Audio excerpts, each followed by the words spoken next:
The Red Badge of Courage. Written by Stephen Crane. Narrated by Michael Anthony Scott. Produced by ThoughtAudio. Chapter 1. The cold passed reluctantly from the earth, and the retiring fogs revealed an army stretched out on the hills, resting. As the landscape changed from brown to green, the army awakened and began to tremble with eagerness at the noise of rumors. It cast its eyes upon the roads, which were growing from long troughs of liquid mud to proper thoroughfares. A river, amber-tinted in the shadow of its banks, purled at the army's feet, and at night, when the stream had become of a sorrowful blackness, one could see across it the red eye-like gleam of hostile campfires set in the low brows of distant hills. Once a certain tall soldier developed virtues and went resolutely to wash a shirt. He came flying back from a brook, waving his garment banner-like. He was swelled with a tale he had heard from a reliable friend, who had heard it from a truthful cavalryman, who had heard it from his trustworthy brother, one of the orderlies at division headquarters. He adopted the important air of a herald in red and gold. "We're going to move tomorrow, sure," he said pompously to a group in the company street. "We're going way up the river, cut across and come around in behind them." To his attentive audience, he drew a loud and elaborate plan of a very brilliant campaign. When he had finished, the blue-cloth men scattered into small arguing groups between the rows of squat brown huts. A Negro teamster who had been dancing upon a cracker box with the hilarious encouragement of 20 soldiers was deserted. He sat mournfully down. Smoke drifted lazily from a multitude of quaint chimneys. "It's a lie. That's all it is. A thundering lie," said another private loudly. His smooth face was flushed, and his hands were thrust sulkily into his trousers pockets. He took the matter as an affront to him. "I don't believe the derned old army's ever going to move. We're set. I've got ready to move 8 times in the last 2 weeks, and we ain't moved yet."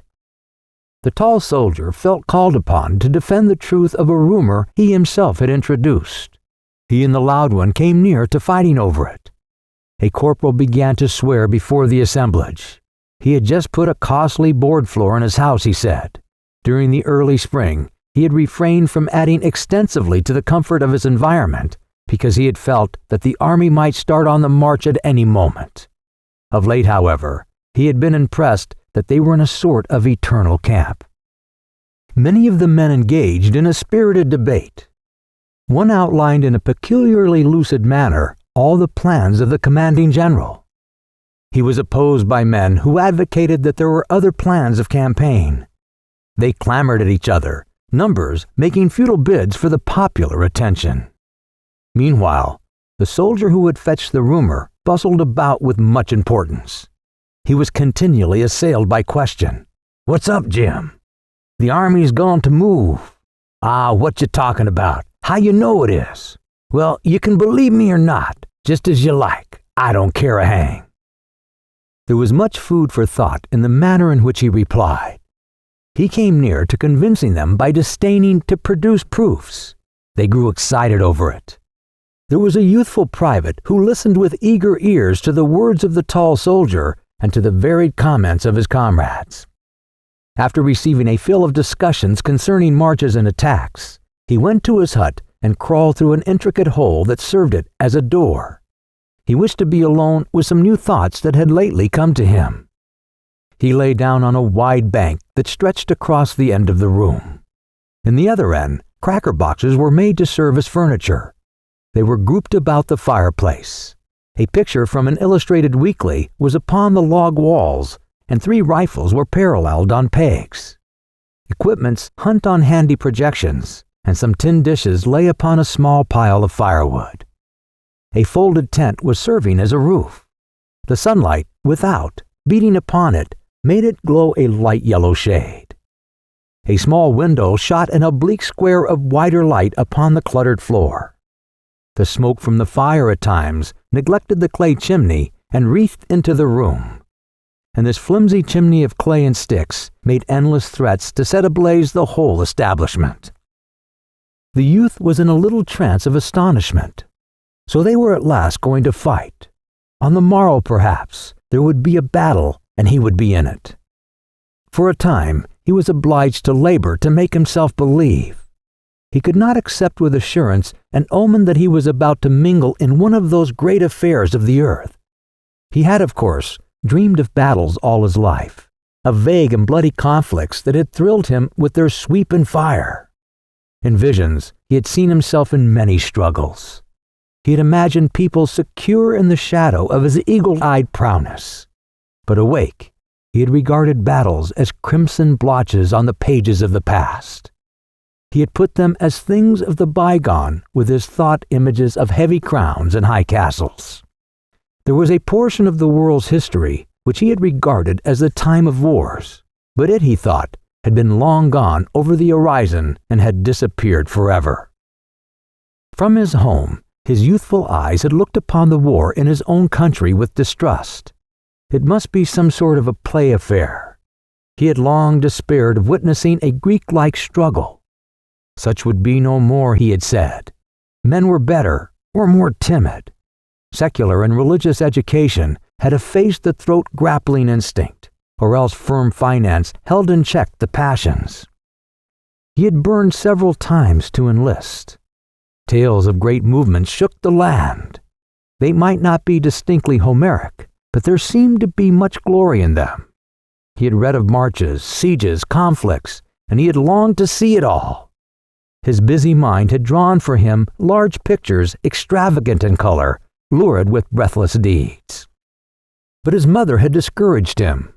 She had affected to look with some contempt upon the quality of his war ardor and patriotism. She could calmly seat herself and with no apparent difficulty give him many hundreds of reasons why he was of vastly more importance on the farm than on the field of battle. She had certain ways of expression that told him that her statements on the subject came from a deep conviction. Moreover, on her side was his belief that her ethical motive in the argument was impregnable. At last, however, he had made firm rebellion against this yellow light thrown upon the color of his ambitions. The newspapers, the gossip of the village, his own picturings had aroused him to an uncheckable degree. They were in truth fighting finely down there. Almost every day, the newspapers printed accounts of a decisive victory. One night, as he lay in bed, the winds had carried to him the clangoring of the church bell as some enthusiast jerked the rope frantically to tell the twisted news of a great battle. This voice of the people rejoicing in the night had made him shiver in a prolonged ecstasy of excitement. Later, he had gone down to his mother's room and had spoken thus: "Ma, I'm going to enlist." "Henry, you don't be a fool," his mother had replied. She had then covered her face with the quilt. There was an end to the matter for that night. Nevertheless, the next morning, he had gone to a town that was near his mother's farm and had enlisted in a company that was forming there. When he returned home, his mother was milking the brindle cow. 4 others stood waiting.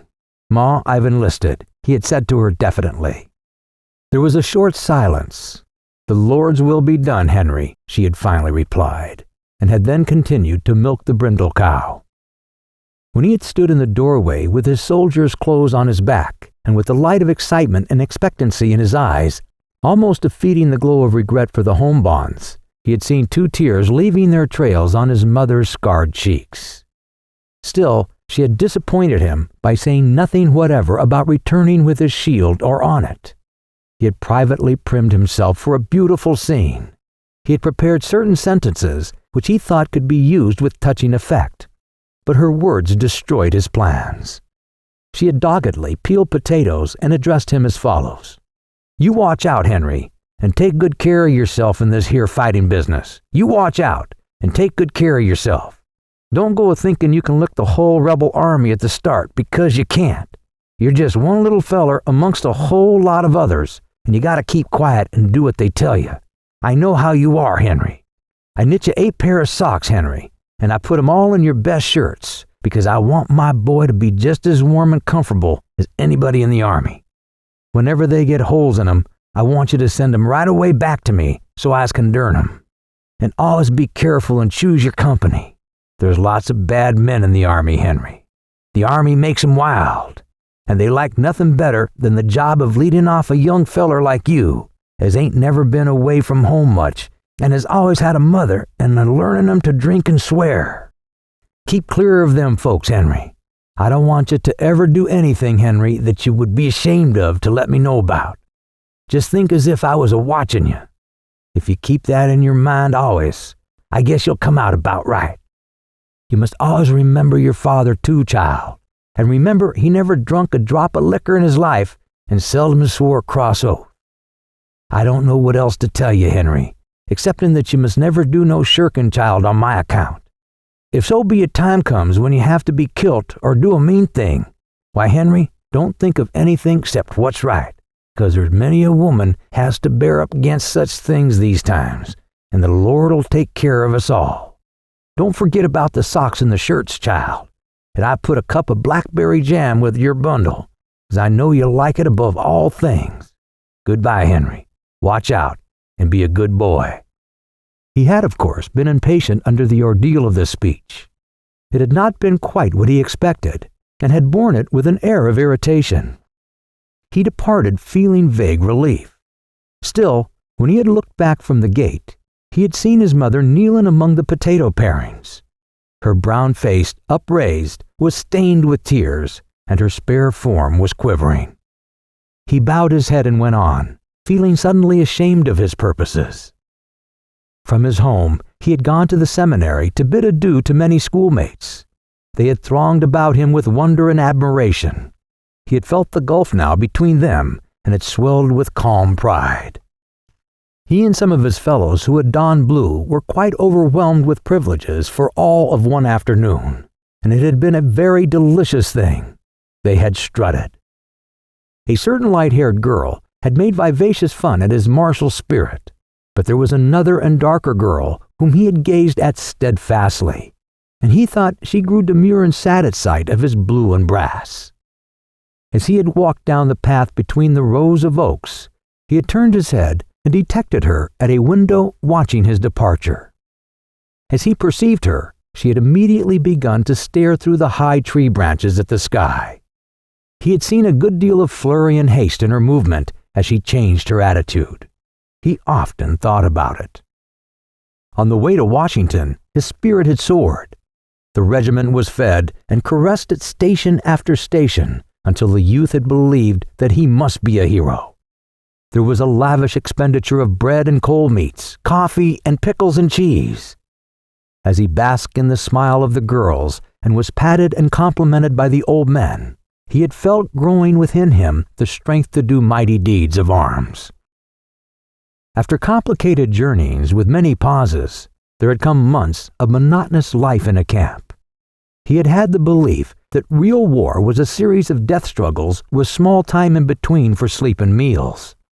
But since his regiment had come to the field, the army had done little but sit still and try to keep warm.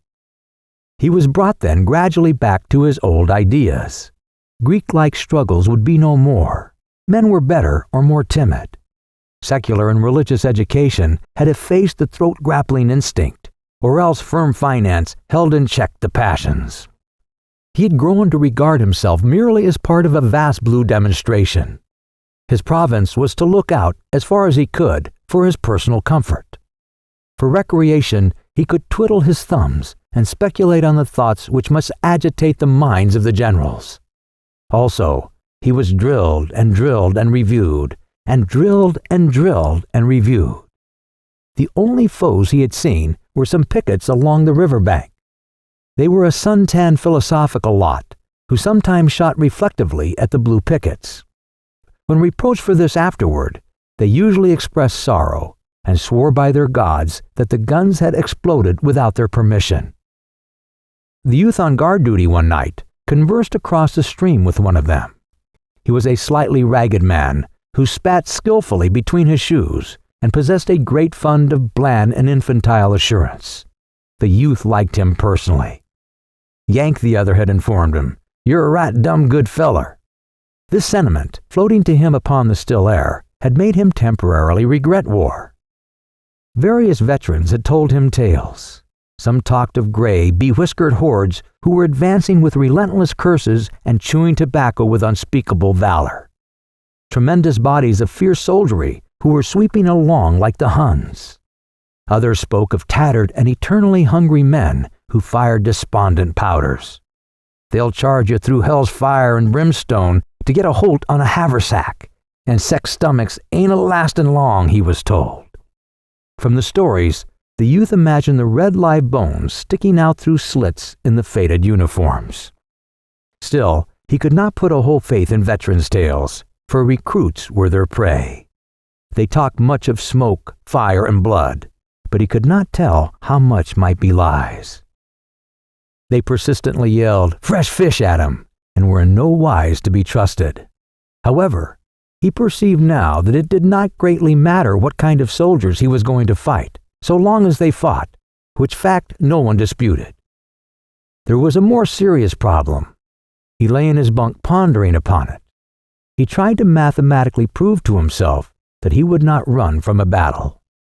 Previously, he had never felt obliged to wrestle too seriously with this question. In his life, he had taken certain things for granted, never challenging his belief in ultimate success and bothering little about means and roads. But here, he was confronted with a thing of moment. It had suddenly appeared to him that perhaps in a battle he might run.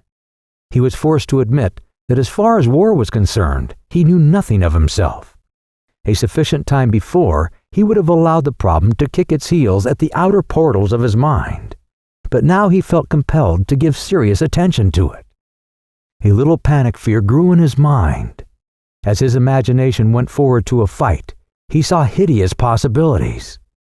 He contemplated the lurking menaces of the future and failed in an effort to see himself standing stoutly in the midst of them. He recalled his visions of broken-bladed glory, but in the shadow of the pending tumult, he suspected them to be impossible pictures.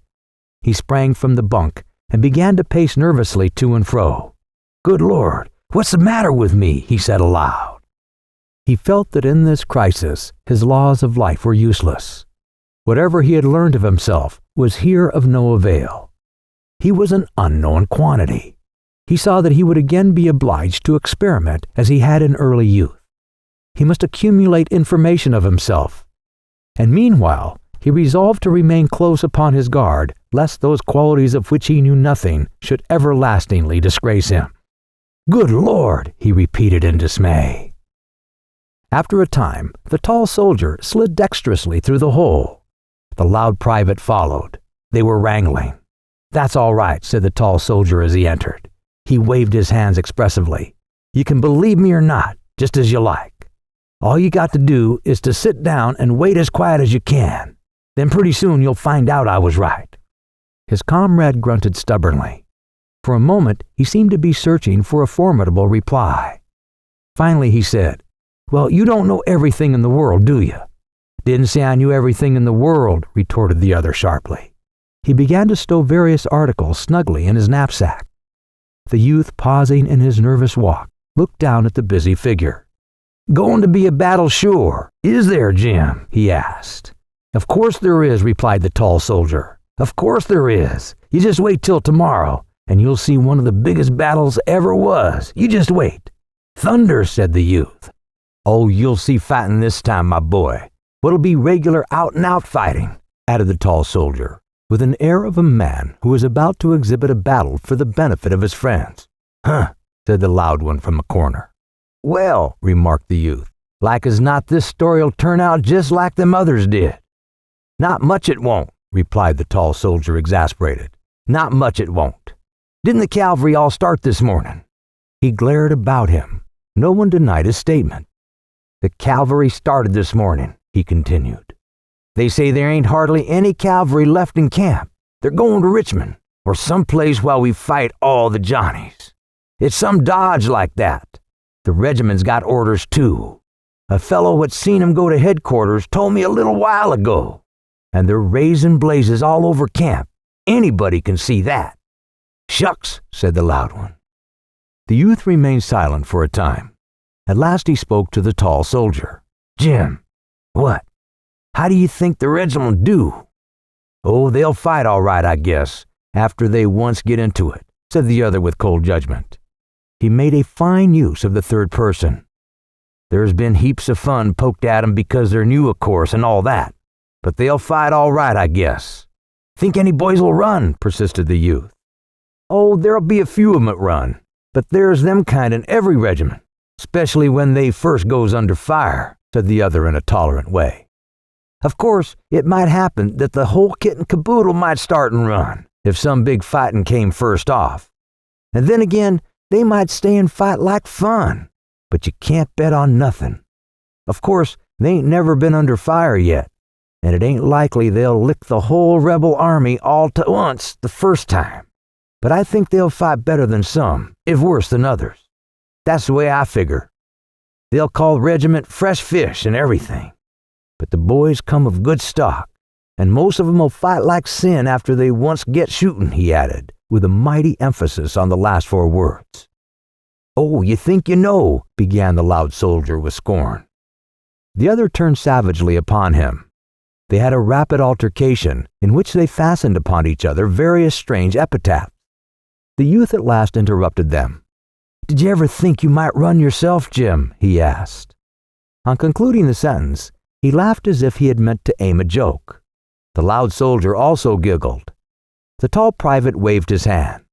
"Well," said he profoundly, "I've thought it might get too hot for Jim Conklin in some of these scrimmages, and if a whole lot of boys started and run, why, I suppose I'd start and run.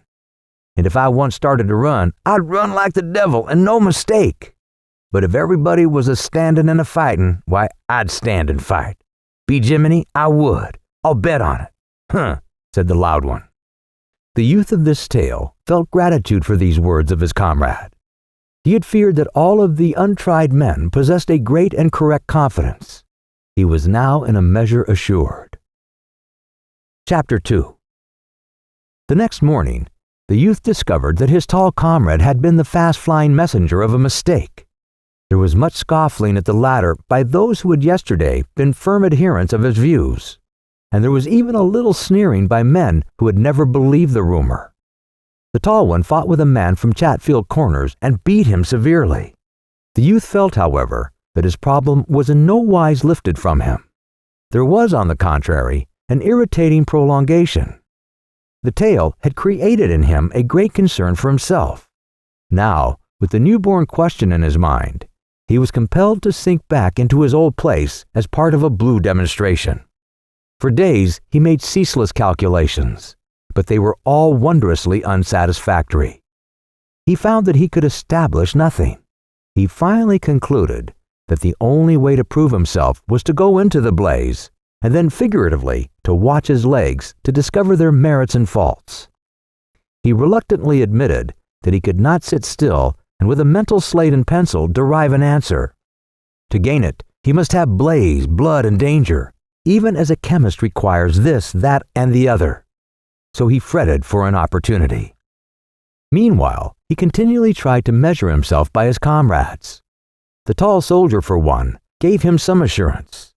This man's serene unconcern dealt him a measure of confidence, for he had known him since childhood, and from his intimate knowledge he did not see how he could be capable of anything that was beyond him, the youth. Still, he thought that his comrade might be mistaken about himself, or on the other hand, he might be a man heretofore doomed to peace and obscurity, but in reality made to shine in war. The youth would have liked to have discovered another who suspected himself. A sympathetic comparison of mental notes would have been a joy to him. He occasionally tried to fathom a comrade with seductive sentences. He looked about to find men in the proper mood. All attempts failed to bring forth any statement which looked in any way like a confession to those doubts which he privately acknowledged in himself. He was afraid to make an open declaration of his concern, because he dreaded to place some unscrupulous confidant upon the high plane of the unconfessed, from which elevation he could be derided. In regard to his companions, his mind wavered between two opinions according to his mood. Sometimes he inclined to believing them all heroes. In fact, he usually admitted in secret the superior development of the higher qualities in others. He could conceive of men going very insignificantly about the world, bearing a load of courage unseen. And although he had known many of his comrades through boyhood, he began to fear that his judgment of them had been blind. Then in other moments, he flouted these theories and assured himself that his fellows were all privately wondering and quaking. His emotions made him feel strange in the presence of men who talked excitedly of a prospective battle as of a drama they were about to witness, with nothing but eagerness and curiosity apparent in their faces. It was often that he suspected them to be liars. He did not pass such thoughts without severe condemnation of himself. He dinned reproaches at times. He was convicted by himself of many shameful crimes against the gods of traditions. In his great anxiety, his heart was continually clamoring at what he considered the intolerable slowness of the generals. They seemed content to perch tranquilly on the river bank and leave him bowed down by the weight of a great problem. He wanted it settled forthwith. He could not long bear such a load, he said. Sometimes his anger at the commanders reached an acute stage, and he grumbled about the camp like a veteran. One morning, however, he found himself in the ranks of his prepared regiment. The men were whispering speculations and recounting the old rumors. In the gloom before the break of the day, their uniforms glowed a deep purple hue. From across the river, the red eyes were still peering. In the eastern sky, there was a yellow patch like a rug laid for the feet of the coming sun, and against it, black and pattern-like, loomed the gigantic figure of the colonel on a gigantic horse. Far off in the darkness came the trampling of feet. The youth could occasionally see dark shadows that moved like monsters. The regiment stood at rest for what seemed a long time. The youth grew impatient. It was unendurable the way these affairs were managed. He wondered how long they were to be kept waiting. As he looked all about him and pondered upon the mystic gloom, he began to believe that at any moment the ominous distance might be aflare, and the rolling crashes of an engagement come to his ears. Staring once at the red eyes across the river, he conceived them to be growing larger as the orbs of a row of dragons advancing. He turned toward the colonel and saw him lift his gigantic arm and calmly stroke his mustache. At last, he heard from along the road at the foot of the hill the clatter of a horse's galloping hooves. It must be the coming of orders. He bent forward, scarce breathing. The exciting clickety-click, as it grew louder and louder, seemed to be beating upon his soul. Presently a horseman with jangling equipment drew rein before the colonel of the regiment. The two held a short, sharp-worded conversation. The men in the foremost ranks craned their necks. As the horseman wheeled his animal and galloped away, he turned to shout over his shoulder, "Don't forget that box of cigars!" The colonel mumbled in reply. The youth wondered what a box of cigars had to do with war. A moment later, the regiment was swinging off into the darkness. It was now like one of those moving monsters wending with many feet. The air was heavy and cold with dew. A mass of wet grass, marched upon, rustled like silk. There was an occasional flash and glimmer of steel from the backs of all these huge crawling reptiles. From the road came creakings and grumblings as some surly guns were dragged away. The men stumbled along, still muttering speculations. There was a subdued debate. Once a man fell down, and as he reached for his rifle, a comrade, unseen, trod upon his hand. He of the injured fingers swore bitterly and aloud. A low tittering laugh went among his fellows. Presently, they passed into a road and marched forward with easy strides.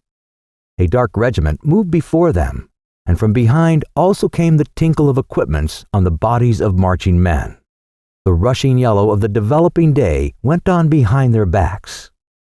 When the sun rays at last struck full and mellowingly upon the earth, the youth saw that the landscape was streaked with two long, thin black columns which disappeared on the brow of a hill in front, and rearward vanished in a wood. They were like two serpents crawling from the cavern of the night. The river was not in view. The tall soldier burst into praises of what he thought to be his powers of perception. Some of the tall one's companions cried with the emphasis that they, too, had evolved the same thing, and they congratulated themselves upon it. But there were others who said that the tall one's plan was not the true one at all. They persisted with other theories. There was a vigorous discussion. The youth took no part in them. As he walked along in careless line, he was engaged with his own eternal debate. He could not hinder himself from dwelling upon it. He was despondent and sullen, and threw shifting glances about him. He looked ahead, often expecting to hear from the advance the rattle of firing. But the long serpents crawled slowly from hill to hill without bluster of smoke. A dun-colored cloud of dust floated away to the right. The sky overhead was of a fairy blue. The youth studied the faces of his companions, ever on the watch to detect kindred emotions. He suffered disappointment. Some ardor of the air, which was causing the veteran commands to move with glee, almost with song, had infected the new regiment. The men began to speak of victory as a thing they knew. Also, the tall soldier received his vindication. They were certainly going to come around in behind the enemy. They expressed commiseration for that part of the army which had been left upon the riverbank, felicitating themselves upon being a part of a blasting host. The youth, considering himself as separated from the others, was saddened by the blithe and merry speeches that went from rank to rank. The company wags all made their best endeavors. The regiment tramped to the tune of laughter. The blatant soldier often convulsed whole files by his biting sarcasms aimed at the tall one, and it was not long before all the men seemed to forget their mission. Whole brigades grinned in unison, and regiments laughed. A rather fat soldier attempted to pilfer a horse from a dooryard. He planned to load his knapsack upon it. He was escaping with his prize when a young girl rushed from the house and grabbed the animal's mane. There followed a wrangle.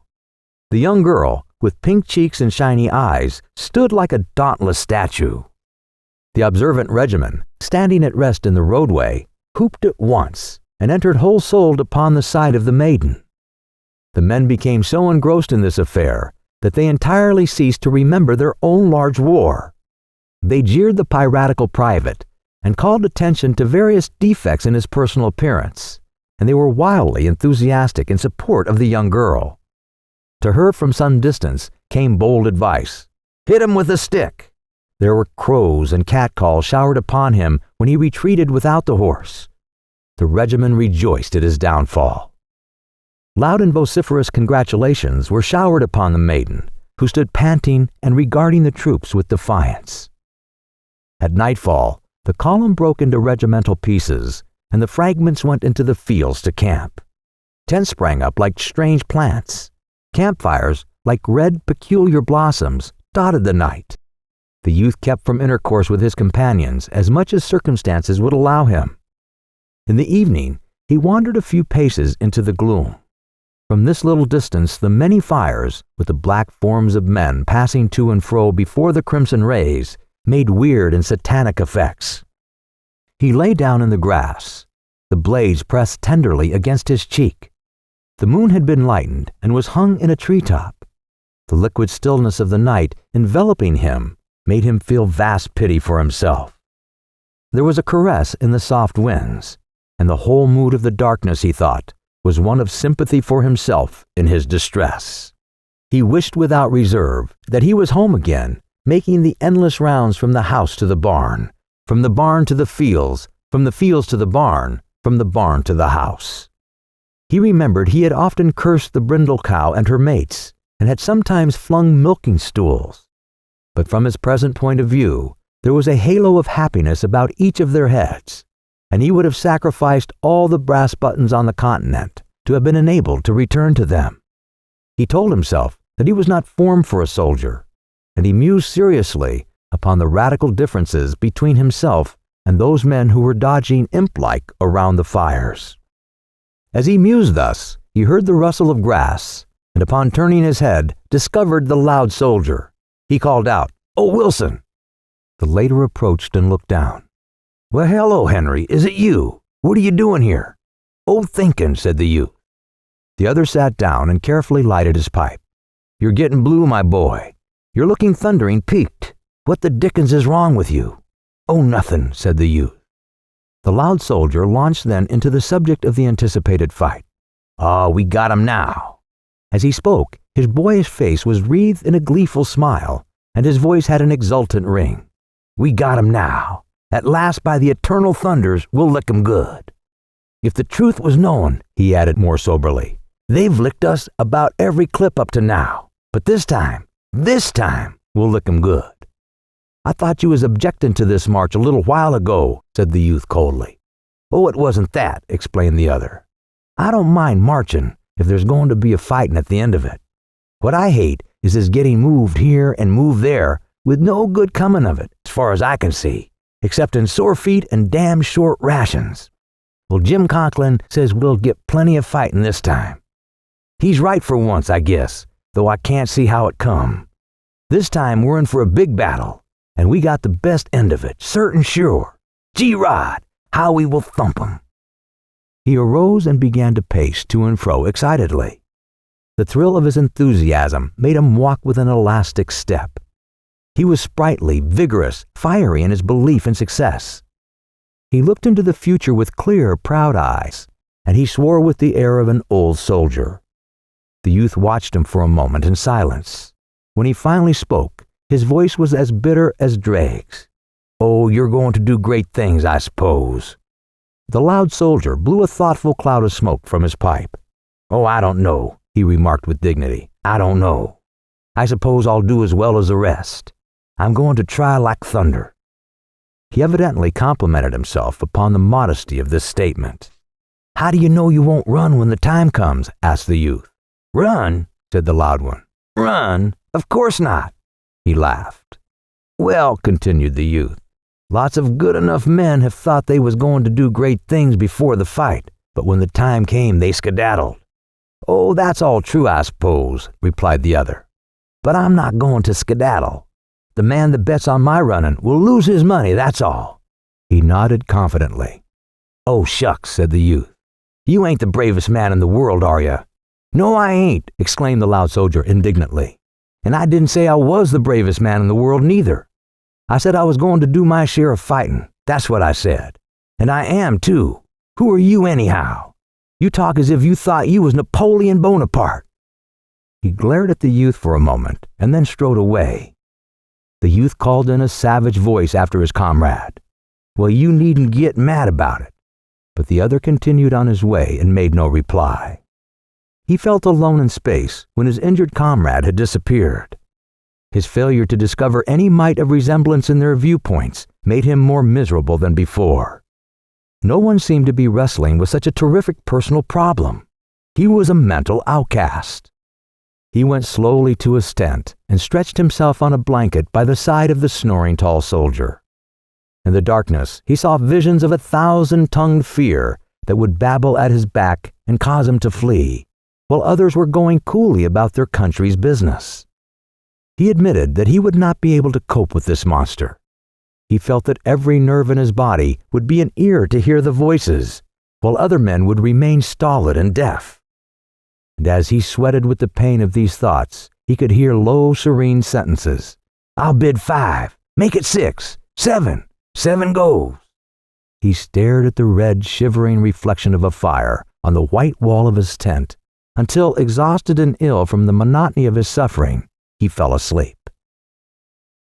Chapter 3.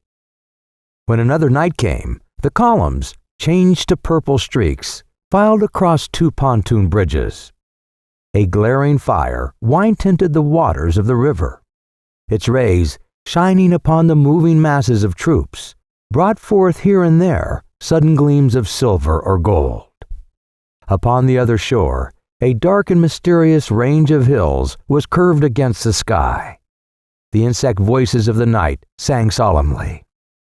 After this crossing, the youth assured himself that at any moment they might be suddenly and fearfully assaulted from the caves of the lowering woods.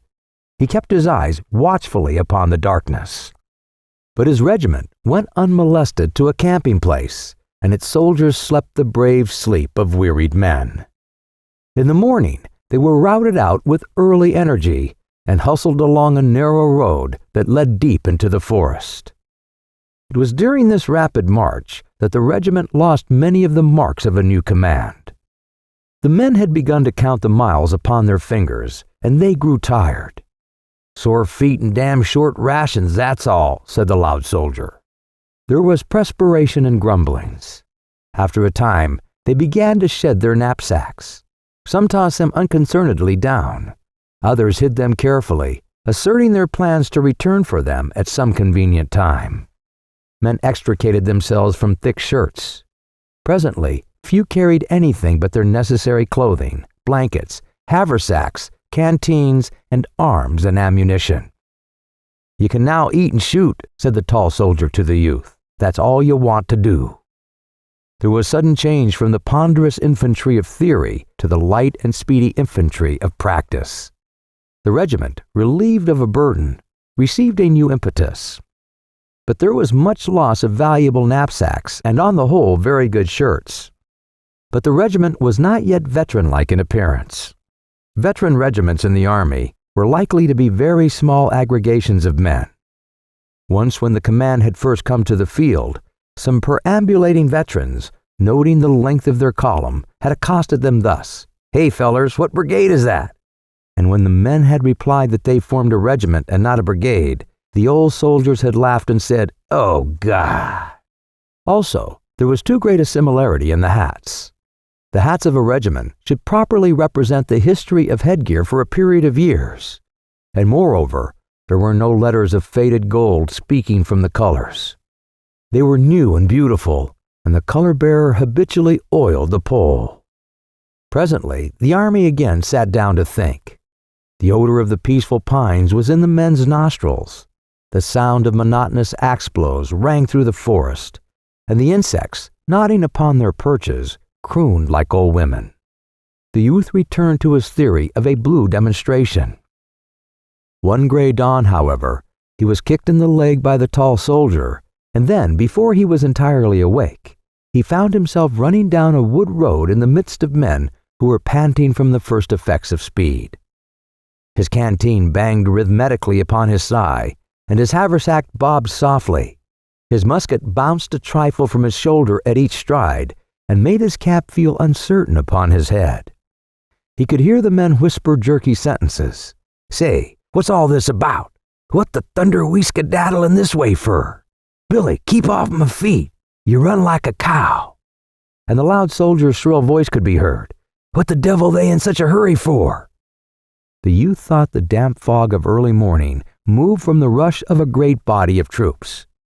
From the distance came a sudden spatter of firing. He was bewildered. As he ran with his comrades, he strenuously tried to think. But all he knew was that if he fell down, those coming behind him would tread upon him. All his faculties seemed to be needed to guide him over and past obstructions. He felt carried along by a mob.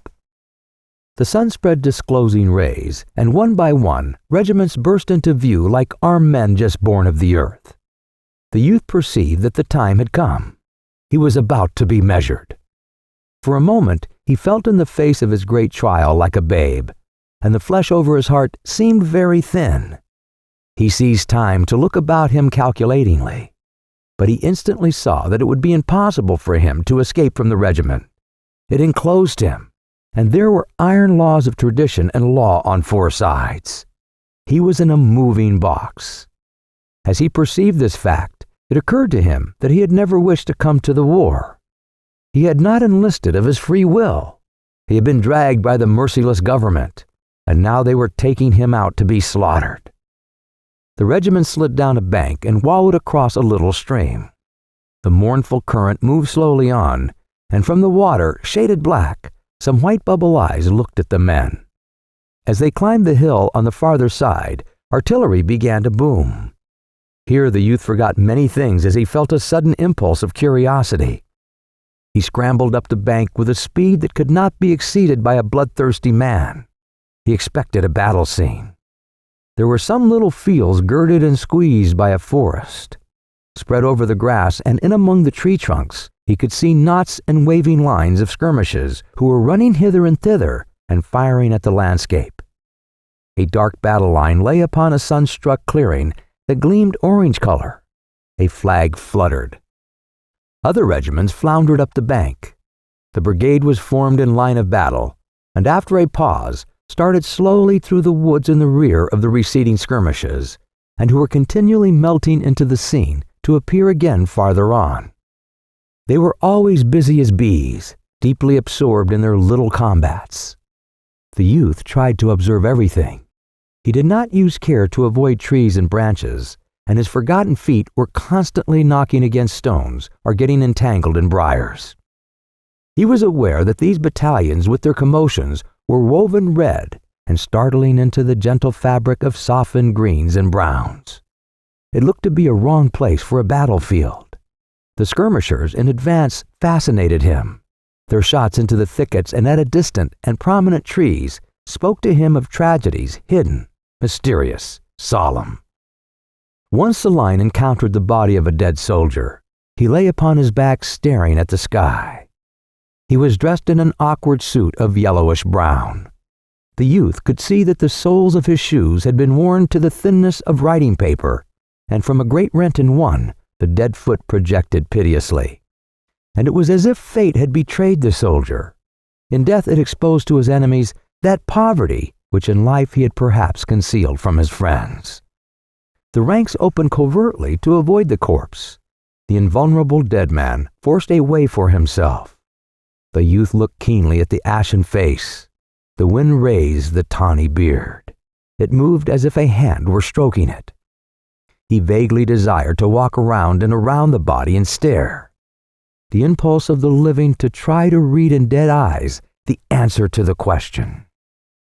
During the march, the ardor which the youth had acquired when out of view of the field rapidly faded to nothing. His curiosity was quite easily satisfied. If an intense scene had caught him with its wild swing as he came to the top of the bank, he might have gone roaring on. This advance upon nature was too calm. He had opportunity to reflect. He had time in which to wonder about himself and to attempt to probe his sensations. Absurd ideas took hold upon him. He thought that he did not relish the landscape. It threatened him. A coldness swept over his back, and it is true that his trousers felt to him that they were no fit for his legs at all. A house standing placidly in distant fields had to him an ominous look. The shadows of the woods were formidable. He was certain that in this vista there lurked fierce-eyed hosts. The swift thought came to him that the generals did not know what they were about. It was all a trap. Suddenly those close forests would bristle with rifle barrels. Iron-like brigades would appear in the rear. They were all going to be sacrificed. The generals were stupids. The enemy would presently swallow the whole command. He glared about him, expecting to see the stealthy approach of his death. He thought that he must break from the ranks and harangue his comrades. They must not all be killed like pigs, and he was sure it would come to pass unless they were informed of these dangers. The generals were idiots to send them marching into a regular pen. There was but one pair of eyes in the corps. He would step forth and make a speech. Shrill and passionate words came to his lips. The line, broken into moving fragments by the ground, went calmly on through fields and woods. The youth looked at the men nearest to him and saw, for the most part, expressions of deep interest, as if they were investigating something that had fascinated them. One or two stepped with overvaliant airs, as if they were already plunged into war. Others walked as upon thin ice. The greater part of the untested men appeared quiet and absorbed. They were going to look at war, the red animal, war, the blood-swollen god, and they were deeply engrossed in this march. As he looked, the youth gripped his outcry at his throat. He saw that even if the men were tottering with fear, they would laugh at his warning. They would jeer him, and if practical, pelt him with missiles. Admitting that he might be wrong, a frenzied declamation of the kind would turn him into a worm. He assumed then the demeanor of one who knows that he is doomed alone to unwritten responsibilities. He lagged with tragic glances at the sky. He was surprised presently by the young lieutenant of his company, who began heartily to beat him with a sword, calling out in a loud and insolent voice, "Come on, young man, get up into ranks there. No skulking'll do here." He mended his pace with suitable haste, and he hated the lieutenant, who had no appreciation of fine minds. He was a mere brute. After a time, the brigade was halted in the cathedral light of a forest. The busy skirmishers were still popping. Through the aisles of the wood could be seen the floating smoke from their rifles.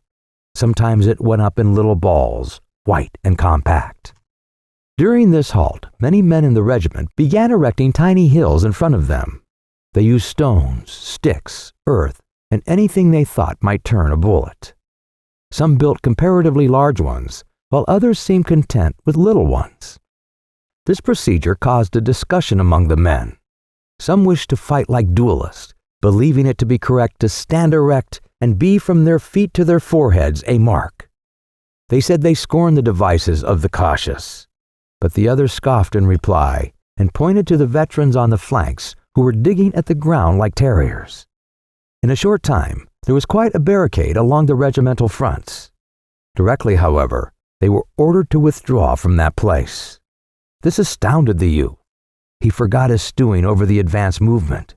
"Well then, what did they march us out here for?" he demanded of the tall soldier. The latter, with calm faith, began a heavy explanation, although he had been compelled to leave a little protection of stone and dirt to which he had devoted much care and skill. When the regiment was aligned in another position, each man's regard for his safety caused another line of small entrenchments. They ate their noon meal behind a third one. They were moved from this one also. They were marched from place to place with apparent aimlessness. The youth had been taught that a man became another thing in a battle. He saw his salvation in such a change. Hence, this waiting was an ordeal to him. He was in a fever of impatience. He considered that there was denoted a lack of purpose on the part of the generals. He began to complain to the tall soldier. "I can't stand this much longer," he cried. "I don't see what good it is to make us wear out our legs for nothing." He wished to return to camp, knowing that this affair was a blue demonstration, or else to go into battle and discover that he had been a fool in his doubts and was in truth a man of traditional courage. The strain of present circumstances he felt to be intolerable. The philosophical tall soldier measured a sandwich of cracker and pork and swallowed it in a nonchalant manner. "Oh, I suppose we must go reconnoitering around the country just to keep 'em from getting too close or to develop 'em or something." "Huh," said the loud soldier. "Well," cried the youth, still fidgeting, "I'd rather do anything most than go tramping round the country all day doing no good to nobody and just tiring ourselves out." "So would I," said the loud soldier. "It ain't right. I tell you, if anybody with any sense was a-running this army, it—" "Oh, shut up," roared the tall private. "You little fool. You little damn cuss. You ain't had that there coat and them pants on for 6 months, and yet you talk as if—" "Well, I want to do some fighting anyway," interrupted the other. "I didn't come here to walk. I could have walked to home, round and round the barn if I just wanted to walk." The tall one, red-faced, swallowed another sandwich as if taking poison in despair. But gradually as he chewed, his face became quiet and contented. He could not rage in fierce argument in the presence of such sandwiches. During his meals, he always wore an air of blissful contemplation of the food he had swallowed. His spirit seemed then to be communing with the viands. He accepted new environment and circumstance with great coolness, eating from his haversack at every opportunity. On the march, he went along with the stride of a hunter, objecting to neither gait nor distance. And he had not raised his voice when he had been ordered away from 3 little protective piles of earth and stone, each of which had been an engineering feat worthy of being made sacred to the name of his grandmother. In the afternoon, the regiment went out over the same ground it had taken in the morning. The landscape then ceased to threaten the youth. He had been close to it and become familiar with it. When, however, they began to pass into a new region, his old fears of stupidity and incompetence reassailed him, but this time he doggedly let them babble. He was occupied with this problem, and in his desperation, he concluded that the stupidity did not greatly matter. Once he thought he had concluded that it would be better to get killed directly and end his troubles. Regarding death thus out of the corner of his eye, he conceived it to be nothing but rest, and he was filled with a momentary astonishment that he should have made an extraordinary commotion over the mere matter of getting killed. He would die. He would go to some place where he would be understood. It was useless to expect appreciation of his profound and fine senses from such men as a lieutenant. He must look to the grave for comprehension. The skirmish fire increased to a long chattering sound. With it was mingled faraway cheering. A battery spoke. Directly, the youth would see the skirmishers running. They were pursued by the sound of musketry fire. After a time, the hot, dangerous flashes of the rifles were visible. Smoke clouds went slowly and insolently across the fields like observant phantoms. The din became crescendo, like the roar of an oncoming train. A brigade ahead of them and on the right went into action with a rending roar. It was as if it had exploded. And thereafter, it lay stretched in the distance behind a long gray wall that one was obliged to look twice at to make sure that it was smoke. The youth, forgetting his neat plan of getting killed, gazed spellbound. His eyes grew wide and busy with the action of the scene. His mouth was a little ways open. Of a sudden, he felt a heavy and sad hand laid upon his shoulder. Awakening from his trance of observation, he turned and beheld the loud soldier. "It's my first and last battle, old boy," said the latter, with intense gloom. He was quite pale, and his girlish lip was trembling. "Huh?" murmured the youth in great astonishment. "It's my first and last battle, old boy," continued the loud soldier. "Something tells me." "What?" "I'm a gone coon this first time, and I want you to take these here things to my folks." He ended in a quivering sob of pity for himself. He handed the youth a little packet done up in a yellow envelope. "Why, what the devil?" began the youth again. But the other gave him a glance as from the depths of a tomb, and raised his limp hand in a prophetic manner and turned away. Chapter 4.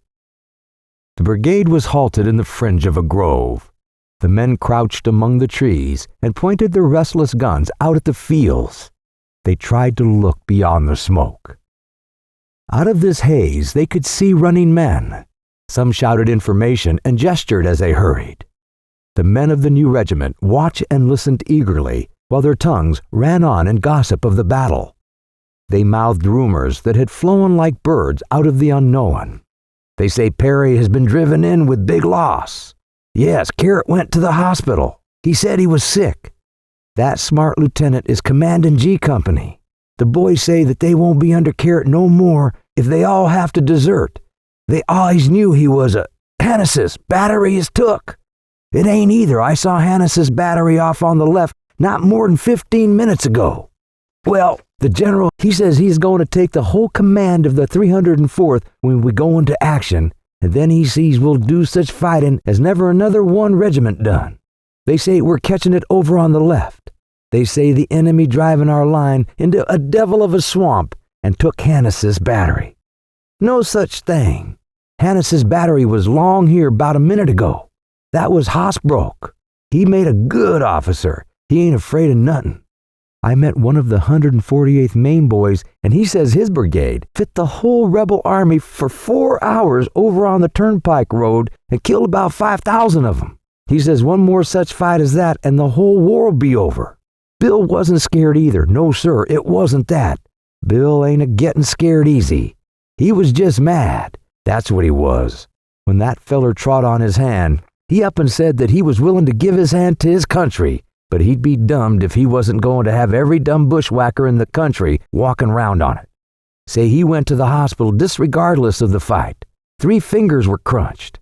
The dern doctor wanted to amputate him, and Bill, he raised a hell of a roll, I hear. He's a funny feller." The din in front swelled to a tremendous chorus. The youth and his fellows were frozen to silence. They could see a flag that tossed in the smoke angrily. Near it were the blurred and agitated forms of troops. There came a turbulent stream of men across the fields. A battery changing position at a frantic gallop scattered the stragglers right and left. A shell screaming like a storm banshee went over the huddled heads of the reserves. It landed in the grove and, exploding redly, flung the brown earth. There was a little shower of pine needles. Bullets began to whistle among the branches and nip at the trees.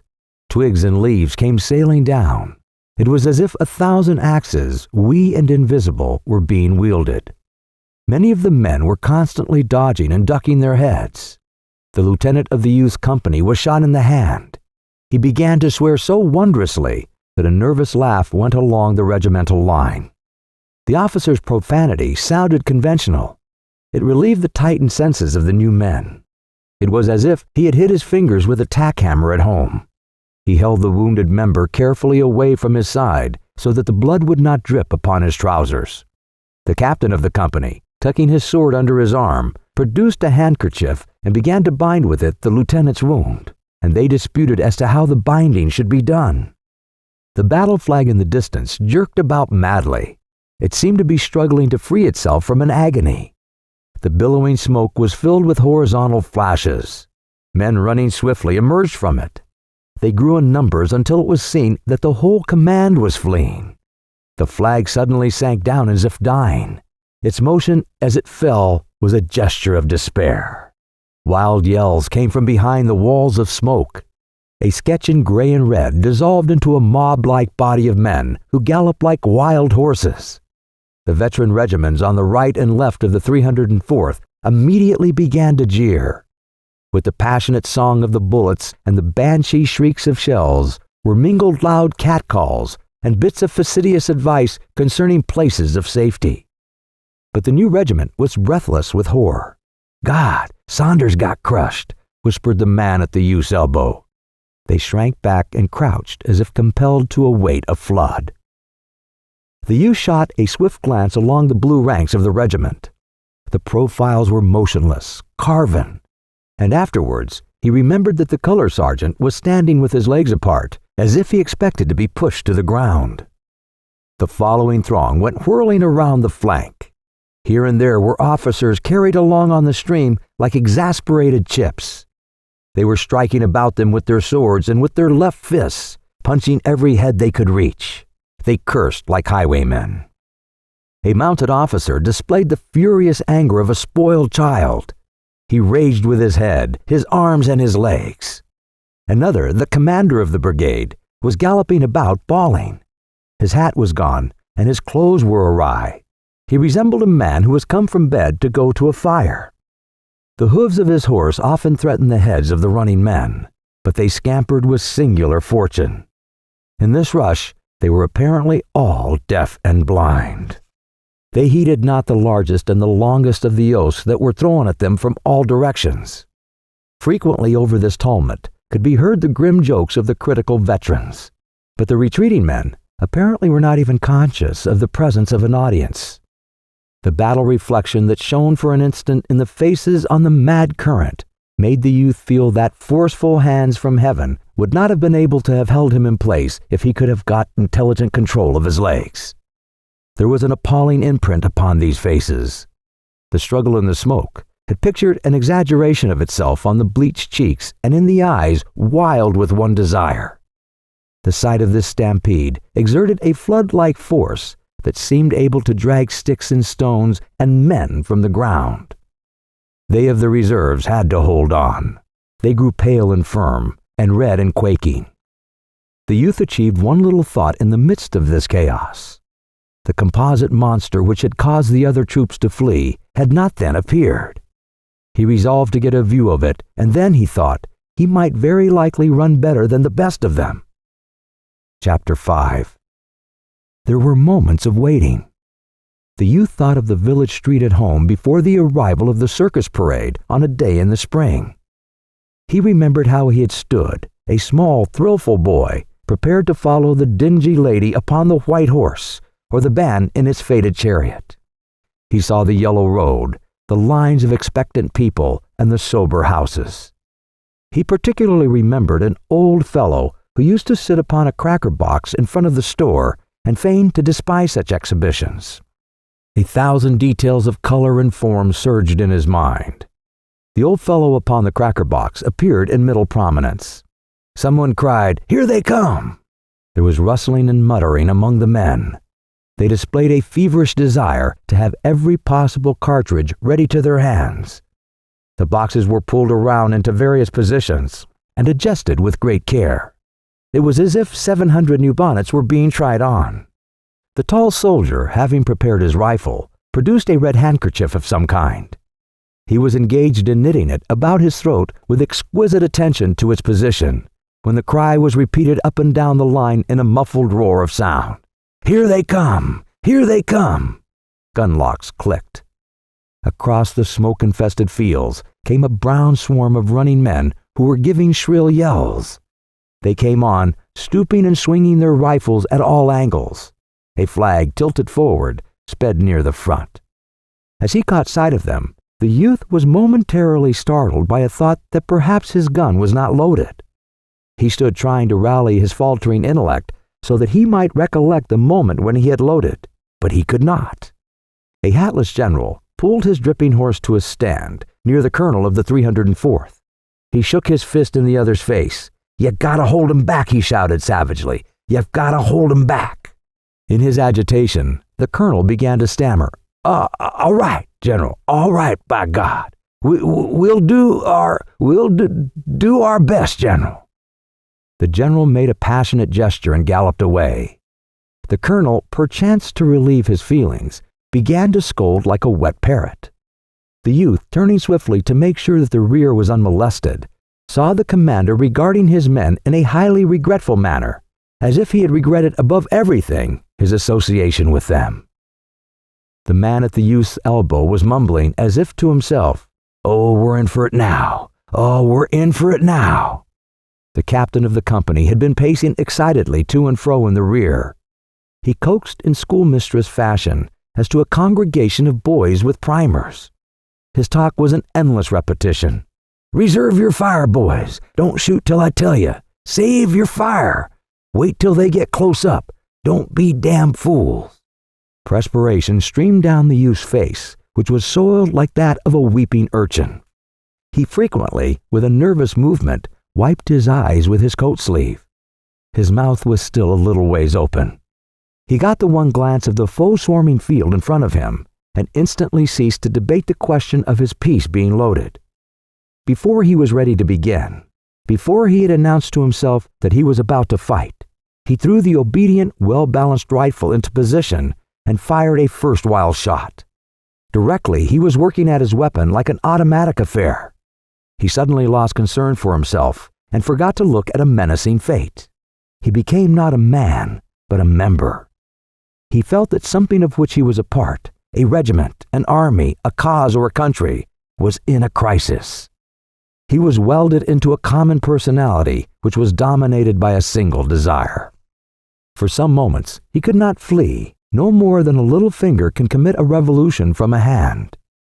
If he had thought the regiment was about to be annihilated, perhaps he could have amputated himself from it. But its noise gave him assurance.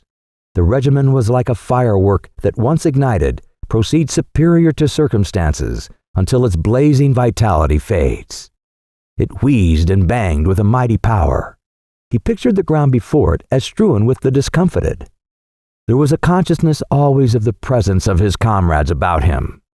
He felt the subtle battle brotherhood more potent even than the cause for which they were fighting. It was a mysterious fraternity born of the smoke and danger of death. He was at a task. He was like a carpenter who has many boxes, making still another box, only there was furious haste in his movements. He, in his thought, was careering off in other places, even as the carpenter who, as he works, whistles and thinks of his friend or his enemy, his home or a saloon. And these jolted dreams were never perfect to him afterward, but remained a mass of blurred shapes. Presently, he began to feel the effects of the war atmosphere, a blistering sweat, a sensation that his eyeballs were about to crack like hot stones. A burning roar filled his ears. Following this came a red rage. He developed the acute exasperation of a pestered animal, a well-meaning cow worried by dogs. He had a mad feeling against his rifle, which could only be used against one life at a time. He wished to rush forward and strangle with his fingers. He craved a power that would enable him to make a world-sweeping gesture and brush all back. His impotency appeared to him and made his rage into that of a driven beast. Buried in the smoke of many rifles, his anger was directed not so much against the men whom he knew were rushing toward him, as against the swirling battle phantoms which were choking him, stuffing their smoke robes down his parched throat. He fought frantically for respite for his senses, for air, as a babe being smothered attacks the deadly blankets. There was a blare of heated rage mingled with a certain expression of intentness on all faces. Many of the men were making low-toned noises with their mouths, and these subdued cheers, snarls, imprecations, prayers made a wild, barbaric song that went as an undercurrent of sound, strange and chant-like, with the resounding chords of the war march. The man at the youth's elbow was babbling. In it, there was something soft and tender, like the monologue of a babe. The tall soldier was swearing in a loud voice. From his lips came a black procession of curious oaths. Of a sudden, another broke out in a querulous way, like a man who has mislaid his hat. "Well, why don't they support us? Why don't they send supports? Do they think—" The youth in his battle sleep heard this as one who dozes hears. There was a singular absence of heroic poses. The men bending and surging in their haste and rage were in every possible attitude. The steel ramrods clanked and clanged with an incessant din as the men pounded them furiously into the hot rifle barrels. The flaps of the cartridge boxes were all unfastened and bobbed idiotically with each movement. The rifles, once loaded, were jerked to the shoulder and fired without apparent aim into the smoke or at one of the blurred and shifting forms which upon the field before the regiment had been growing larger and larger like puppets under a magician's hand. The officers, at their intervals, rearward, neglected to stand in picturesque attitudes. They were bobbing to and fro, roaring directions and encouragements. The dimensions of their howls were extraordinary. They expended their lungs with prodigal wills, and often they nearly stood upon their heads in their anxiety to observe the enemy on the other side of the tumbling smoke. The lieutenant of the youth's company had encountered a soldier who had fled screaming at the first volley of his comrades. Behind the lines, these two were acting a little isolated scene. The man was blubbering and staring with sheep-like eyes at the lieutenant, who had seized him by the collar and was pommeling him. He drove him back into the ranks with many blows. The soldier went mechanically, dully, with his animal-like eyes upon the officer. Perhaps there was to him a divinity expressed in the voice of the other, stern, hard, with no reflection of fear in it. He tried to reload his gun, but his shaking hands prevented. The lieutenant was obliged to assist him. The men dropped here and there like bundles. The captain of the youth company had been killed in an early part of the action. His body lay stretched out in the position of a tired man resting, but upon his face there was an astonished and sorrowful look, as if he thought some friend had done him an ill turn. The babbling man was grazed by a shot that made the blood stream widely down his face. He clapped both hands to his head. "Oh," he said, and ran. Another grunted suddenly, as if he had been struck by a club in the stomach. He sat down and gazed ruefully. In his eyes there was mute, indefinite reproach. Farther up the line, a man, standing behind a tree, had had his knee joint splintered by a ball. Immediately, he had dropped his rifle and gripped the tree with both arms.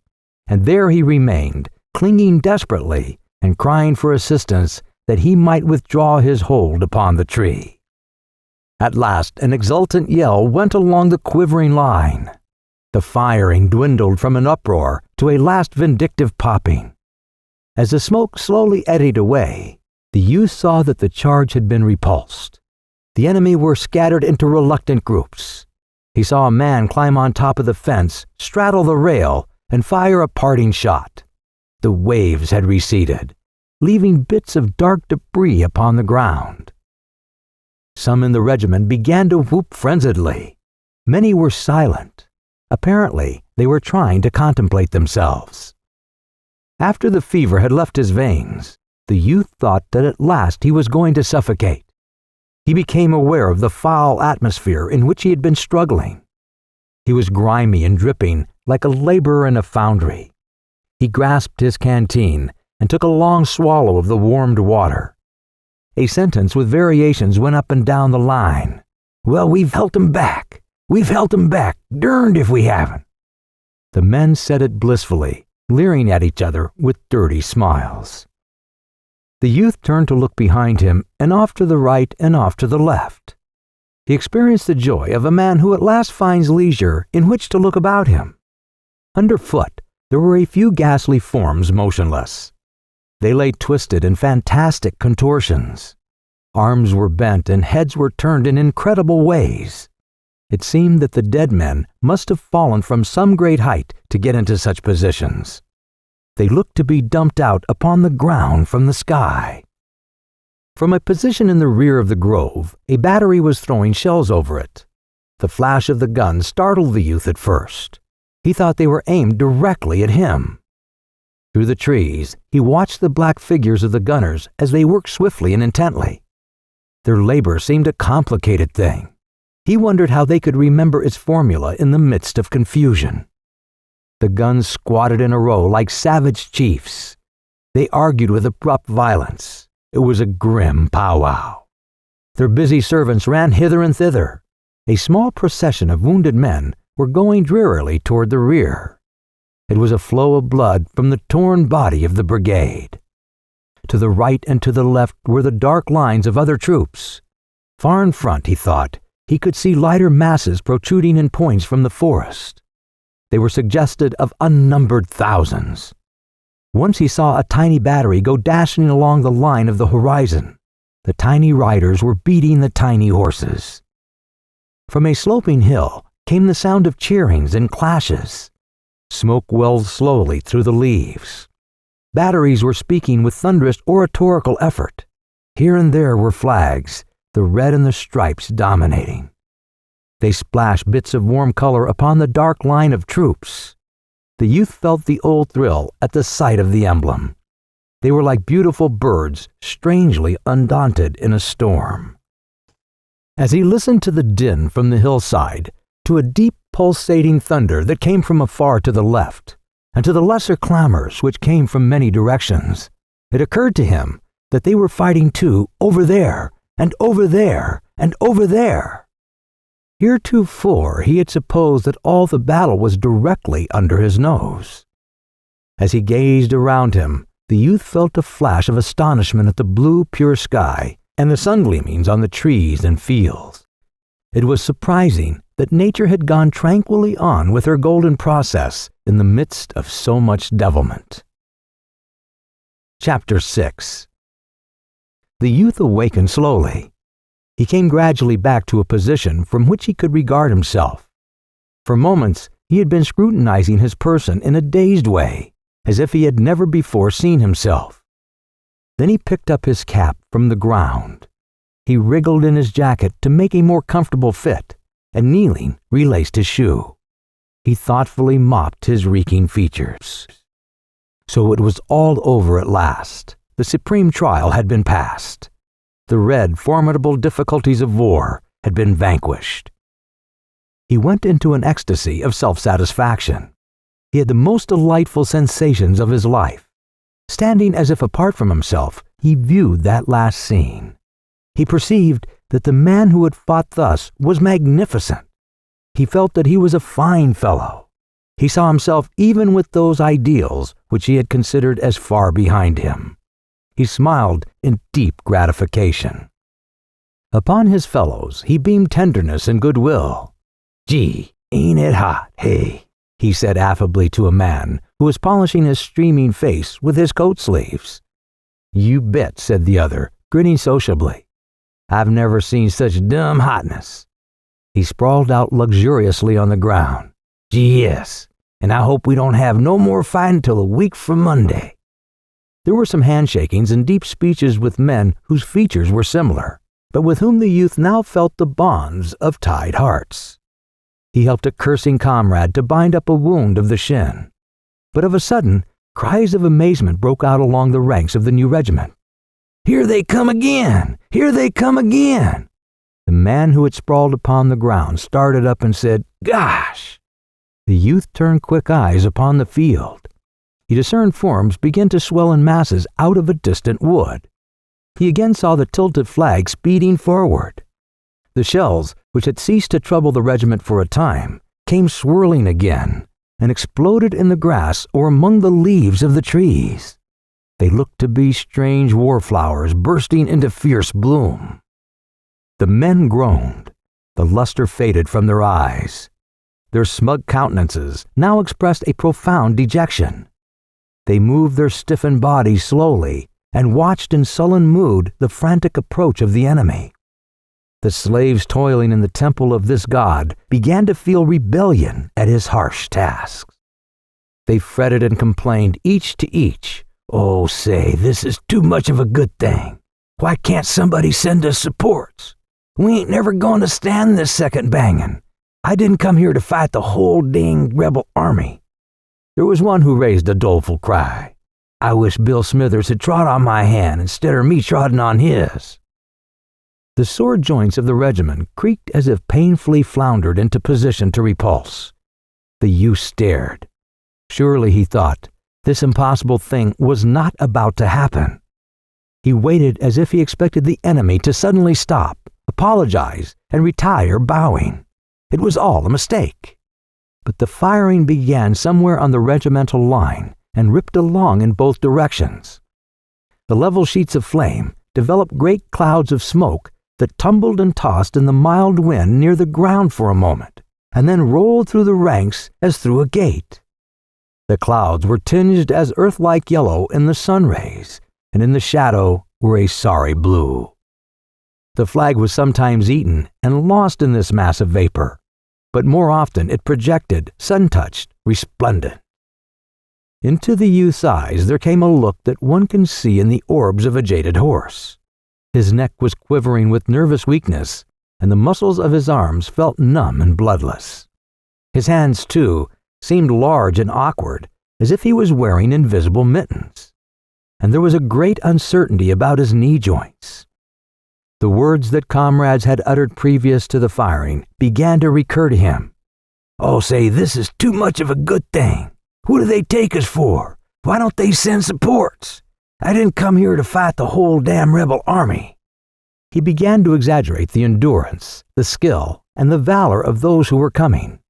Himself reeling from exhaustion, he was astonished beyond measure at such persistency. They must be machines of steel. It was very gloomy struggling against such affairs, wound up perhaps to fight until sundown. He slowly lifted his rifle, and catching a glimpse of the thick-spread field, he blazed at a cantering cluster. He stopped then and began to peer as best he could through the smoke. He caught changing views of the ground covered with men who were all running like pursued imps and yelling. To the youth it was an onslaught of redoubtable dragons. He became like the men who lost his legs at the approach of the red and green monster. He waited in a sort of a horrified, listening attitude. He seemed to shut his eyes and wait to be gobbled.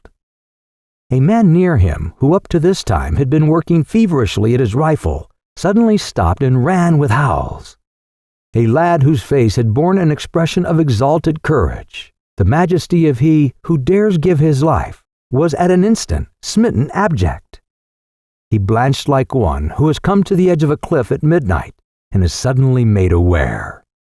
There was a revelation. He too threw down his gun and fled. There was no shame in his face. He ran like a rabbit. Others began to scamper away through the smoke. The youth turned his head, shaken from this trance by this movement, as if the regiment was leaving him behind. He saw the few fleeting forms. He yelled then with fright and swung about. For a moment in the great clamor, he was like a proverbial chicken. He lost the direction of safety. Destruction threatened him from all points. Directly, he began to speed toward the rear in great leaps. His rifle and cap were gone. His unbuttoned coat bulged in the wind. The flap of his cartridge box bobbed wildly, and his canteen, by its slender cord, swung out behind. On his face was all the horror of those things which he imagined. The lieutenant sprang forth bawling. The youth saw his features wrathfully red, and saw him make a dab with his sword. His one thought of the incident was that the lieutenant was a peculiar creature to feel interested in such matters upon this occasion. He ran like a blind man. 2 or 3 times he fell down. Once he knocked his shoulder so heavily against a tree that he went headlong. Since he had turned his back upon the fight, his fears had been wondrously magnified. Death, about to thrust him between the shoulder blades, was far more dreadful than death about to smite him between the eyes. When he thought of it later, he conceived the impression that it is better to view the appalling than to be merely within hearing. The noises of the battle were like stones. He believed himself liable to be crushed. As he ran, he mingled with others. He dimly saw men on his right and on his left, and he heard footsteps behind him. He thought that all the regiment was fleeing, pursued by these ominous crashes. In his flight, the sound of these following footsteps gave him one meager relief. He felt vaguely that death must make a first choice of the men who were nearest. The initial morsels for the dragons would be then those who were following him. So he displayed the zeal of an insane sprinter in his purpose to keep them in the rear. There was a race. As he, leading, went across a little field, he found himself in a region of shells. They hurtled over his head with long, wild screams. As he listened, he imagined them to have rows of cruel teeth that grinned at him. Once one lit before him, and the livid lightning of the explosion effectually barred the way in his chosen direction. He groveled on the ground, and then springing up, went careering off through some bushes. He experienced a thrill of amazement when he came within view of a battery in action. The men there seemed to be in conventional moods, although unaware of the impending annihilation. The battery was disputing with a distant antagonist, and the gunners were wrapped in admiration of their shooting. They were continually bending in coaxing positions over the guns. They seemed to be patting them on the back and encouraging them with words. The guns, stolid and undaunted, spoke with dogged valor. The precise gunners were coolly enthusiastic. They lifted their eyes every chance to the smoke-wreathed hillock from whence the hostile battery addressed them. The youth pitied them as he ran. Methodical idiots, machine-like fools. The refined joy of planting shells in the midst of the other's battery's formation would appear a little thing when the infantry came swooping out of the woods. The face of a youthful rider who was jerking his frantic horse with an abandon of temper he might display in a placid barnyard was impressed deeply upon his mind. He knew that he looked upon a man who would presently be dead. Too, he felt a pity for the guns, standing 6 good comrades in a bold row. He saw a brigade going to the relief of its pestered fellows. He scrambled upon a wee hill and watched it sweeping finely, keeping formation in difficult places. The blue of the line was crusted with steel color, and the brilliant flags projected. Officers were shouting. This sight also filled him with wonder. The brigade was hurrying briskly to be gulped into the infernal mouth of the war god. What matter of men were they, anyhow? Ah, it was some wondrous breed, or else they didn't comprehend, the fools. A furious order caused commotion in the artillery. An officer on a bounding horse made maniacal motions with his arms. The teams went sweeping up from the rear, the guns were whirled about, and the battery scampered away. The cannon with their noses poked slantingly at the ground grunted and grumbled like stout men, brave but with objections to hurry. The youth went on, moderating his pace since he had left the place of noises. Later he came upon a general of division seated upon a horse that pricked its ears in an interested way at the battle. There was a great gleaming of yellow and patent leather about the saddle and bridle. The quiet man astride looked mouse-colored upon such a splendid charger. A jingling staff was galloping hither and thither. Sometimes the general was surrounded by horsemen, and at other times he was quite alone. He looked to be much harassed. He had the appearance of a businessman whose market is swinging up and down. The youth went slinking around this spot. He went as near as he dared, trying to overhear words. Perhaps the general, unable to comprehend chaos, might call upon him for information, and he could tell him. He knew all concerning it. Of a surety, the force was in a fix, and any fool could see that if they did not retreat while they had opportunity, why, he felt that he would like to trash the general, or at least approach and tell him in plain words exactly what he thought him to be. It was criminal to stay calmly in one spot and make no effort to stay destruction. He loitered in a fever of eagerness for the division commander to apply to him. As he wearily moved about, he heard the general call out irritably, "Tompkins, go over and see Taylor, and tell him not to be in such an all-fired hurry. Tell him to halt his brigade in the edge of the woods. Tell him to detach a regiment. Say I think the center will break if we don't help him out some. Tell him to hurry up." A slim youth on a fine chestnut horse caught these swift words from the mouth of his superior. He made his horse bound into a gallop, almost from a walk in his haste to go upon his mission. There was a cloud of dust. A moment later, the youth saw the general bounce excitedly in his saddle. "Yes, by heavens, they have!" The officer leaned forward. His face was aflame with excitement. "Yes, by heavens, they've held him! They've held him!"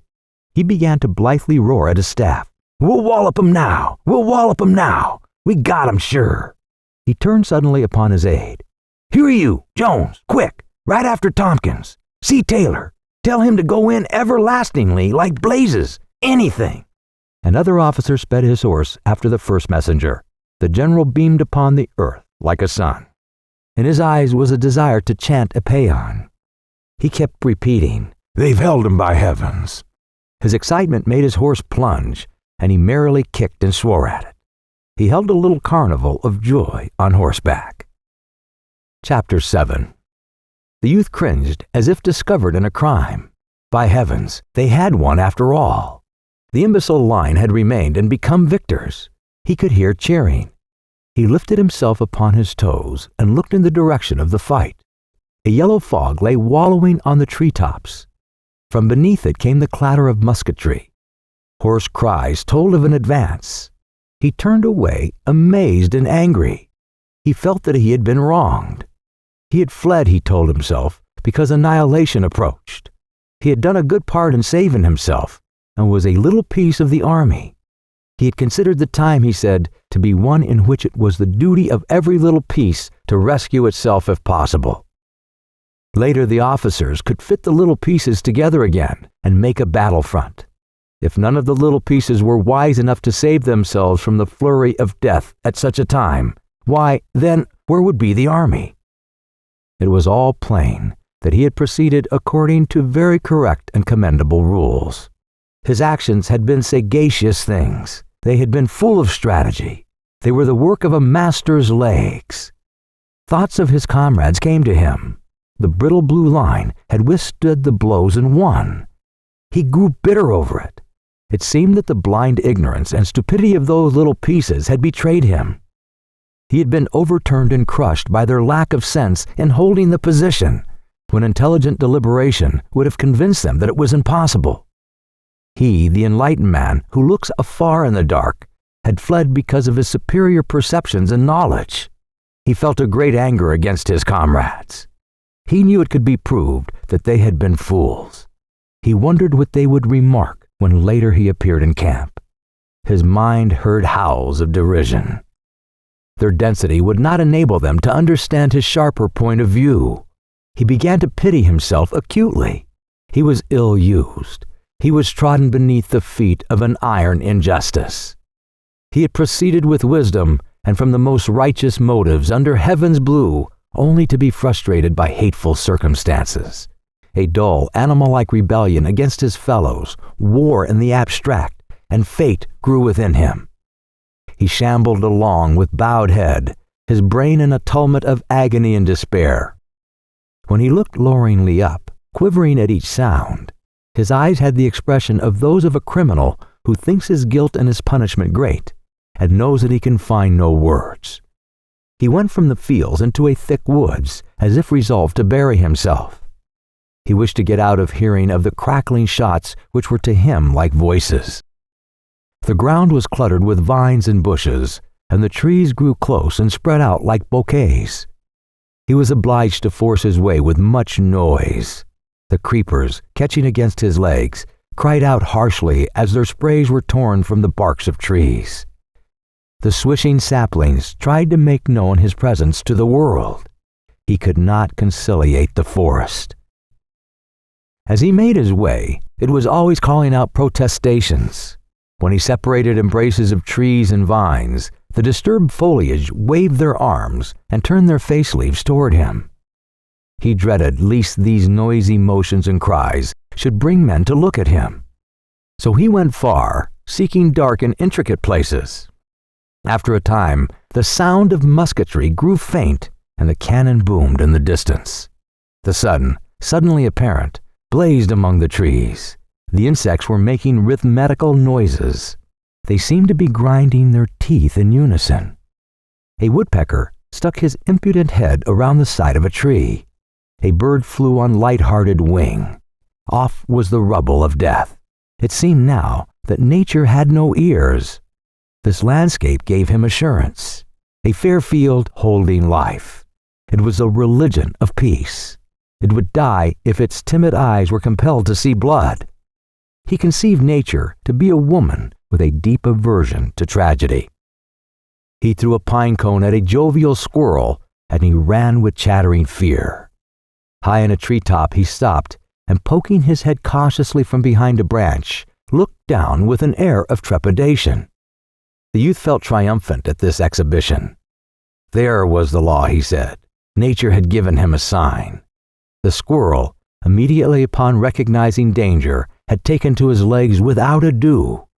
He did not stand stolidly, baring his furry belly to the missile, and die with an upward glance at the sympathetic heavens. On the contrary, he had fled as fast as his legs could carry him, and he was but an ordinary squirrel too, doubtless no philosopher of his race. The youth wended, feeling that nature was of his mind. She reinforced his argument with proofs that lived where the sun shone. Once he found himself almost into a swamp.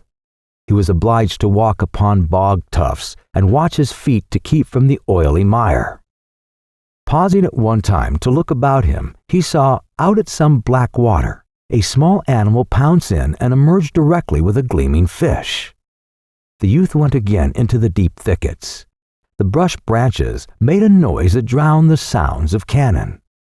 He walked on, going from obscurity into promises of a greater obscurity. At length he reached a place where the high arching boughs made a chapel.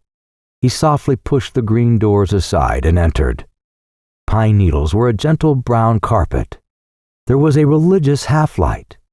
Near the threshold he stopped, horror-stricken at the sight of a thing. He was being looked at by a dead man who was seated with his back against a column-like tree. The corpse was dressed in a uniform that once had been blue, but was now faded to a melancholy shade of green. The eyes, staring at the youth, had changed to the dull hue to be seen on the side of a dead fish. The mouth was open. Its red had changed to an appalling yellow. Over the gray skin of the face ran little ants. One was truddling some sort of a bundle along the upper lip. The youth gave a shriek as he confronted the thing. He was for moments turned to stone before it. He remained staring into the liquid-looking eyes. The dead man and the living man exchanged a long look. Then the youth cautiously put one hand behind him and brought it against a tree. Leaning upon this, he retreated step by step, with his face still toward the thing. He feared that if he turned his back, the body might spring up and stealthily pursue him. The branches, pushing against him, threatened to throw him over upon it. His unguided feet, too, caught aggravatingly in brambles, and with it all, he received a subtle suggestion to touch the corpse. As he thought of his hands upon it, he shuddered profoundly. At last, he burst the bonds which had fastened him to the spot and fled, unheeding the underbrush. He was pursued by a sight of the black ants swarming greedily upon the gray face and venturing horribly near to the eyes. After a time he paused, and breathless and panting, listened. He imagined some strange voice would come from the dead throat and squawk after him in horrible menaces. The trees about the portal of the chapel moved soothingly in a soft wind. A sad silence was upon the little guarding edifice. Chapter 8. The trees began softly to sing a hymn of twilight. The sun sank until slanted bronze rays struck the forest. There was a lull in the noises of insects, as if they had bowed their beaks and were making a devotional pause. There was silence, save for the chanted chorus of the trees. Then upon the stillness, there suddenly broke a tremendous clangor of sounds. A crimson roar came from the distance. The youth stopped. He was transfixed by this terrific medley of all noises. It was as if worlds were being rended. There was the ripping sound of musketry and the breaking crash of the artillery. His mind flew in all directions. He conceived the two armies to be at each other panther fashion. He listened for a time. Then he began to run in the direction of the battle. He saw that it was an ironical thing for him to be running thus toward that which he had been at such pains to avoid. But he said in substance to himself that if the earth and the moon were about to clash, many persons would doubtless plan to get upon the roofs to witness the collision. As he ran, he became aware that the forest had stopped its music, as if at last becoming capable of hearing the foreign sounds. The trees hushed and stood motionless. Everything seemed to be listening to the crackle and clatter and ear-shaking thunder. The chorus pealed over the still earth. It suddenly occurred to the youth that the fight in which he had been was after all but perfunctory popping. In the hearing of this present din, he was doubtful if he had seen real battle scenes. This uproar explained a celestial battle. It was tumbling hordes a-struggling in the air. Reflecting, he saw a sort of a humor in the point of view of himself and his fellows during the late encounter. They had taken themselves and the enemy very seriously and had imagined that they were deciding the war. Individuals must have supposed that they were cutting the letters of their names deep into everlasting tablets of brass, or enshrining their reputations forever in the hearts of their countrymen, while as to fact, the affair would appear in printed reports under a meek and immaterial title. But he saw that it was good, else he said, in battle, every one would surely run, save forlorn hopes and their ilk. He went rapidly on. He wished to come to the edge of the forest that he might peer out. As he hastened, there passed through his mind pictures of stupendous conflicts. His accumulated thought upon such subjects was used to form scenes. The noise was as the voice of an eloquent being describing. Sometimes the brambles formed chains and tried to hold him back. Trees confronting him stretched out their arms and forbade him to pass. After its previous hostility, this new resistance of the forest filled him with a fine bitterness. It seemed that nature could not be quite ready to kill him. But he obstinately took roundabout ways, and presently he was where he could see long gray walls of vapor where lay battle lines. The voices of cannon shook him. The musketry sounded in long, irregular surges that played havoc with his ears. He stood regardant for a moment. His eyes had an awestruck expression. He gawked in the direction of the fight. Presently, he proceeded again on his forward way. The battle was like the grinding of an immense and terrible machine to him. Its complexities and powers, its grim processes fascinated him. He must go close and see it produce corpses. He came to a fence and clambered over it. On the far side, the ground was littered with clothes and guns. A newspaper folded up lay in the dirt. A dead soldier was stretched with his face hidden in his arm. Farther off, there was a group of 4 or 5 corpses keeping mournful company. A hot sun had blazed upon the spot. In this place, the youth felt that he was an invader. This forgotten part of the battleground was owned by the dead men, and he hurried in the vague apprehension that one of the swollen forms would rise and tell him to be gone. He came finally to a road from which he could see in the distance dark and agitated bodies of troops, smoke-fringed. In the lane was a blood-stained crowd streaming to the rear. Wounded men were cursing, groaning, and wailing. In the air, always, was a mighty swell of sound that it seemed could sway the earth. With the courageous words of the artillery, and the spiteful sentences of the musketry mingled red cheers. And from this region of noises came the steady current of the maimed. One of the wounded men had a shoe full of blood. He hopped like a schoolboy in a game. He was laughing hysterically. One was swearing that he had been shot in the arm through the commanding general's mismanagement of the army. One was marching with an air imitative of some sublime drum major. Upon his features was an unholy mixture of merriment and agony. As he marched, he sang a bit of doggerel in a high and quavering voice. "Sing a song of victory, a pocket full of bullets, 25 dead men baked in a pie." Part of the procession limped and staggered to this tune. Another had the gray seal of death already upon his face. His lips were curled in hard lines, and his teeth were clenched. His hands were bloody from where he had pressed them upon his wound. He seemed to be awaiting the moment when he would pitch headlong. He stalked like the specter of a soldier, his eyes burning with the power of a stare into the unknown. There were some who proceeded sullenly, full of anger at their wounds, and ready to turn upon anything as an obscure cause. An officer was carried along by 2 privates. He was peevish. "Don't joggle so, Johnson, you fool," he cried. "Think my leg is made of iron. If you can't carry me decent, put me down and let someone else do it." He bellowed at the tottering crowd who blocked the quick march of his bearers. "Say, make way there, can't ya? Make way, Dickens, take it all." They sulkily parted and went to the roadsides.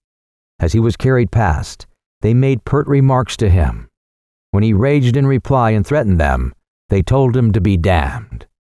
The shoulder of one of the tramping bearers knocked heavily against the spectral soldier who was staring into the unknown. The youth joined this crowd and marched along with it. The torn bodies expressed the awful machinery in which the men had been entangled. Orderlies and couriers occasionally broke through the throng in the roadway, scattering wounded men right and left, galloping on, followed by howls. The melancholy march was continually disturbed by the messengers, and sometimes by bustling batteries that came swinging and thumping down upon them, the officers shouting orders to clear the way. There was a tattered man, fouled with dust, blood and powder stained from his hair to shoes, who trudged quietly at the youth's side. He was listening with eagerness and much humility to the lurid descriptions of a bearded sergeant. His lean features wore an expression of awe and admiration. He was like a listener in a country store to wondrous tales told among the sugar barrels. He eyed the storyteller with unspeakable wonder. His mouth was agape in yokel fashion. The sergeant, taking note of this, gave pause to his elaborate history while he administered a sardonic comment. "Be careful, honey. You'll be a-catchin' flies," he said. The tattered man shrank back abashed. After a time, he began to sidle near to the youth, and in a different way try to make him a friend. His voice was gentle as a girl's voice, and his eyes were pleading. The youth saw with surprise that the soldier had 2 wounds, one in the head, bound with a blood-soaked rag, and the other in the arm, making that member dangle like a broken bough. After they had walked together for some time, the tattered man mustered sufficient courage to speak. "Was pretty good fight, wasn't it?" he timidly said. The youth, deep in thought, glanced up at the bloody and grim figure with its lamb-like eyes. What was pretty good fighting? Was it pretty good fighting, wasn't it?" "Yes," said the youth shortly. He quickened his pace. But the other hobbled industriously after him. There was an air of apology in his manner, but he evidently thought that he needed only to talk for a time, and the youth would perceive that he was a good fellow. "Was a pretty good fight, wasn't it?" he began in a small voice, and then he achieved the fortitude to continue. "Darn me if I ever see fellows fight so. Laws, how did they fight? I know the boys they'd like when they once got squared at it. The boys ain't had no fair chance up to now. But this time, they showed what they was. I knowed it'd turn out this way. You can't lick them boys, no sir. They're fighters, they be." He breathed a deep breath of humble admiration. He had looked at the youth for encouragement several times. He received none, but gradually he seemed to get absorbed in his subject. "I was talking cross pickets with a boy from Georgia once, and that boy, he says, "You fellas all run like hell when they once heard a gun," he says. "Maybe they will," I says, "but I don't believe none of it." I says, and by Jiminy, I says back to him, "Maybe your fellas all run like hell when they once heard a gun," I says. He larfed. "Well, they didn't run today, did they? Hey, no sir. They fight and fight and fight." His homely face was suffused with the light of love for the army, which was to him all things beautiful and powerful. After a time, he turned to the youth. "Where'd you hit, old boy?" he asked in a brotherly tone. The youth felt instant panic at this question, although at first its full import was not borne in upon him. "What?" he asked. "Where you hit?" repeated the tattered man. "Why," began the youth, that is, why. He turned away suddenly and slid through the crowd. His brow was heavily flushed, and his fingers were picking nervously at one of his buttons. He bent his head and fastened his eyes studiously upon the button as if it were a little problem. The tattered man looked after him in astonishment. Chapter 9. The youth fell back in the procession until the tattered soldier was not in sight. Then he started to walk on with the others. But he was amid wounds. The mob of men was bleeding. Because of the tattered soldier's question, he now felt that his shame could be viewed. He was continually casting sidelong glances to see if the men were contemplating the letters of guilt he felt burned into his brow. At times he regarded the wounded soldiers in an envious way. He conceived persons with torn bodies to be peculiarly happy. He wished that he too had a wound, a red badge of courage. The spectral soldier was at his side like a stalking reproach. The man's eyes were still fixed in a stare into the unknown. His gray, appalling face had attracted attention in the crowd, and men, slowing to his dreary pace, were walking with him. They were discussing his plight, questioning him and giving him advice. In a dogged way, he repelled them, signing to them to go on and leave him alone. The shadows of his face were deepening, and his tight lips seemed holding in check the moan of great despair. There could be seen a certain stiffness in the movements of his body, as if he were taking infinite care not to arouse the passion of his wounds. As he went on, he seemed always looking for a place, like one who goes to choose a grave. Something in the gesture of the man as he waved the bloody and pitying soldiers away made the youth start as if bitten. He yelled in horror. Tottering forward, he laid a quivering hand upon the man's arm. As the latter slowly turned his wax-like features toward him, the youth screamed, "God, Jim Conklin!" The tall soldier made a little commonplace smile. "Hello, Henry," he said. The youth swayed on his legs and glared strangely. He stuttered and stammered. "Oh, Jim! Oh, Jim! Oh, Jim!" The tall soldier held out his gory hand. There was a curious red and black combination of new blood and old blood upon it. "Where you been, Henry?" he asked. He continued in a monotonous tone. "I thought maybe you got killed over. There's been thunder to pay today. I was worrying about it a good deal." The youth still lamented. "Oh, Jim! Oh, Jim! Oh, Jim!" "You know," said the tall soldier, "I was out there." He made a careful gesture. "Ah, Lord, what a circus! And by Jiminy, I got shot! I got shot! Yes, by Jiminy, I got shot!" He reiterated this fact in a bewildered way, as if he did not know how it came about. The youth put forth anxious arms to assist him, but the tall soldier went firmly on, as if propelled. Since the youth's arrival as a guardian for his friend, the other wounded men had ceased to display much interest. They occupied themselves again in dragging their own tragedies toward the rear. Suddenly, as the two friends marched on, the tall soldier seemed to be overcome by a terror. His face turned to a semblance of gray paste. He clutched the youth's arm and looked all about him as if dreading to be overheard. Then he began to speak in a shaking whisper. "I tell you what I'm afraid of, Henry. I'll tell you what I'm afraid of. I'm afraid I'll fall down. And then, you know, them damned artillery wagons, they'll like as not'll run me over. That's what I'm afraid of."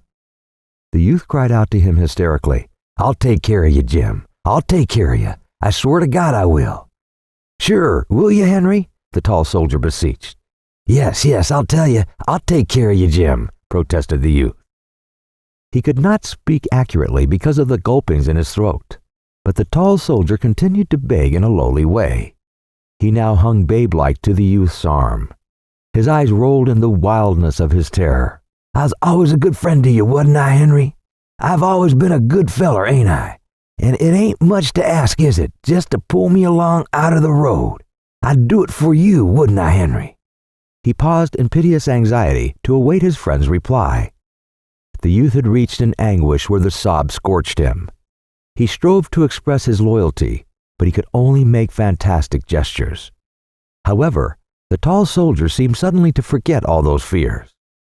He became again the grim, stalking specter of a soldier. He went stonily forward. The youth wished his friend to lean upon him, but the other always shook his head and strangely protested. "No, no, no! Leave me be! Leave me be!" His look was fixed again upon the unknown. He moved with mysterious purpose, and all of the youth's offers he brushed aside. "No, no! Leave me be! Leave me be!" The youth had to follow. Presently, the latter heard a voice talking softly near his shoulders. Turning, he saw that it belonged to the tattered soldier. "You'd better take me out of the road, partner. There's a battery coming, hellity-whoop, down the road, and he'll get runned over. He's a goner anyhow in about 5 minutes, you can see that. You'd better take him out of the road. Where the blazes does he get his strength from? Lord knows," cries the youth. He was shaking his hands helplessly. He ran forward presently and grasped the tall soldier by the arm. "Jim, Jim," he coaxed, "come with me." The tall soldier weakly tried to wrench himself free. "Huh?" he said vacantly. He stared at the youth for a moment. At last he spoke as if dimly comprehending. "Oh, and to the fields. Oh." He started blindly through the grass. The youth turned once to look at the lashing riders and jouncing guns of the battery. He was startled from his view by a shrill outcry from the tattered man. "God, he's running!" Turning his head swiftly, the youth saw his friend running in a staggering and stumbling way toward a little clump of bushes. His heart seemed to wrench itself almost free from his body at this sight. He made a noise of pain. He and the tattered man began a pursuit. There was a singular race. When he overtook the tall soldier, he began to plead with all the words he could find. "Jim, Jim, what are you doing? What makes you do this way? You'll hurt yourself." The same purpose was in the tall soldier's face. He protested in a dulled way, keeping his eyes fastened on the mystic place of his intentions. "No, no, don't touch me. Leave me be, leave me be." The youth, aghast and filled with wonder at the tall soldier, began quavering to question him. "Where you going, Jim? What you thinking about? Where you going? Tell me, won't you, Jim?" The tall soldier faced about as upon relentless pursuers. In his eyes there was a great appeal. "Leave me be, can't you? Leave me be for a minute." The youth recoiled. "Why, Jim?" he said in a dazed way. "What's the matter with you?" The tall soldier turned and, lurching dangerously, went on. The youth and the tattered soldier followed, sneaking as if whipped, feeling unable to face the stricken man if he should again confront them. They began to have thoughts of a solemn ceremony. There was something rite-like in these movements of the doomed soldier, and there was a resemblance in him to a devotee of a mad religion, blood-sucking, muscle-wrenching, bone-crunching. They were awed and afraid. They hung back lest he have at command a dreadful weapon. At last, they saw him stop and stand motionless. Hastening up, they perceived that his face wore an expression telling that he had at last found the place for which he had struggled. His spare figure was erect. His bloody hands were quietly at his side. He was waiting with patience for something that he had come to meet. He was at the rendezvous. They paused and stood expectant. There was a silence. Finally, the chest of the doomed soldier began to heave with a strained motion. It increased in violence until it was as if an animal was within and was kicking and tumbling furiously to be free. The spectacle of gradual strangulation made the youth writhe, and once as his friend rolled his eyes, he saw something in them that made him sink wailing to the ground. He raised his voice in a last supreme call. "Jim! Jim! Jim!" The tall soldier opened his lips and spoke. He made a gesture. "Leave me be. Don't touch me. Leave me be." There was another silence while he waited. Suddenly, his form stiffened and straightened. Then it was shaken by a prolonged "Ugh." He stared into space. To the two watchers, there was a curious and profound dignity in the firm lines of his awful face. He was invaded by a creeping strangeness that slowly enveloped him. For a moment, the tremor of his legs caused him to dance a sort of hideous hornpipe. His arms beat wildly about his head in expression of imp-like enthusiasm. His tall figure stretched itself to its full height. There was a slight rending sound. Then it began to swing forward, slow and straight, in the manner of a falling tree. A swift muscular contortion made the left shoulder strike the ground first. This body seemed to bounce a little way from the earth. "God!" said the tattered soldier. The youth had watched, spellbound, this ceremony at the place of meeting. His face had been twisted into an expression of every agony he had imagined for his friend. He now sprang to his feet and, going closer, gazed upon the paste-like face. The mouth was open and the teeth showed in a laugh. As the flap of the blue jacket fell away from the body, he could see that the side looked as if it had been chewed by wolves. The youth turned with his sudden livid rage toward the battlefield. He shook his fist. He seemed about to deliver a philippic. Hell! The red sun was pasted in the sky like a wafer. Chapter 10. The tattered man stood musing. "Well, he was a regular Jim Dandy for nerve, wasn't he?" said he finally in a little awestruck voice. "A regular Jim Dandy." He thoughtfully poked one of the docile hands with his foot. "I wonder where he's got his strength from. Never seen a man do like that before. It was a funny thing. Well, he was a regular Jim Dandy." The youth desired to screech out his grief. He was stabbed, but his tongue lay dead in the tomb of his mouth. He threw himself again upon the ground and began to brood. The tattered man stood musing. "Look-a-here, partner," he said after a time. He regarded the corpse as he spoke. "He's up and gone, ain't he? And we might as well begin to look out for old number one. This here thing is all over. He's up and gone, ain't he? And he's all right here. Nobody won't bother him. And I must say I ain't enjoying any great health myself these days." The youth, awakened by the tattered soldier's tone, looked quickly up. He saw that he was swinging uncertainly on his legs, and that his face had turned to a shade of blue. "Good Lord," he cried. "You ain't going to. Not you too." The tattered man waved his hand. "Nary die," he said. "All I want is some pea soup and a good bed. Some pea soup," he repeated dreamily. The youth arose from the ground. "I wonder where he came from. I left him over there," he pointed. "And now I find him here. And he was coming from over there, too." He indicated a new direction. They both turned toward the body as if to ask it of a question. "Well," at length spoke the tattered man, "there ain't no use in our staying here and trying to ask him anything." The youth nodded an assent wearily. They both turned to gaze for a moment at the corpse. The youth murmured something. "Well, he was a Jim Dandy, wasn't he?" said the tattered man as if in response. They turned their backs upon it and started away. For a time they stole softly, treading with their toes. It remained laughing there in the grass. "I'm commencing to feel pretty bad," said the tattered man suddenly, breaking one of his little silences. "I'm commencing to feel pretty damn bad." The youth groaned. "Oh, Lord." He wondered if he was to be the tortured witness of another grim encounter, but his companion waved his hand reassuringly. "Oh, I'm not going to die yet. There's too much depending on me for me to die yet. No, sir, nary die, I can't. You ought to see the swat of children I got, and all like that."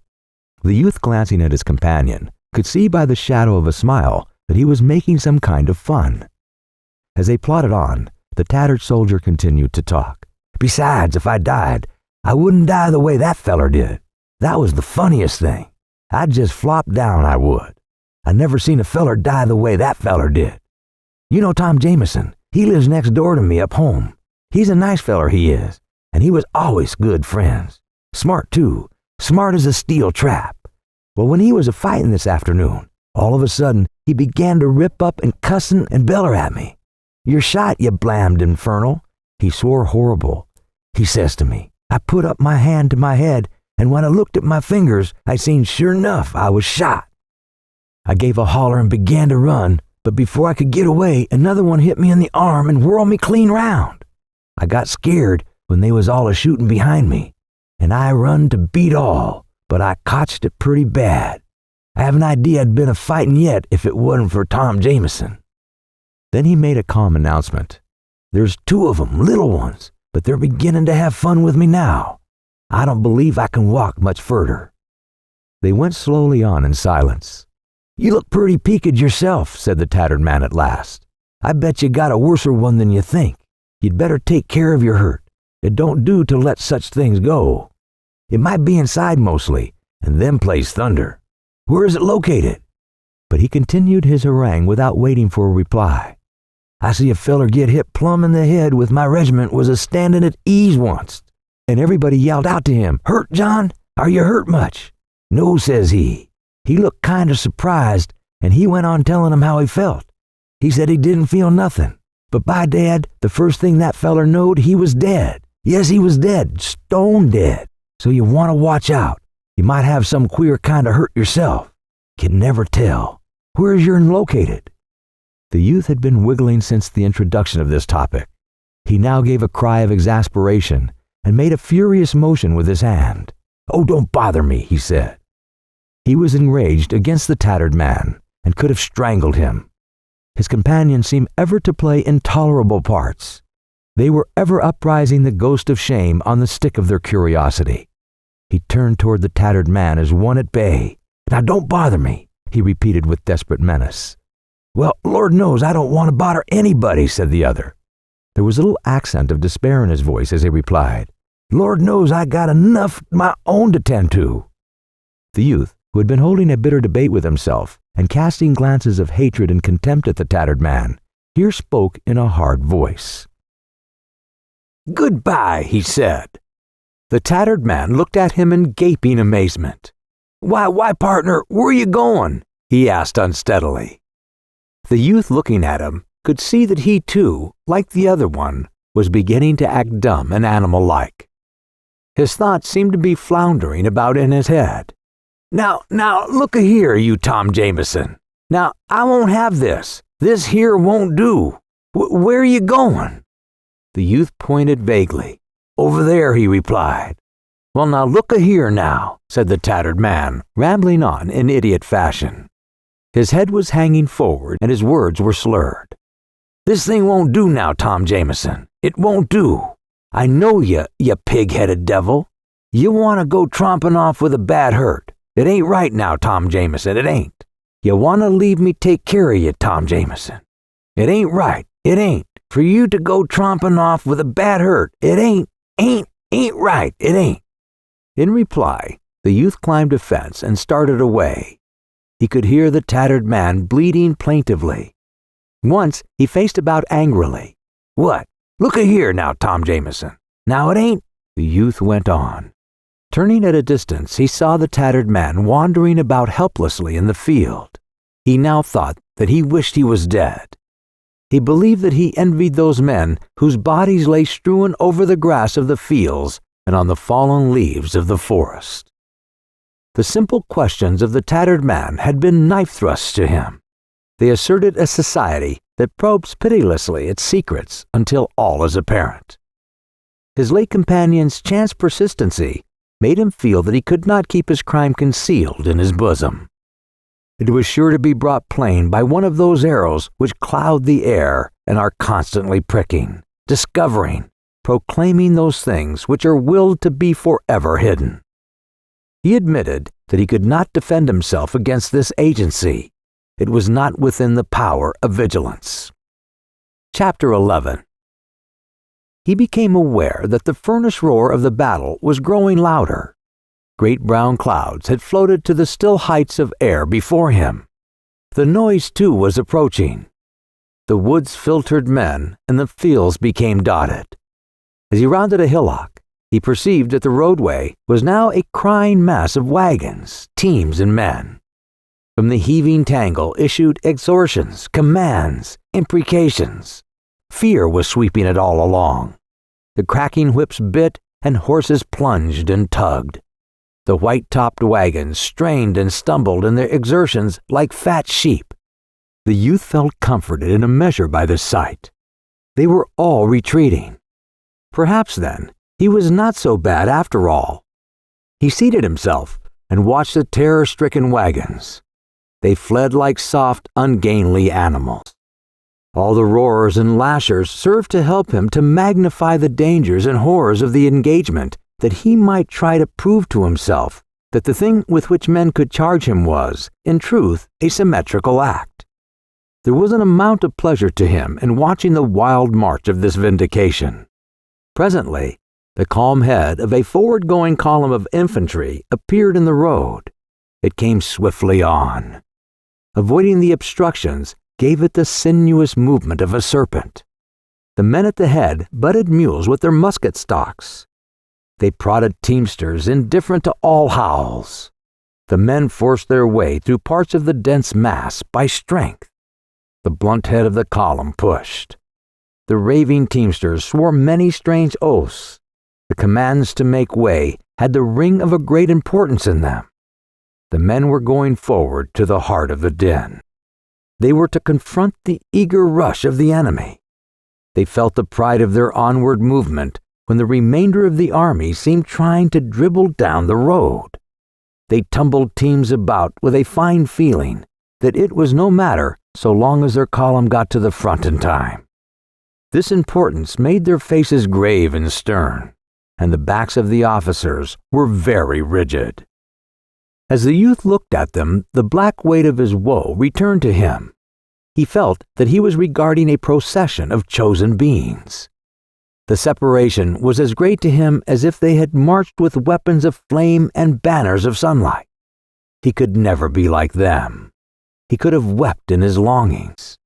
He searched about in his mind for an adequate malediction for the indefinite cause, the thing upon which men turned the words of final blame. It, whatever it was responsible for him, he said. There lay the fault. The haste of the column to reach the battle seemed to the forlorn young man to be something much finer than stout fighting. Heroes, he thought, could find excuses in that long, seething lane. They could retire with perfect self-respect and make excuses to the stars. He wondered what those men had eaten that they could be in such haste to force their way to grim chances of death. As he watched, his envy grew until he thought that he wished to change lives with one of them. He would have liked to have used a tremendous force, he said, throw off himself and become a better. Swift pictures of himself, apart yet in himself, came to him. A blue, desperate figure leading lurid charges with one knee forward and a broken blade high. A blue, determined figure standing before a crimson and steel assault, getting calmly killed on a high place before the eyes of all. He thought of the magnificent pathos of his dead body. These thoughts uplifted him. He felt the quiver of war desire. In his ears, he heard the ring of victory. He knew the frenzy of a rapid, successful charge, the music of the trampling feet, the sharp voices, the clanking arms of the column near him made him soar on the red wings of war. For a few moments, he was sublime. He thought that he was about to start for the front. Indeed, he saw a picture of himself, dust-stained, haggard, panting, flying to the front at the proper moment to seize and throttle the dark, leering witch of calamity. Then the difficulties of the thing began to drag at him. He hesitated, balancing awkwardly on one foot. He had no rifle. He could not fight with his hands, said he resentfully to his plan. Well, rifles could be had for the picking. They were extraordinarily profuse. Also, he continued, it would be a miracle if he found his regiment. Well, he could fight with any regiment. He started forward slowly. He stepped as if he expected to tread upon some explosive thing. Doubts and he were struggling. He would truly be a worm if any of his comrades should see him returning thus, the marks of his flight upon him.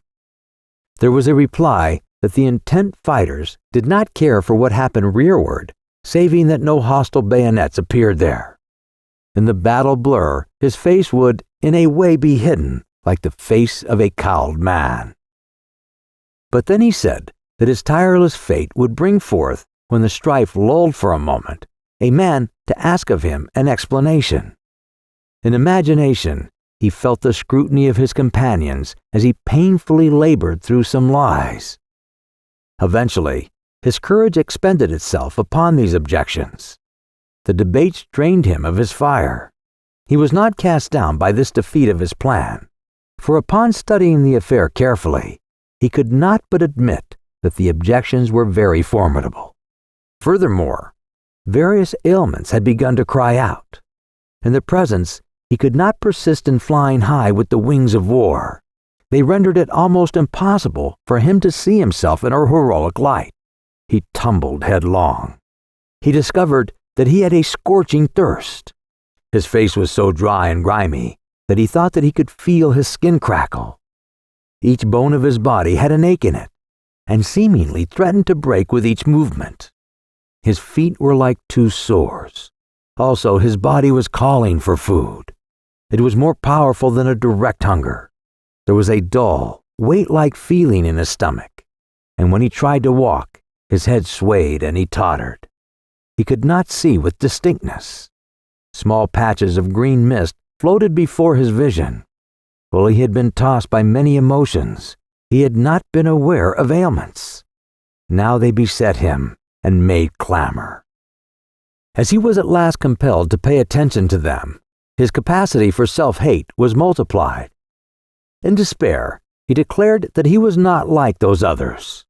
He now conceded it to be impossible that he should ever become a hero.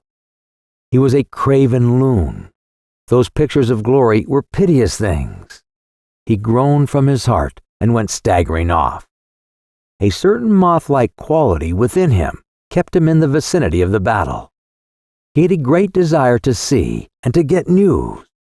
He wished to know who was winning. He told himself that, despite his unprecedented suffering, he had never lost his greed for a victory. Yet he said, in a half-apologetic manner to his conscience, that he could not but know that a defeat for the army this time might mean many favorable things for him. The blows of the enemy would splinter regiments into fragments. Thus, many men of courage, he considered, would be obliged to desert the colors and scurry like chickens. He would appear as one of them. They would be sullen brothers in distress, and he could then easily believe he had not run away any farther or faster than they. And if he himself could believe in his virtuous perfection, he conceived that there would be small trouble in convincing all others. He said, as if in excuse for this hope, that previously the army had encountered great defeats, and in a few months had shaken off all blood and tradition of them, emerging as bright and valiant as a new one. Thrusting out of sight the memory of disaster, and appearing with the valor and confidence of unconquered legions, the shrilling voices of the people at home would pipe dismally for a time, but various generals were usually compelled to listen to these ditties. He, of course, felt no compunctions for proposing a general as a sacrifice. He could not tell who the chosen for the barbs might be, so he could center no direct sympathy upon him. The people were afar, and he did not conceive public opinion to be accurate at long range. It was quite probable they would hit the wrong man who, after he had recovered from his amazement, would perhaps spend the rest of his days in writing replies to the songs of his alleged failure. It would be very unfortunate, no doubt, but in this case a general was of no consequence to the youth. In a defeat, there would be a roundabout vindication of himself. He thought it would prove, in a manner, that he had fled early because of his superior powers of perception. A serious prophet, upon predicting a flood, should be the first man to climb a tree. This would demonstrate that he was indeed a seer. A moral vindication was regarded by the youth as a very important thing. Without salve, he could not, he thought, wear the sore badge of his dishonor through life. With his heart continually assuring him that he was despicable, he could not exist without making it, through his actions, apparent to all men. If the army had gone gloriously on, he would be lost. If the din meant that now his army's flags were tilted forward, he was a condemned wretch. He would be compelled to doom himself to isolation. If the men were advancing, Their indifferent feet were trampling upon his chances for a successful life. As these thoughts went rapidly through his mind, he turned upon them and tried to thrust them away. He denounced himself as a villain. He said that he was the most unutterable selfish man in existence. His mind pictured the soldiers who would place their defiant bodies before the spear of the yelling battle fiend, and as he saw their dripping corpses on an imagined field, he said that he was their murderer. Again, he thought that he wished he was dead. He believed that he envied a corpse. Thinking of the slain, he achieved a great contempt for some of them, as if they were guilty for thus becoming lifeless.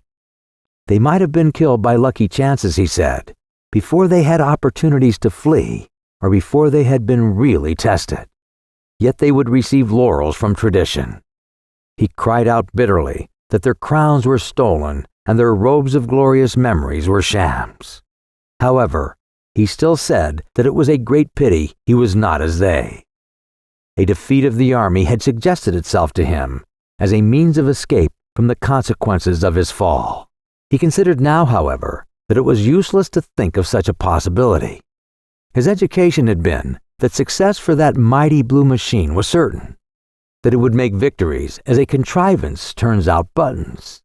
He presently discarded all his speculations in the other direction. He returned to the creed of soldiers. When he perceived again that it was not possible for the army to be defeated, he tried to bethink him of a fine tale which he could take back to his regiment, and with it turn the expected shafts of derision. But as he mortally feared these shafts, it became impossible for him to invent a tale he felt he could trust. He experimented with many schemes, but threw them aside one by one as flimsy. He was quick to see vulnerable places in them all. Furthermore, he was much afraid that some arrow of scorn might lay him mentally low before he could raise his protecting tale. He imagined the whole regiment saying, "Where's Henry Fleming? He run, didn't he? Oh my."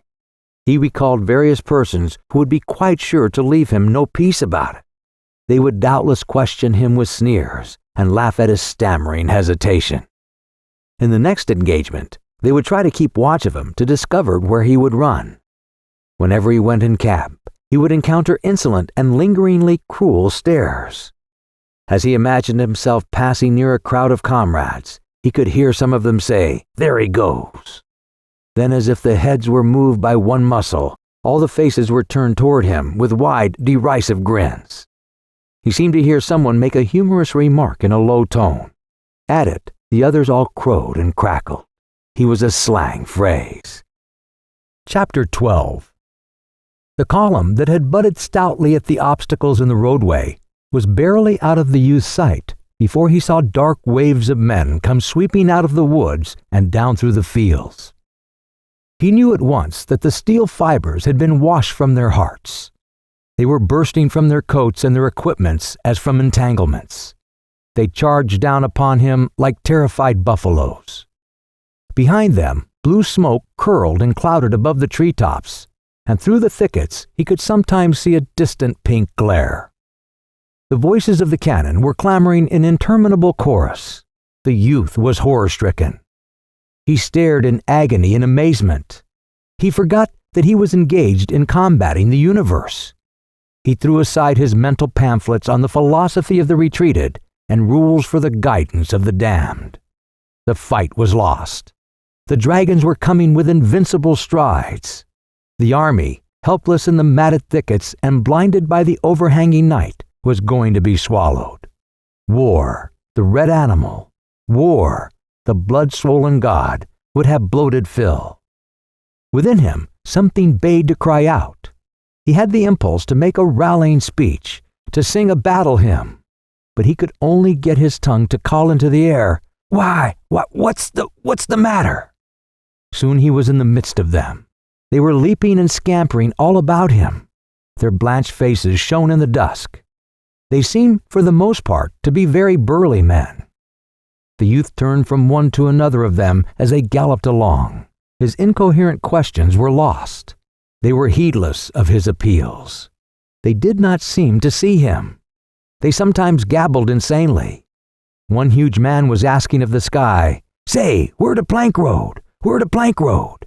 It was as if he had lost a child. He wept in his pain and dismay. Presently, men were running hither and thither in all ways. The artillery booming, forward, rearward, and on the flanks made jumble of ideas of direction. Landmarks had vanished into the gathered gloom. The youth began to imagine that he had got into the center of the tremendous quarrel, and he could perceive no way out of it. From the mouths of the fleeing men came 1,000 wild questions, but no one made answers. The youth, after rushing about and throwing interrogations at the heedless bands of retreating infantry, finally clutched a man by the arm.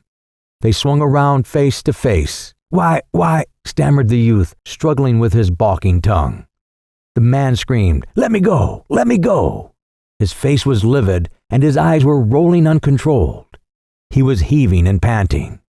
He still grasped his rifle, perhaps having forgotten to release his hold upon it. He tugged frantically, and the youth, being compelled to lean forward, was dragged several paces. "Let me go! Let me go! Why?" stuttered the youth. "Well then," bawled the man in a lurid rage. He adroitly and fiercely swung his rifle. It crushed upon the youth's head. The man ran on. The youth's fingers had turned to paste upon the other's arm. The energy was smitten from his muscles. He saw the flaming wings of lightning flash before his vision. There was a deafening rumble of thunder within his head. Suddenly, his legs seemed to die. He sank withering to the ground. He tried to arise. In his efforts against the numbing pain, he was like a man wrestling with a creature of the air. There was a sinister struggle. Sometimes he would achieve a position half erect, battle with the air for a moment, and then fall again, grabbing at the grass. His face was of a clammy pallor. Deep groans were wrenched from him. At last, with a twisting movement, he got upon his hands and knees, and from thence, like a babe trying to walk to his feet. Pressing his hands to his temples, he went lurching over the grass. He fought an intense battle with his body. His dulled senses wished him to swoon, and he opposed them stubbornly, his mind portraying unknown dangers and mutilations if he should fall upon the field. He went tall, soldier fashion. He imagined secluded spots where he could fall and be unmolested. To search for one, he strove against the tide of his pain. Once he put his hand to the top of his head and timidly touched the wound. The scratching pain of the contact made him draw a long breath through his clenched teeth. His fingers were dabbled with blood. He regarded them with a fixed stare. Around him he could hear the grumble of jolted cannon as the scurrying horses were lashed toward the front. Once a young officer on a besplashed charger nearly ran him down. He turned and watched the mass of guns, men and horses, sweeping in a wide curve toward a gap in a fence. The officer was making excited motions with a gauntleted hand. The guns followed the teams with an air of unwillingness, of being dragged by the heels. Some officers of the scattered infantry were cursing and railing like fishwives. Their scolding voices could be heard above the din. Into the unspeakable jumble in the roadway rode a squadron of cavalry. The faded yellow of their facing shone bravely. There was a mighty altercation. The artillery were assembling as if for a conference. The blue haze of evening was upon the field. The lines of forest were long purple shadows. One cloud lay along the western sky, partly smothering the red. As the youth left the scene behind him, he heard the guns suddenly roar out. He imagined them shaking in black rage. They belched and howled like brass devils guarding a gate. The soft air was filled with the tremendous remonstrance. With it came the shattering peal of opposing infantry. Turning to look behind him, he could see sheets of orange light illume the shadowy distance. There were subtle and sudden lightnings in the far air. At times, he thought he could see heavy masses of men. He hurried on in the dusk. The day had faded until he could barely distinguish place for his feet. The purple darkness was filled with men who lectured and jabbered. Sometimes he could see them gesticulating against the blue and somber sky. There seemed to be a great ruck of men and munitions spread about in the forest and in the fields. The little narrow roadway now lay lifeless. There were overturned wagons like sun-dried boulders. The bed of the former turret was choked with the bodies of horses and splintered parts of war machines. It had come to pass that his wound pained him but little. He was afraid to move rapidly, however, for a dread of disturbing it. He held his head very still and took many precautions against stumbling. He was filled with anxiety, and his face was pinched and drawn in anticipation of the pain of any sudden mistake of his feet in the gloom. His thoughts as he walked fixed intently upon his hurt. There was a cool, liquid feeling about it, and he imagined blood moving slowly down under his hair. His head seemed swollen to a size that made him think his neck to be inadequate. The new silence of his wound made much worriment. The little blistering voices of pain that had called out from his scalp were, he thought, definite in their expression of danger. By them he believed that he could measure his plight. But when they remained ominously silent, he became frightened and imagined terrible fingers that clutched into his brain. Amid it, he began to reflect upon various incidents and conditions of the past. He bethought him of certain meals his mother had cooked at home, in which those dishes of which he was particularly fond had occupied prominent positions. He saw the spread table. The pine walls of the kitchen were glowing in the warm light from the stove. Too, he remembered how he and his companions used to go from the schoolhouse to the bank of a shaded pool. He saw his clothes in disorderly array upon the grass of the bank. He felt the swash of the fragrant water upon his body. The leaves of the overhanging maple rustled with melody in the wind of youthful summer. He was overcome presently by a dragging weariness. His head hung forward, and his shoulders were stooped as if he were bearing a great bundle. His feet shuffled along the ground. He held continuous arguments as to whether he should lie down and sleep at some near spot, or force himself on until he reached a certain haven. He often tried to dismiss the question, but his body persisted in rebellion, and his senses nagged at him like pampered babies. At last he heard a cheery voice near his shoulder. "Yeah, seem to be in a pretty bad way, boy." The youth did not look up, but he assented with quick tongue. "Huh." The owner of the cheery voice took him firmly by the arm. "Well," he said with a round laugh, "I'm going your way. The whole gang is going your way, and I guess I can give ye a lift." They began to walk like a drunken man and his friend. As they went along, the man questioned the youth and assisted him with the replies like one manipulating the mind of a child. Sometimes he interjected anecdotes. "What regiment do you belong to, huh? What's that? The 304th, New York. Why, what corps is that in? Oh, it is. Why, I thought they wasn't engaged today. They're way over there in the center. Oh, they was, huh? Well, pretty nearly everybody got their share of fighting today. By dad, I gave myself up for dead any number of times. There was shooting here and shooting there and hollering here and hollering there in the damn darkness until I couldn't tell to save my soul which side I was on. Sometimes I thought I was sure enough from Ohio, and other times I could have swore I was from the bitter end of Florida. It was the most mixed up darn thing I ever see. And these here whole woods is a regular mess. It'll be a miracle if we find our regiments tonight. Pretty soon, though, we'll meet a plenty of guards and provost guards, and one thing and another. Oh, there they go with an officer, I guess. Look at his hand a-dragging. He's got all the war he wants, I bet. He won't be talking so big about his reputation and all when they go to sawing off his leg, poor fella. My brother's got whiskers just like that. How'd you get your way over here anyhow? Your regiment is a long way from here, ain't it? Well, I guess we can find it. You know, there was a boy killed in my company today that I thought the world and all of. Jack was a nice feller. By ginger, it hurt like thunder to see old Jack just get knocked flat. We was a-standing purty peacefully for a spell, though there was men running every way all round us, and while we was a-standing like that, along come a big fat feller. He began to peck at Jack's elbow, and he says, "Say, where's the road to the river?" And Jack, he never paid no attention, and the feller kept on a-pecking at his elbow and saying, "Say, where's the road to the river?" Jack was a-looking ahead all the time, trying to see the Johnnies coming through the woods, and he never paid no attention to this big fat feller for a long time. But at last he turned round and he says, "I go to hell and find the road to the river." And just then a shot slapped him bang on the side of the head. He was a sergeant too. Them was his last words. Thunder, I wish we was sure of finding our regiment tonight. Going to be a long hunting, but I guess we can do it. In the search which followed, the man of the cherry voice seemed to the youth to possess a wand of a magic kind. He threaded the mazes of the tangled forest with a strange fortune. In encounters with guards and patrols, he displayed the keenness of a detective and the valor of a gamin. Obstacles fell before him and became of assistance.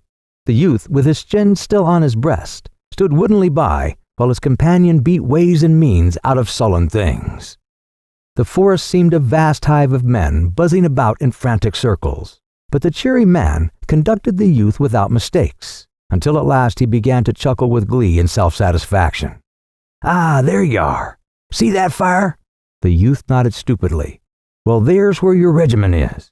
And now goodbye, old boy. Good luck to you. A warm and strong hand clasped the youth's languid fingers for an instant, and then he heard a cheerful and audacious whistling as the man strode away. As he who had so befriended him was thus passing out of his life, it suddenly occurred to the youth that he had not once seen his face. Chapter 13. The youth went slowly toward the fire indicated by his departed friend. As he reeled, he bethought him of the welcome his comrades would give him. He had a conviction that he would soon feel in his sore heart the barbed missiles of ridicule. He had no strength to invent a tale. He would be a soft target. He made vague plans to go off into the deeper darkness and hide, but they were all destroyed by the voices of exhaustion and pain from his body. His ailments, clamoring, forced him to seek the place of food and rest at whatever cost. He swung unsteadily toward the fire. He could see the forms of men throwing black shadows in the red light, and when he went near, it became known to him in some way that the ground was strewn with sleeping men. Of a sudden, he confronted a black and monstrous figure. A rifle barrel caught some glinting beams. Halt! Halt! He was dismayed for a moment, but he presently thought that he recognized the nervous voice. As he stood tottering before the rifle barrel, he called out, "Why, hello, Wilson, you here!" The rifle was lowered to a position of caution, and the loud soldier came slowly forward. He peered into the youth's face. "That you, Henry?" "Yes, it is. It's me." Well, old boy," said the other. "By ginger, I'm glad to see you. I gave you up for a goner. I thought you was dead sure enough." There was husky emotion in his voice. The youth found that now he could barely stand upon his feet. There was a sudden sinking of his forces. He thought he must hasten to produce his tale to protect him from the missiles already at the lips of his redoubtable comrades. So, staggering before the loud soldier, he began, Yes, I've had an awful time. I've been all over, way over on the right, terrible fighting over there. I had an awful time. I got separated from the regiment. Over on the right, I got shot in the head. I never seen such fighting. Awful time. I don't see how I could have got separated from the regiment. I got shot, too." His friend had stepped forward quickly. "What? Got shot? Why didn't you say so first? Poor old boy. We must hold on a minute. What am I doing? I'll call Simpson." Another figure at that moment loomed in the gloom. They could see that it was the corporal. "Who you talking to, Wilson?" he demanded. His voice was anger-toned. "Who you talking to? You the darndest sentinel? Why, hello, Henry. You here? Well, I thought you was dead 4 hours ago. Great Jerusalem. They keep turning up every 10 minutes or so. We thought we'd lost 42 men by straight count. But if they keep on a-coming this way, we'll get the company all back by morning yet. Where was you?" "Over on the right. I got separated," began the youth with considerable glibness. But his friend had interrupted hastily. "Yes, and he got shot in the head and he's in a fix, and we must see to him right away." He rested his rifle on the hollow of his left arm and his right around the youth's shoulder. "Gee, it must hurt like thunder," he said. The youth leaned heavily upon his friend. "Yes, it hurts. Hurts a good deal," he replied. There was a faltering in his voice. "Oh," said the corporal. He linked his arm in the youth's and drew him forward. "Come on, Henry. I'll take care of you." As they went on together, the loud private called out after them, "Put him to sleep in my blanket, Simpson. And hold on a minute. Here's my canteen. It's full of coffee. Look at his head by the fire and see how it looks. Maybe it's a pretty bad 'un. When I get relieved in a couple of minutes, I'll go over and see to him." The youth's senses were so deadened that his friend's voice sounded from afar, and he could scarcely feel the presence of the corporal's arm. He submitted passively to the latter's directing strength. His head was in the old manner hanging forward upon his breast. His knees wobbled. The corporal led him into the glare of the fire. "Now, Henry," he said, "let's have a look at your old head." The youth sat down obediently, and the corporal, laying aside his rifle, began to fumble in the bushy hair of his comrade. He was obliged to turn the other's head so that the full flush of the firelight would beam upon it. He puckered his mouth with a critical air. He drew back his lips and whistled through his teeth when his fingers came in contact with the splashed blood and the rare wound. "Ah, here we are," he said. He awkwardly made further investigations. "Just as I thought," he added presently.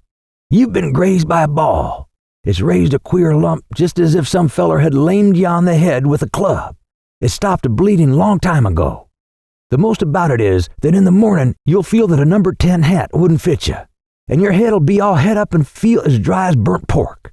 And yeah, may get a lot of other sicknesses too by morning. Yep, can never tell. Still, I don't much think so. It's just a damn good belt on the head and nothing more. Now you just sit here and don't move while I go right out the relief. Then I'll send Wilson to take care of you." Corporal went away. The youth remained on the ground like a parcel. He stared with a vacant look into the fire. After a time he aroused for some part, and the things about him began to take form. He saw that the ground in the deep shadows was cluttered with men, sprawling in every conceivable posture. Glancing narrowly into the more distant darkness, he caught occasional glimpses of visages that loomed pallid and ghostly, lit with a fluorescent glow. These faces expressed in their lines the deep stupor of the tired soldiers. They made them appear like men drunk with wine. This bit of forest might have appeared to an ethereal wanderer as a scene of the result of some frightful debauch. On the other side of the fire, the youth observed an officer asleep, seated bolt upright, with his back against a tree. There was something perilous in his position. Badgered by dreams, perhaps, he swayed with little bounces and starts, like an old toddy-stricken grandfather in a chimney corner. Dust and stains were upon his face. His lower jaw hung down as if lacking strength to assume its normal position. He was the picture of an exhausted soldier after a feast of war. He had evidently gone to sleep with his sword in his arms. These two had slumbered in an embrace, but the weapon had been allowed in time to fall unheeded to the ground. The brass-mounted hilt lay in contact with some parts of the fire. Within the gleam of rose and orange light from the burning sticks were other soldiers, snoring and heaving, or lying deathlike in a slumber. A few pair of legs were struck forth rigid and straight. The shoes displayed the muttered dust of marches, and bits of rounded trousers protruding from the blankets showed rents and tears from hurried pitchings through the dense brambles. The fire cracked musically. From it swelled light smoke. Overhead, the foliage moved softly. The leaves, with their faces turned toward the blaze, were colored shifting hues of silver, often edged with red.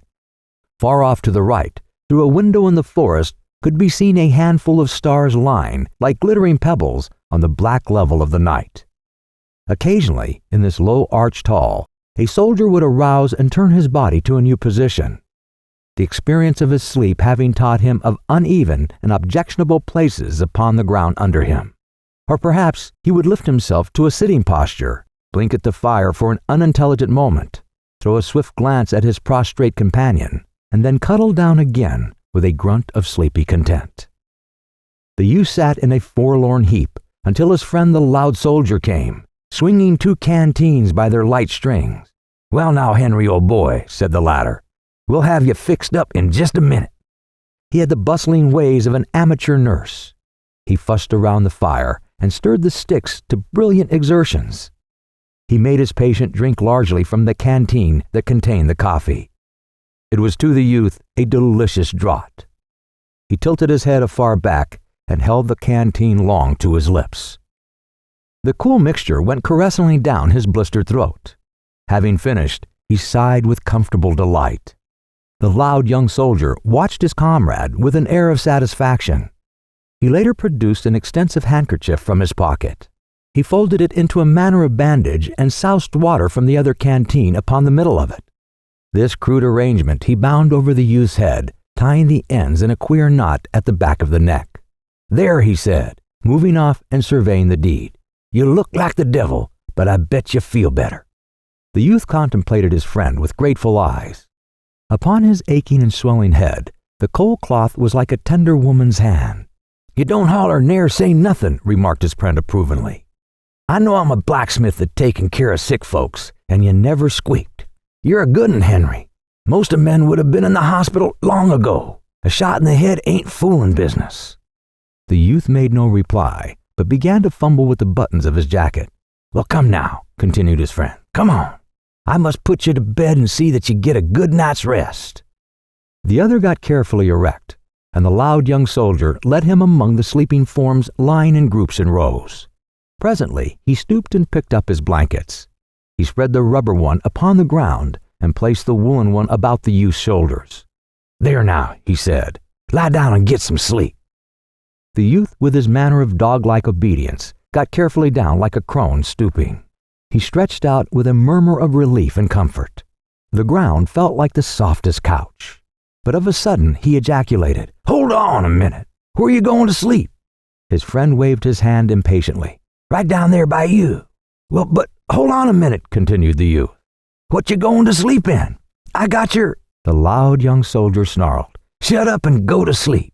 Don't be making a damn fool of yourself," he said severely. After the reproof, the youth said no more. An exquisite drowsiness had spread through him. The warm comfort of the blanket enveloped him and made a gentle languor. His head fell forward on his crooked arm, and his weighted lids went softly down over his eyes. Hearing a splatter of musketry from the distance, he wondered indifferently if those men sometimes slept. He gave a long sigh, snuggled down into his blanket, and in a moment was like his comrades. Chapter 14. When the youth awoke, it seemed to him that he had been asleep for 1,000 years, and he felt sure that he opened his eyes upon an unexpected world.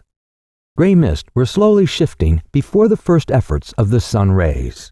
An impending splendor could be seen in the eastern sky. An icy dew had chilled his face, and immediately upon arousing, he curled further down into his blanket. He stared for a while at the leaves overhead, moving in a heraldic wind of the day. The distance was splintering and blaring with the noise of fighting. There was in the sound an expression of a deadly persistency, as if it had not begun and was not to cease. About him were the rows and groups of men that he had dimly seen the previous night. They were getting a last draught of sleep before the awakening. The gaunt, careworn features and dusty figures were made plain by this quaint light at the dawning, but it dressed the skin of the men in corpse-like hues and made the tangled limbs appear pulseless and dead. The youth started up with a little cry when his eyes first swept over this motionless mass of men, thick spread upon the ground, pallid and in strange postures. His disordered mind interrupted the hall of the forest as a charnel place. He believed for an instant that he was in the house of the dead, and he did not dare to move lest these corpses start up, squalling and squawking. In a second, however, he achieved his proper mind. He swore a complicated oath at himself. He saw that this somber picture was not a fact of the present, but a mere prophecy. He heard then the noise of a fire crackling briskly in the cold air, and turning his head, he saw his friend pottering busily about a small blaze. A few other figures moved in the fog, and he heard the hard cracking of axe blows. Suddenly, there was a hollow rumble of drums. A distant bugle sang faintly.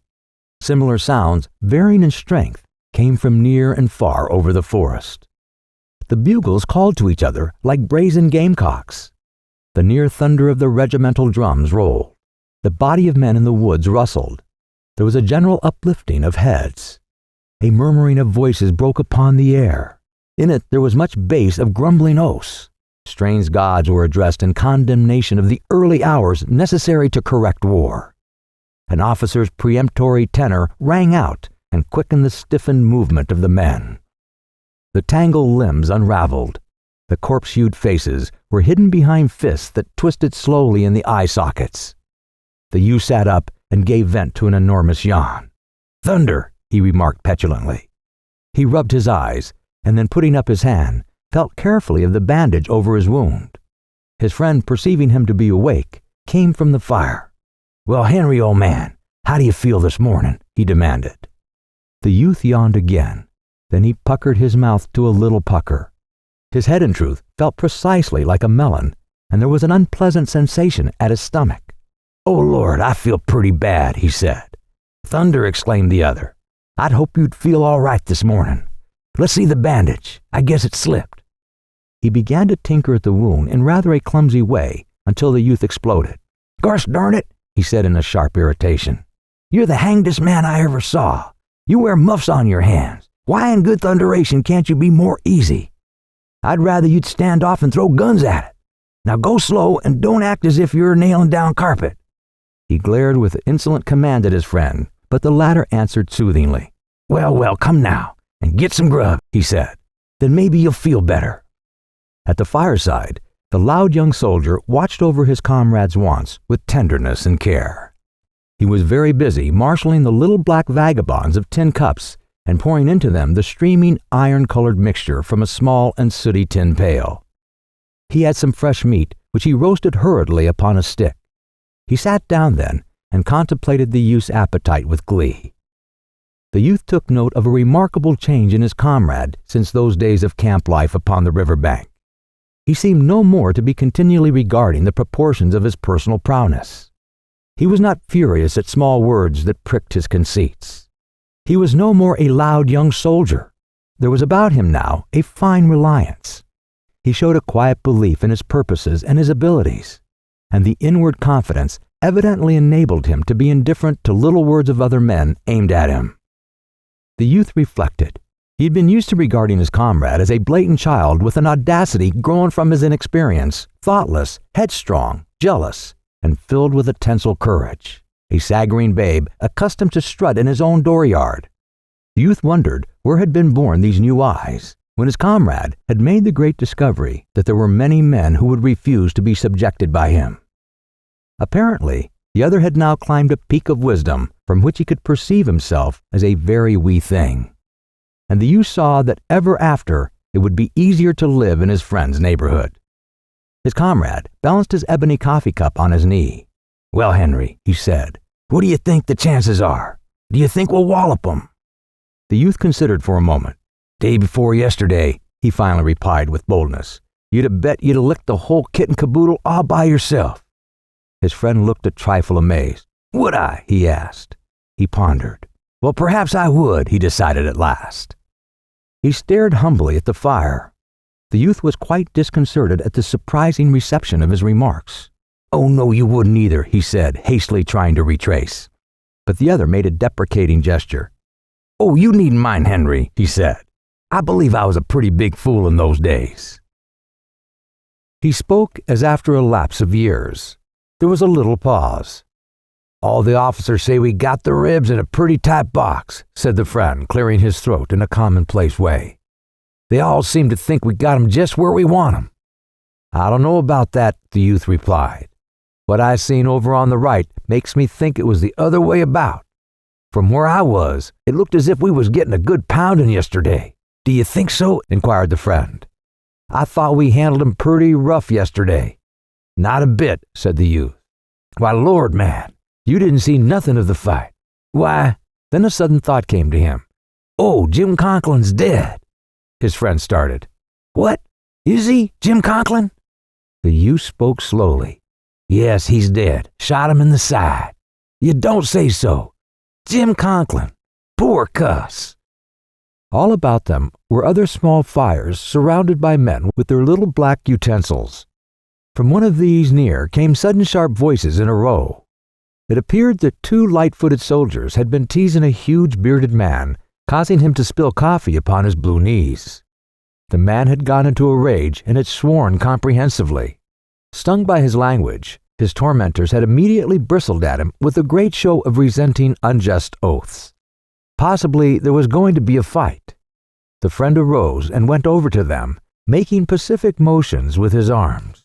"Oh, here now, boys, what's the use?" he said. We'll be at the Rebs in less than an hour. What's the good fighting amongst ourselves?" One of the light-footed soldiers turned upon him red-faced and violent. "You needn't come around here with your preaching. I suppose you don't approve of fighting since Charlie Morgan licked you, but I don't see what business this here is yours or anybody else." "Well, it ain't," said the friend mildly. "Still, I hate to see—" There was a tangled argument. "Well, he—" said the two, indicating their opponent with accusative forefingers. The huge soldier was quite purple with rage. He pointed at the two soldiers with his great hand extended claw-like.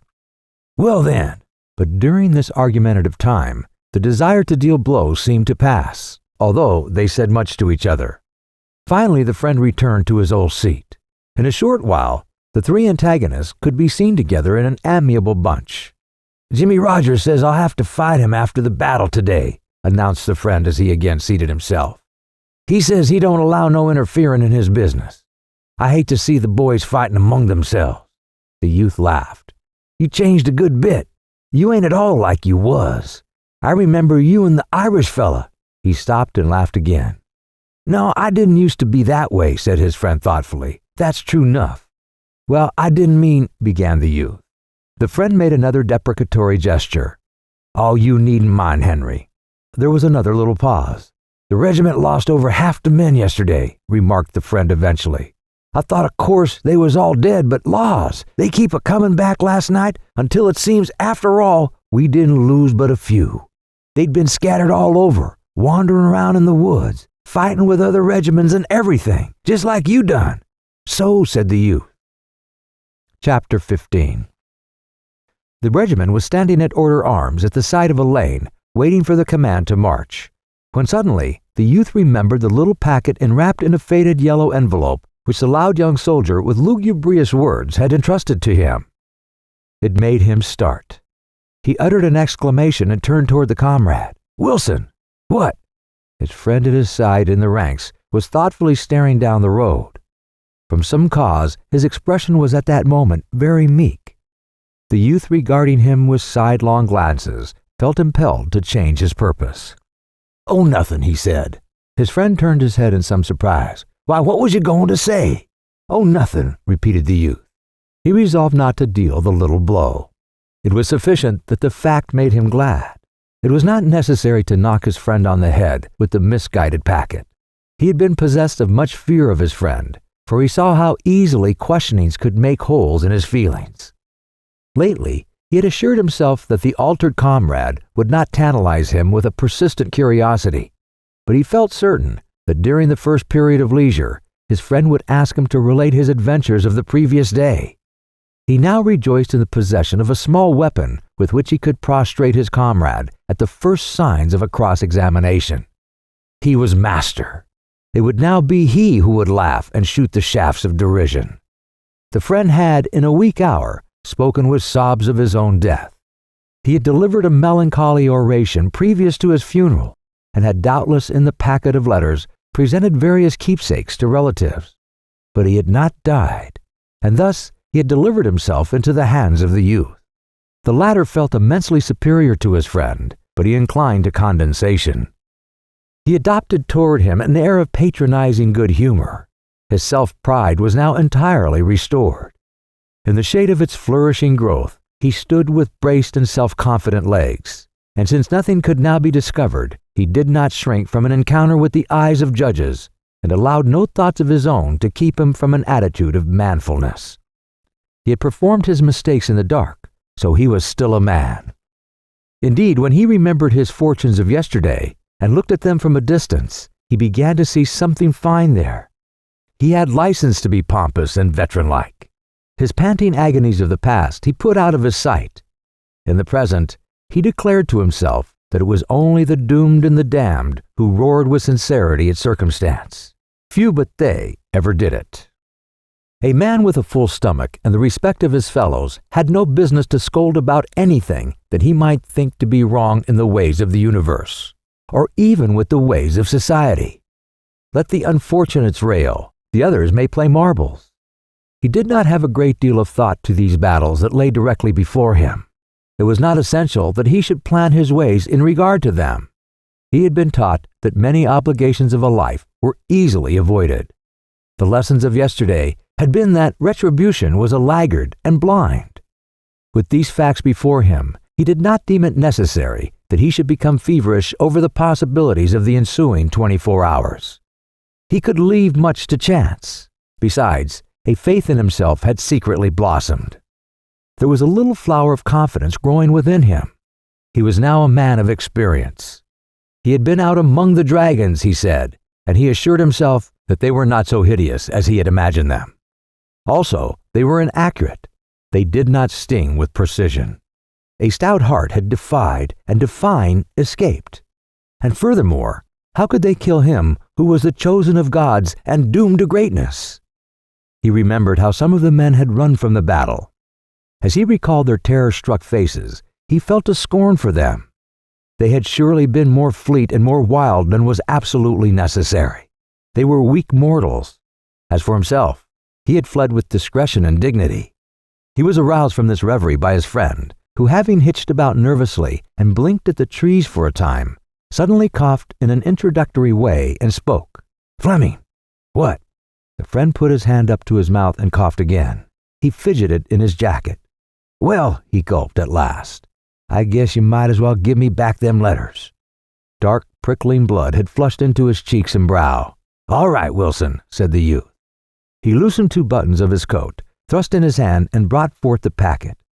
As he extended it to his friend, the latter's face was turned from him. He had been slow in the act of producing the packet, because during it he had been trying to invent a remarkable comment upon the affair. He could conjure nothing of sufficient point.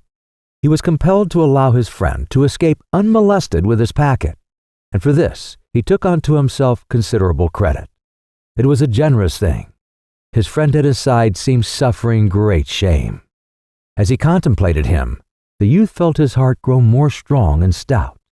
He had never been compelled to blush in such a manner for his acts. He was an individual of extraordinary virtues. He reflected with condescending pity. Too bad, too bad. The poor devil, it makes me feel tough." After this incident, and as he reviewed the battle pictures he had seen, he felt quite competent to return home and make the hearts of the people glow with stories of war. He could see himself in a room of warm tints telling tales to listeners. He could exhibit laurels. They were insignificant. Still, in a district where laurels were infrequent, they might shine. He saw his gaping audience, picturing him as the central figure in blazing scenes, and he imagined the consternation and the ejaculations of his mother and the young lady at the seminary as they drank his recitals.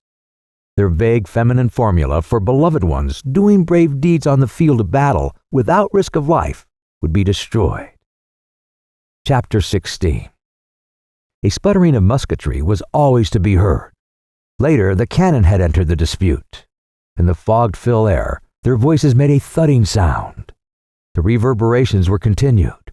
This part of the world led a strange, battleful existence. The youth's regiment was marched to relieve a command that had lain long in some damp trenches. The men took positions behind a curving line of rifle pits that had been turned up, like a large furrow along the line of woods. Before them was a level stretch peopled with short, deformed stumps. From the woods beyond came the dull popping of the skirmishes and pickets firing in the fog. From the right came the noise of a terrific fracas. The men cuddled behind the small embankment and sat in easy attitudes awaiting their turn. Many had their backs to the firing. The youth's friend lay down, buried his face in his arms, and almost instantly, it seemed, he was in a deep sleep.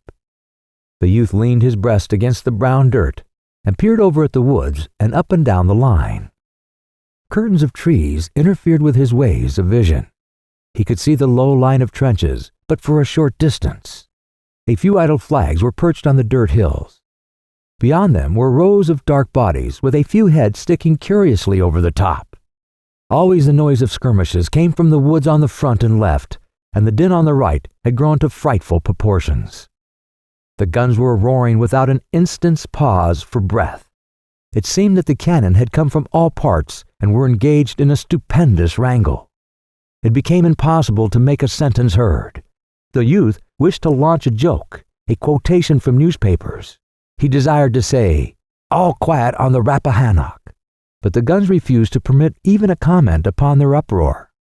He never successfully concluded the sentence, but at last the guns stopped, and among the men in the rifle pits rumors again flew like birds, but they were now for the most part black creatures who flapped their wings drearily near to the ground and refused to rise on any wings of hope.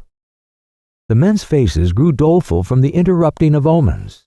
Tales of hesitation and uncertainty on the part of those high in place and responsibility came to their ears. Stories of disaster were borne into their minds with many proofs. This din of musketry on the right, growing like a released genie of sound, expressed and emphasized the army's plight. The men were disheartened and began to mutter. They made gestures expressive of the sentence, "Ah, what more can we do?" And it could always be seen that they were bewildered by the alleged news and could not fully comprehend a defeat. Before the gray mist had been totally obliterated by the sun rays, the regiment was marching in a spread column that was retiring carefully through the woods. The disordered, hurrying lines of the enemy could sometimes be seen down through the groves and little fields. They were yelling, shrill and exultant.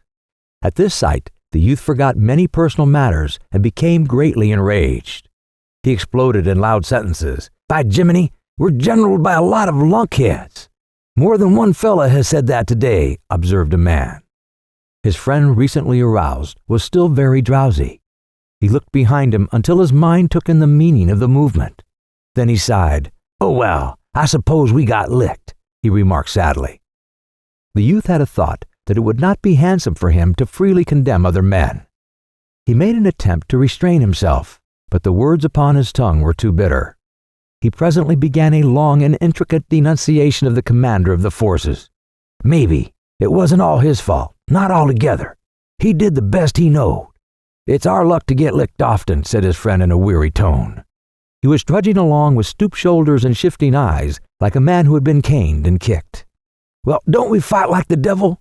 Don't we do all that men can?" demanded the youth loudly. He was secretly dumbfounded at this sentiment when it came from his lips. For a moment, his face lost its valor, and he looked guiltily about him. But no one questioned his right to deal in such words, and presently he recovered his air of courage. He went on to repeat a statement he had heard going from group to group at the camp that morning. "The brigadier said he'd never saw a new regiment fight the way we fought yesterday, didn't he? And we didn't do better than many other regiments, did we? Well then, you can't say it's the Army's fault, can you?" In his reply, the friend's voice was stern. "Of course not," he said. "No man dare say we don't fight like the devil. No man will ever dare say it. The boys fight like hell roosters, but still, we don't have no luck." "Well then, if we fight like the devil and don't ever get whipped, it must be the general's fault," said the youth grandly and decisively. "And I don't see any sense in fighting and fighting and fighting, yet always losing through some derned old lunkhead of a general." A sarcastic man who was tramping at the youth's side then spoke lazily. "Maybe you think you fought the whole battle yesterday, Fleming," he remarked. The speech pierced the youth. Inwardly, he was reduced to an abject pulp by these chance words. His legs quaked privately. He cast a frightened glance at the sarcastic man. "Why, no," he hastened to say in a conciliating voice. "I don't think I fought the whole battle yesterday." But the other seemed innocent of any deeper meaning. Apparently, he had no information. It was merely his habit. "Oh," he replied in the same tone of calm derision. The youth, nevertheless, felt a threat. His mind shrank from going near the danger, and thereafter he was silent.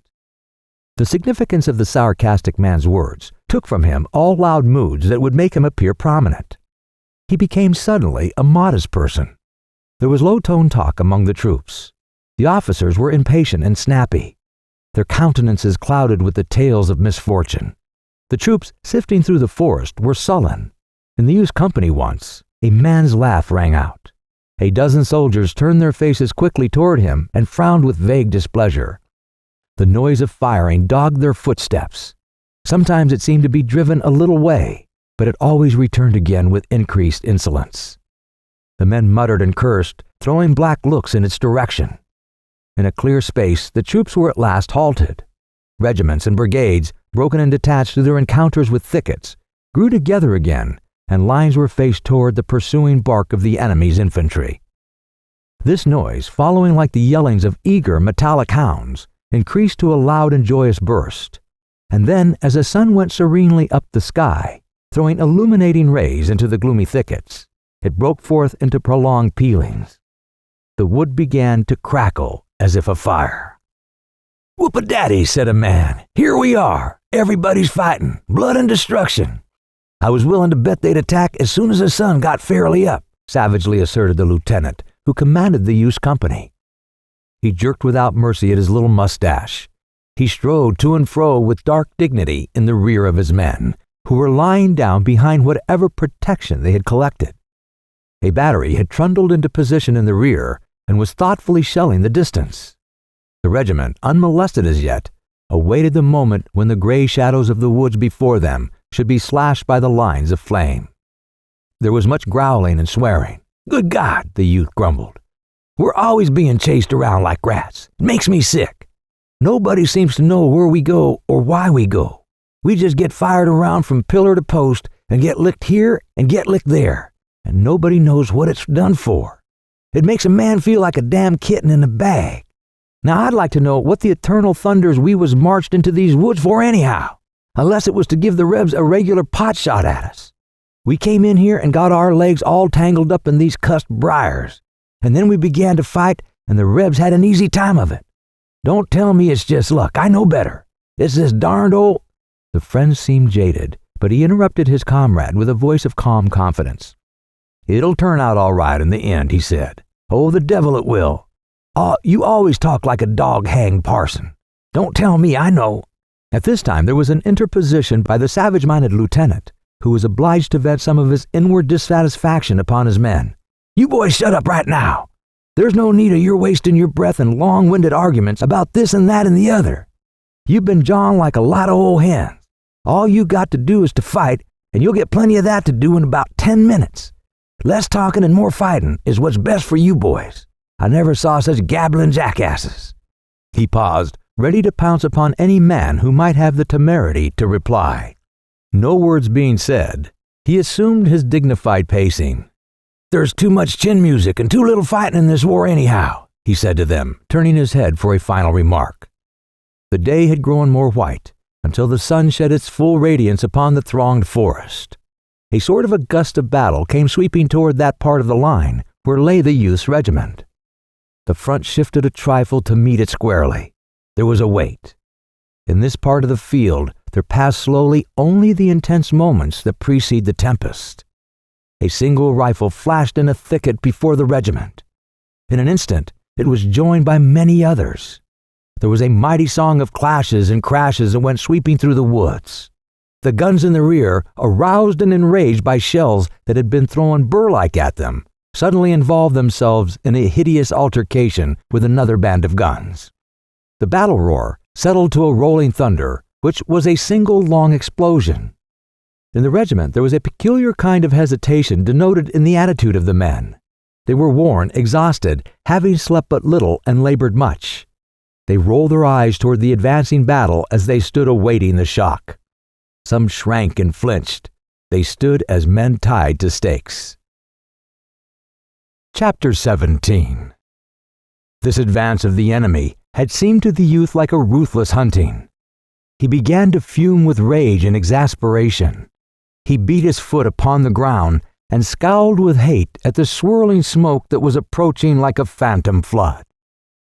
There was a maddening quality in the seeming resolution of the foe to give him no rest, to give him no time to sit down and think. Yesterday, he had fought and fled rapidly. There had been many adventures. For today, he felt that he had earned opportunities for contemplative repose. He could have enjoyed portraying to uninitiated listeners various scenes at which he had been a witness or ably discussing the process of war with other proved men. 2. It was important that he should have time for physical recuperation. He was sore and stiff from his experiences. He had received his fill of all exertions, and he wished to rest. But those other men seemed never to grow weary. They were fighting with their old speed. He had a wild hate for the relentless foe. Yesterday, when he had imagined the universe to be against him, He had hated it, little gods and big gods. Today, he hated the army of the foe with the same great hatred. He was not going to be badgered of his life, like a kitten chased by boys, he said. It was not well to drive men into final corners. At those moments, they could all develop teeth and claws. He leaned and spoke into his friend's ear. He menaced the woods with a gesture. If they keep on a-chasing us, by God, they better watch out. Can't stand too much. The friend twisted his head and made a calm reply.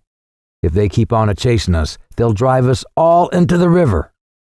The youth cried out savagely at this statement. He crouched behind a little tree, with his eyes burning hatefully and his teeth set in a curl-like snarl. The awkward bandage was still about his head, and upon it, over his wound, there was a spot of dry blood. His hair was wondrously tousled, and some straggling, moving locks hung over the cloth of the bandage down toward his forehead. His jacket and shirt were open at the throat and exposed his young bronze neck. There could be seen spasmodic gulpings at his throat. His fingers twined nervously about his rifle. He wished that it was an engine of annihilating power. He felt that he and his companions were being taunted and derided from some sincere convictions that they were poor and puny.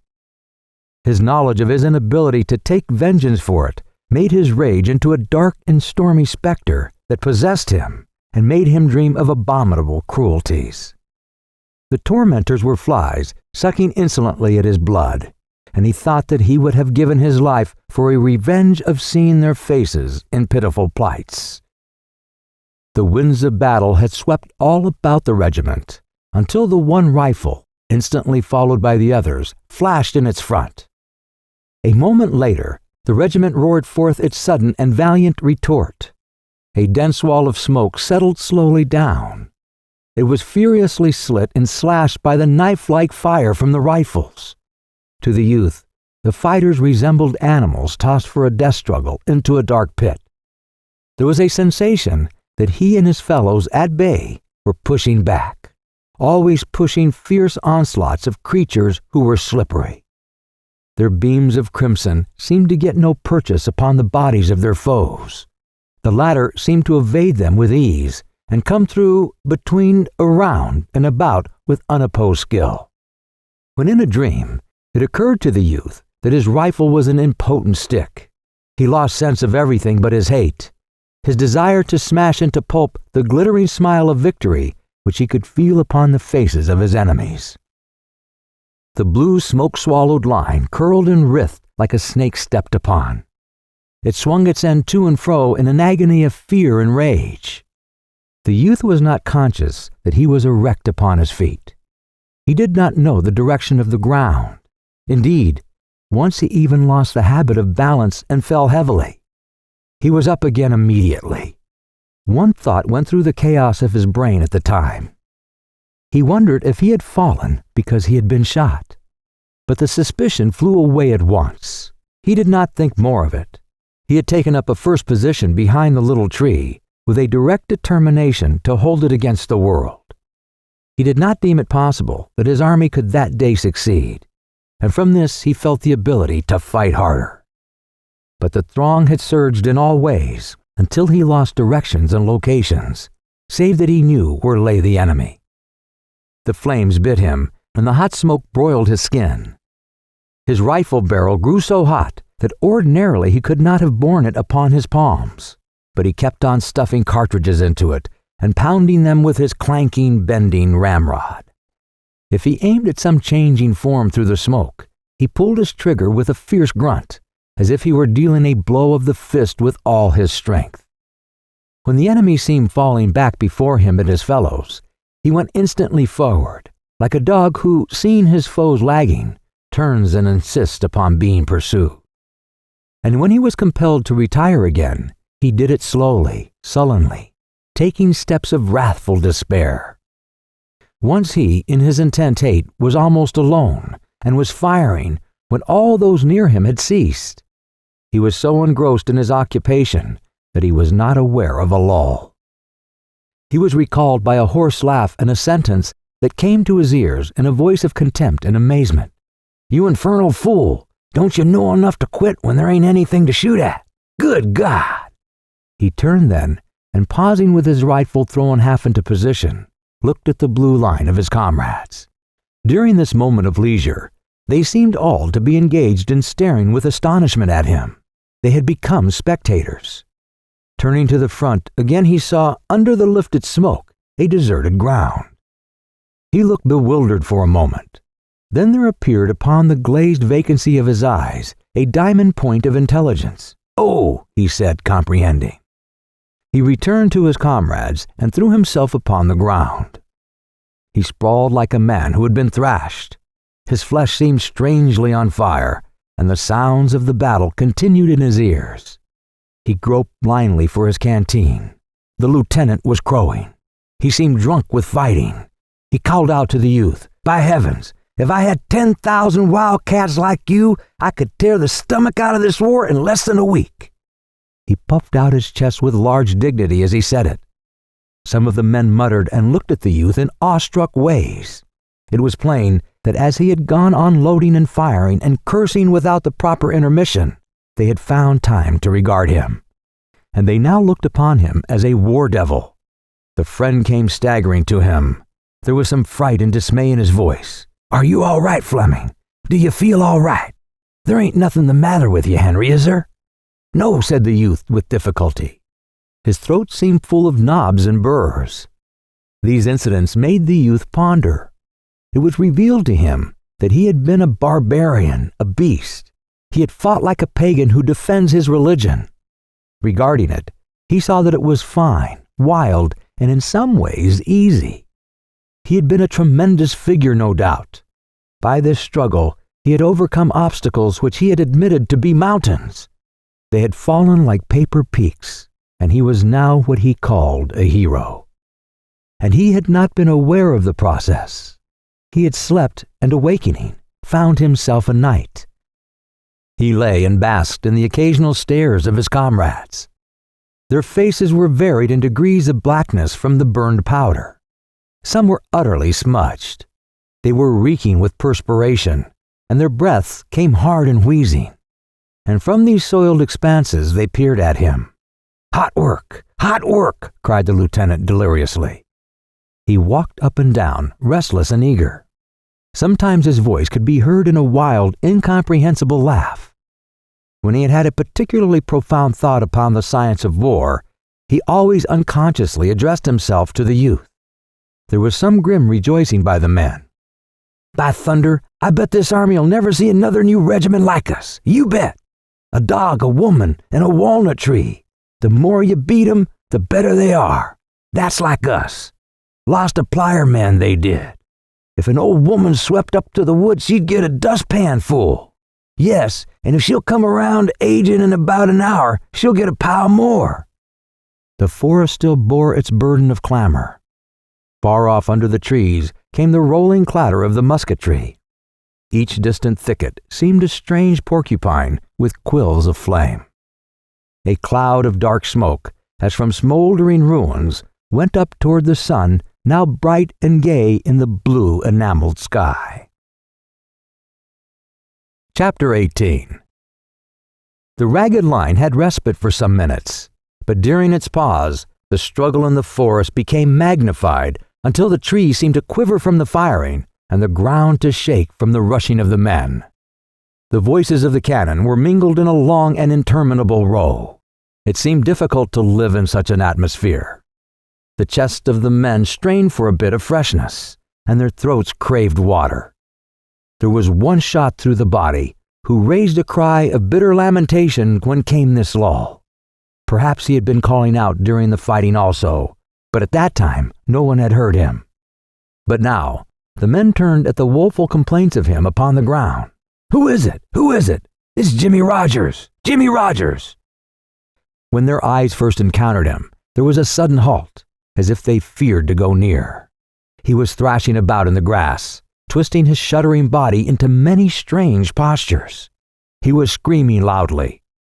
This instant's hesitation seemed to fill him with a tremendous, fantastic contempt, and he damned them in shrieked sentences.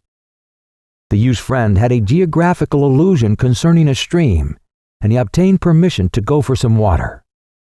Immediately canteens were showered upon him. "Fill mine, will you? Bring me some too, and me too." He departed ladened. The youth went with his friend, feeling a desire to throw his heated body onto the stream, and soaking there, drink quarts. They made a hurried search for the supposed stream, but did not find it. "No water here," said the youth. They turned without delay and began to retrace their steps. From their position, as they again faced toward the place of the fighting, they could of course comprehend a greater amount of the battle than when their visions had been blurred by the hurling smoke of the line. They could see dark stretches winding along the land, and on one cleared space there was a row of guns making gray clouds, which were filled with large flashes of orange-colored flame. Over some foliage, they could see the roof of a house. One window, glowing a deep murder red, shone squarely through the leaves. From the edifice, a tall leaning tower of smoke went far into the sky. Looking over their own troops, they saw mixed masses slowly getting into regular form. The sunlight made twinkling points of the bright steel. To the rear, there was a glimpse of a distant roadway as it curved over a slope. It was crowded with retreating infantry. From all the interwoven forest arose the smoke and bluster of the battle. The air was always occupied by a blaring. Near where they stood, shells were flip-flapping and hooting. Occasional bullets buzzed in the air and spanged into tree trunks.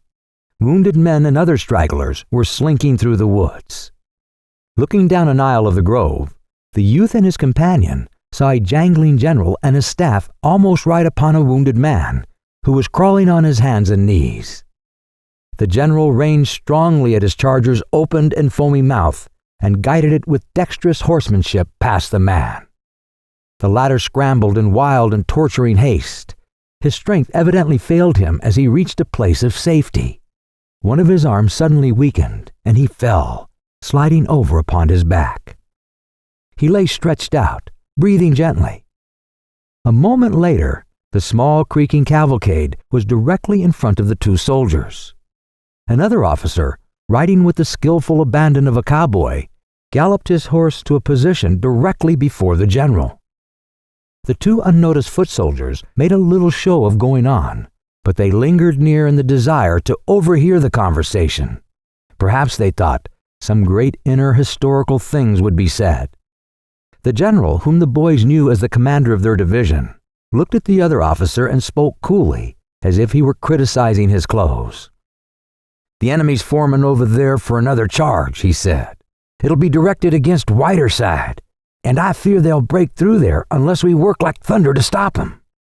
The other swore at his restive horse, and then cleared his throat. He made a gesture toward his cap. "It'll be hell to pay stopping them," he said shortly. "I presume so," remarked the general. Then he began to talk rapidly and in a lower tone. He frequently illustrated his words with a pointing finger. The two infantrymen could hear nothing until finally he asked, "What troops can you spare?" The officer, who rode like a cowboy, reflected for an instant. "Well," he said, "I had to order in the 12th to help the 76th, and I haven't really got any. But there's the 304th. They fight like a lot of mule drivers. I can spare them best of any." The youth and his friend exchanged glances of astonishment. The general spoke sharply. "Get 'em ready then. I'll watch developments from here and send you word when to start them. It'll happen in 5 minutes." As the other officer tossed his fingers towards his cap and, wheeling his horse, started away, the general called out to him in a sober voice, "I don't believe many of your mule drivers will get back." The other shouted something in reply. He smiled. With scared faces, the youth and his companion hurried back to the line. These happenings had occupied an incredibly short time, yet the youth felt that in them he had been made aged. New eyes were given to him, and the most startling thing was to learn suddenly that he was very insignificant. The officer spoke of the regiment as if he referred to a broom. Some part of the woods needed sweeping, perhaps, and he merely indicated a broom in a tone properly indifferent to its fate. It was war, no doubt, but it appeared strange. As the two boys approached the line, the lieutenant perceived them and swelled with wrath. "Fleming, Wilson, how long does it take you to get water anyhow? Where you been to?" But his oration ceased as he saw their eyes, which were large with great tales. "We're going to charge! We're going to charge!" cried the youth's friend, hastening with his news. "Charge!" said the lieutenant. "Charge! Well, by God, now this is real fighting." Over his soiled countenance there was a boastful smile. "Charge! Well, by God!" A little group of soldiers surrounded the two youths. "Are we sure enough? Well, I darn. Charge! What for? What at? Wilson, you're lying. I hope to die," said the youth, pitching his tones to the key of angry remonstrance. "Sure as shooting, I tell you." And his friend spoke in reinforcement. "Not by a blame sight, he ain't lying. We heard him talking." They caught sight of two mounted figures a short distance from them. One was the colonel of the regiment, and the other was the officer who had received orders from the commander of the division. They were gesticulating at each other. The soldier, pointing at them, interpreted the scene. One man had a final objection. "How could you hear him talking?" But the men, for a large part, nodded, admitting that previously the two friends had spoken truth. They settled back into reposeful attitudes with airs of having accepted the matter, and they mused upon it with 100 varieties of expression. It was an engrossing thing to think about. Many tightened their belts carefully and hitched at their trousers. A moment later, the officers began to bustle among the men, pushing them into a more compact mass and into a better alignment. They chased those that straggled and fumed at the men, who seemed to show by their attitudes that they had decided to remain at that spot. They were like critical shepherds struggling with sheep. Presently, the regiment seemed to draw itself up and heave a deep breath. None of the men's faces were mirrors of large thoughts. The soldiers were bended and stooped like sprinters before a signal. Many pairs of glinting eyes peered from the grimy faces toward the curtains of the deeper woods. They seemed to be engaged in deep calculations of time and distance. They were surrounded by the noises of the monstrous altercation between the two armies. The world was fully interested in other matters. Apparently, the regiment had its small affair to itself. The youth, turning, shot a quick, inquiring glance at his friend. The latter returned to him the same manner of look. They were the only ones who possessed an inner knowledge. "Mule drivers, hell to pay. Don't believe many'll get back." It was an ironical secret.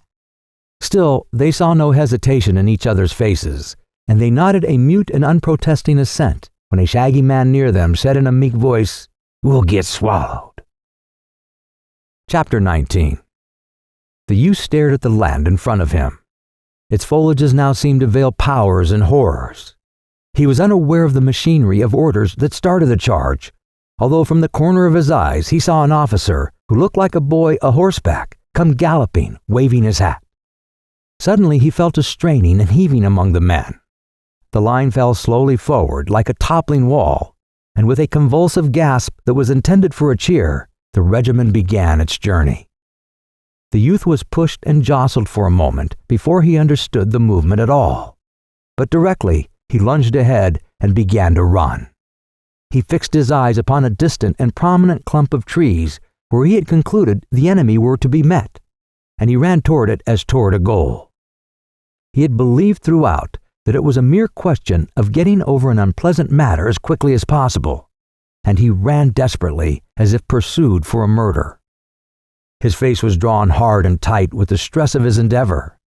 His eyes were fixed in a lurid glare, and with his soiled and disordered dress, his red and inflamed features surmounted by the dingy rag with its spot of blood, his wildly swinging rifle and banging accoutrements, he looked to be an insane soldier. As the regiment swung from its position out into a cleared space, the woods and the thickets before it awakened. Yellow flames leaped toward it from many directions. The forest made a tremendous objection. The line lurched straight for a moment, then the right wing swung forward. It, in turn, was surpassed by the left. Afterward, the center careered to the front until the regiment was a wedge-shaped mass. But an instant later, the opposition of the bushes, trees, and uneven places on the ground split the command and scattered it into detached clusters. The youth, light-footed, was unconsciously in advance. His eyes still kept note of the clump of trees. From all places near it, the clannish yell of the enemy could be heard. The little flames of rifles leaped from it. The song of the bullets was in the air, and shells snarled among the treetops. One tumbled directly into the middle of a hurrying group and exploded in crimson fury. There was an instant spectacle of a man, almost over it, throwing up his hands to shield his eyes. Other men, punched by bullets, fell in grotesque agonies. The regiment left a coherent trail of bodies. They had passed into a clearer atmosphere. There was an effect like a revelation in the new appearance of the landscape. Some men working madly at a battery were plain to them, and the opposing infantry's lines were defined by the gray walls and fringes of smoke. It seemed to the youth that he saw everything. Each blade of the green grass was bold and clear. He thought that he was aware of every change in the thin, transparent vapor that floated idly in sheets. The brown or gray trunks of the trees showed each roughness of their surfaces, and the men of the regiment, with their starting eyes and sweating faces, running madly or falling, as if thrown headlong to queer, heaped-up courses, all were comprehended. His mind took a mechanical but firm impression, so that afterward everything was pictured and explained to him, save why he himself was there. But there was a frenzy made from this furious rush. The men pitching forward insanely had burst into cheerings, mob-like and barbaric, but tuned in strange keys that can arouse the dullard and the stoic. It made a mad enthusiasm that, it seemed, would be incapable of checking itself before granite and brass. There was the delirium that encounters despair and death, and is heedless and blind to the odds. It is a temporary but sublime absence of selfishness, and because it was of this order was the reason, perhaps, why the youth wondered afterward what reasons he could have had for being there. Presently, the straining pace ate up the energies of the men. As if by agreement, the leaders began to slacken their speed. The volleys directed against them had had a seeming wind-like effect. The regiment snorted and blew. Among some stolid trees, it began to falter and hesitate. The men, staring intently, began to wait for some of the distant walls of smoke to move and disclose to them the scene. Since much of their strength and their breath had vanished, they returned to caution. They were become men again. The youth had a vague belief that he had run miles, and he thought in a way that he was now in some new and unknown land. The moment the regiment ceased its advance, the protesting splutter of musketry became a steadied roar. Long and accurate fringes of smoke spread out. From the top of a small hill came level belchings of yellow flame that caused an inhuman whistling in the air. The men halted, had opportunity to see some of their comrades dropping with moans and shrieks. A few lay underfoot, still or wailing. And now for an instant the men stood, their rifles slack in their hands, and watched the regiment dwindle. They appeared dazed and stupid. The spectacle seemed to paralyze them, overcome them with a fatal fascination. They stared woodenly at the sights, and lowering their eyes, looked from face to face. It was a strange pause and a strange silence. Then, above the sounds of the outside commotion, arose the roar of the lieutenant. He strode suddenly forth, his infantile features black with rage. "Come on, you fools," he bellowed. "Come on! You can't stay here! You must come on!" He said more, but much of it could not be understood. He started rapidly forward, with his head turned toward the men. "Come on!" he was shouting. The men stared with blank and yokel-like eyes at him. He was obliged to halt and retrace his steps. He stood then with his back to the enemy and delivered gigantic curses into the faces of the men. His body vibrated from the weight and force of his imprecations, and he could string oaths with the facility of a maiden who strings beads. The friend of the youth aroused. Lurching suddenly forward and dropping to his knees, he fired an angry shot at the persistent woods. This action awakened the men. They huddled no more like sheep. They seemed suddenly to bethink them of their weapons, and at once commenced firing. Belabored by their officers, they began to move forward. The regiment, involved like a cart involved in mud and muddle, started unevenly with many jolts and jerks. The men stopped now every few paces to fire and load, and in this manner moved slowly on from trees to trees.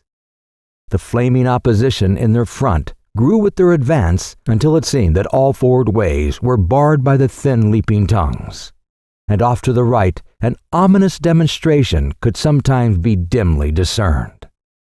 The smoke lately generated was in confusing clouds that made it difficult for the regiment to proceed with intelligence. As he passed through each curling mass, the youth wondered what would confront him on the farther side. The command went painfully forward until an open space interposed between them and the lurid lines. Here, crouching and cowering behind some trees, the men clung with desperation, as if threatened by a wave.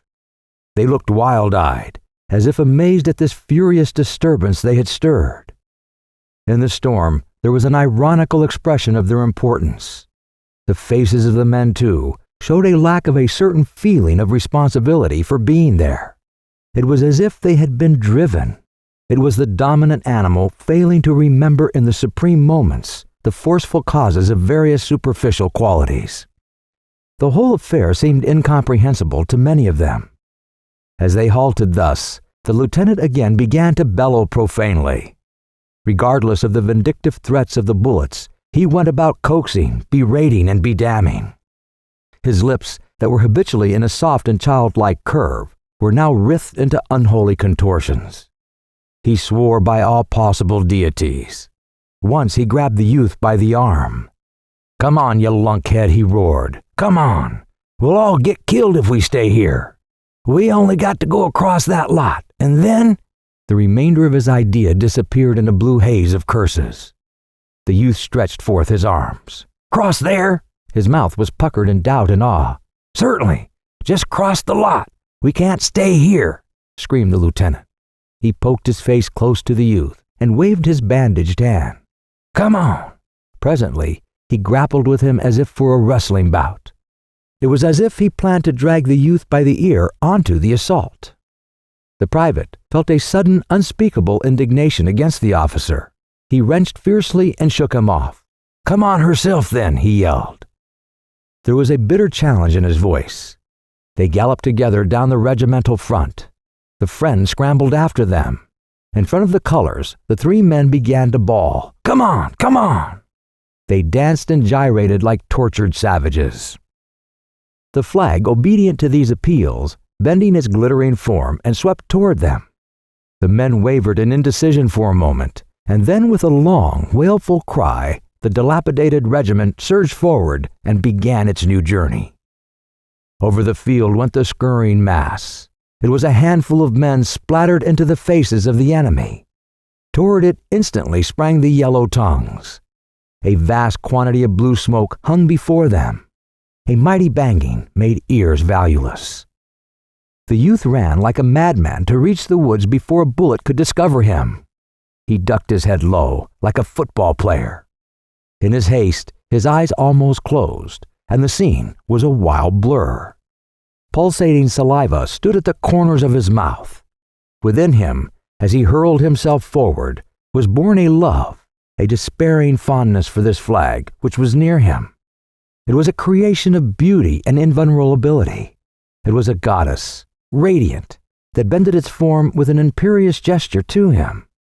It was a woman, red and white, hating and loving, that called him with the voice of his hopes. Because no harm could come to it, he endowed it with power. He kept near, as if it could be a saver of lives, and an imploring cry went from his mind. In the mad scramble, he was aware that the color sergeant flinched suddenly, as if struck by a bludgeon. He faltered, and then became motionless, save for his quivering knees. He made a spring and a clutch at the pole. At the same instant, his friend grabbed it from the other side. They jerked at it, stout and furious, but the color sergeant was dead, and the corpse would not relinquish its trust. For a moment, there was a grim encounter. The dead man, swinging with bended back, seemed to be obstinately tugging, in ludicrous and awful ways, for the possession of the flag. It was past in an instant of time. They wrenched the flag furiously from the dead man, and as they turned again, the corpse swayed forward with bowed head. One arm swung high, and the curved hand fell with heavy protest on the friend's unheeding shoulder. Chapter 20. When the two youths turned with the flag, they saw that much of the regiment had crumbled away, and the dejected remnant was coming slowly back. The men, having hurled themselves in projectile fashion, had presently expended their forces. They slowly retreated, with their faces still toward the spluttering woods, and their hot rifles still replying to the din. Several officers were giving orders, their voices keyed to screams. "Where in the hell you going?" the lieutenant was asking in a sarcastic howl, and a red-bearded officer, whose voice of triple brass could plainly be heard, was commanding, "Shoot into 'em! Shoot into 'em! God damn their souls!" There was a melee of screeches, in which the men were ordered to do conflicting and impossible things. The youth and his friend had a small scuffle over the flag. "Give it to me! No, let me keep it!" Each felt satisfied with the other's possession of it, but each felt bound to declare, by an offer to carry the emblem, his willingness to further risk himself. The youth roughly pushed his friend away. The regiment fell back to the stolid trees. There it halted for a moment to blaze at some dark forms that had begun to steal upon its tracks. Presently, it resumed its march again, curving among the tree trunks. By the time the depleted regiment had again reached the first open space, they were receiving a fast and merciless fire. There seemed to be mobs all about them. The greater part of the men, discouraged, their spirits worn by the turmoil, acted as if stunned. They accepted the pelting of the bullets with bowed and wearied heads. It was of no purpose to strive against walls. It was of no use to batter themselves against granite. And from this consciousness that they had attempted to conquer an unconquerable thing, there seemed to arise a feeling that they had been betrayed. They glowered with bent brows, but dangerously, upon some of the officers, more particularly upon the red-bearded one with the voice of triple brass. However, the rear of the regiment was fringed with men who continued to shoot irritably at the advancing foes. They seemed resolved to make every trouble. The young lieutenant was perhaps the last man in the disordered mass. His forgotten back was toward the enemy. He had been shot in the arm. It hung straight and rigid. Occasionally he would cease to remember it and be about to emphasize an oath with a sweeping gesture. The multiplied pain caused him to swear with incredible power. The youth went along with slipping, uncertain feet. He kept watchful eyes rearward. A scowl of mortification and rage was upon his face. He had thought of a fine revenge upon the officer who had referred to him and his fellows as mule drivers. But he saw that it could not come to pass. His dreams had collapsed when the mule drivers, dwindling rapidly, had wavered and hesitated on the little clearing, and then had recoiled. And now the retreat of the mule drivers was a march of shame to him. A dagger-pointed gaze from without his blackened face was held toward the enemy, but his greater hatred was riveted upon the man who, not knowing him, had called him a mule driver. When he knew that he and his comrades had failed to do anything in successful ways that might bring the little pangs of a kind of remorse upon the officer, the youth allowed the rage of the baffled to possess him. This cold officer upon a monument, who dropped epithets unconcernedly down, would be finer as a dead man, he thought. So grievous did he think it, that he could never possess the secret right to taunt truly in answer. He had pictured red letters of curious revenge. "We are mule drivers, are we?" And now he was compelled to throw them away. He presently wrapped his heart in the cloak of his pride and kept the flag erect. He harangued his fellows, pushing against their chests with his free hand. To those he knew well, he made frantic appeals, beseeching them by name. Between him and the lieutenant, scolding and near to losing his mind with rage, there was felt a subtle fellowship and equality. They supported each other in all manner of hoarse, howling protests, but the regiment was a machine run down. The two men babbled at the forceless thing. The soldiers who had heart to go slowly were continually shaken in their resolves by a knowledge that comrades were slipping with speed back to the lines. It was difficult to think of reputation when others were thinking of skins. wounded men were left crying on this black journey. The smoke fringes and flames blustered always. The youth, peering once through a sudden rift in a cloud, saw a brown mass of troops, interwoven and magnified until they appeared to be thousands. A fierce-hued flag flashed before his vision. Immediately, as if the uplifting of the smoke had been prearranged, the discovered troops burst into a rasping yell, and 100 flames jetted toward the retreating band. A rolling gray cloud again interposed as the regiment doggedly replied. The youth had to depend again upon his misused ears, which were trembling and buzzing from the melee of musketry and yells. The way seemed eternal. In the clouded haze, men became panic-stricken with the thought that the regiment had lost its path and was proceeding in a perilous direction. Once the men who headed the wild procession turned and came pushing back against their comrades, screaming that they were being fired upon from points which they had considered to be toward their own lines. At this cry, a hysterical fear and dismay beset the troops. A soldier, who heretofore had been ambitious to make the regiment into a wise little band that would proceed calmly amid the huge appearing difficulties, suddenly sank down and buried his face in his arms, with an air of bowing to a doom. From another shrill lamentation rang out filled with profane allusions to a general. Men ran hither and thither, seeking with their eyes roads of escape. With serene regularity, as if controlled by a schedule, bullets buffed into men. The youth walked stolidly into the midst of the mob, and with his flag in his hands, took a stand as if he expected an attempt to push him to the ground. He unconsciously assumed the attitude of the color-bearer in the fight of the preceding day. He passed over his brow a hand that trembled. His breath did not come freely. He was choking during this small wait for the crisis. His friend came to him. "Well, Henry, I guess this is goodbye, John." "Oh, shut up, you damn fool," replied the youth, and he would not look at the other. The officers labored like politicians to beat the mass into a proper circle to face the menaces. The ground was uneven and torn. The men curled into depressions and fitted themselves snugly behind whatever would frustrate a bullet. The youth noted with vague surprise that the lieutenant was standing mutely with his legs far apart, and his sword held in the manner of a cane. The youth wondered what had happened to his vocal organs, that he no more cursed.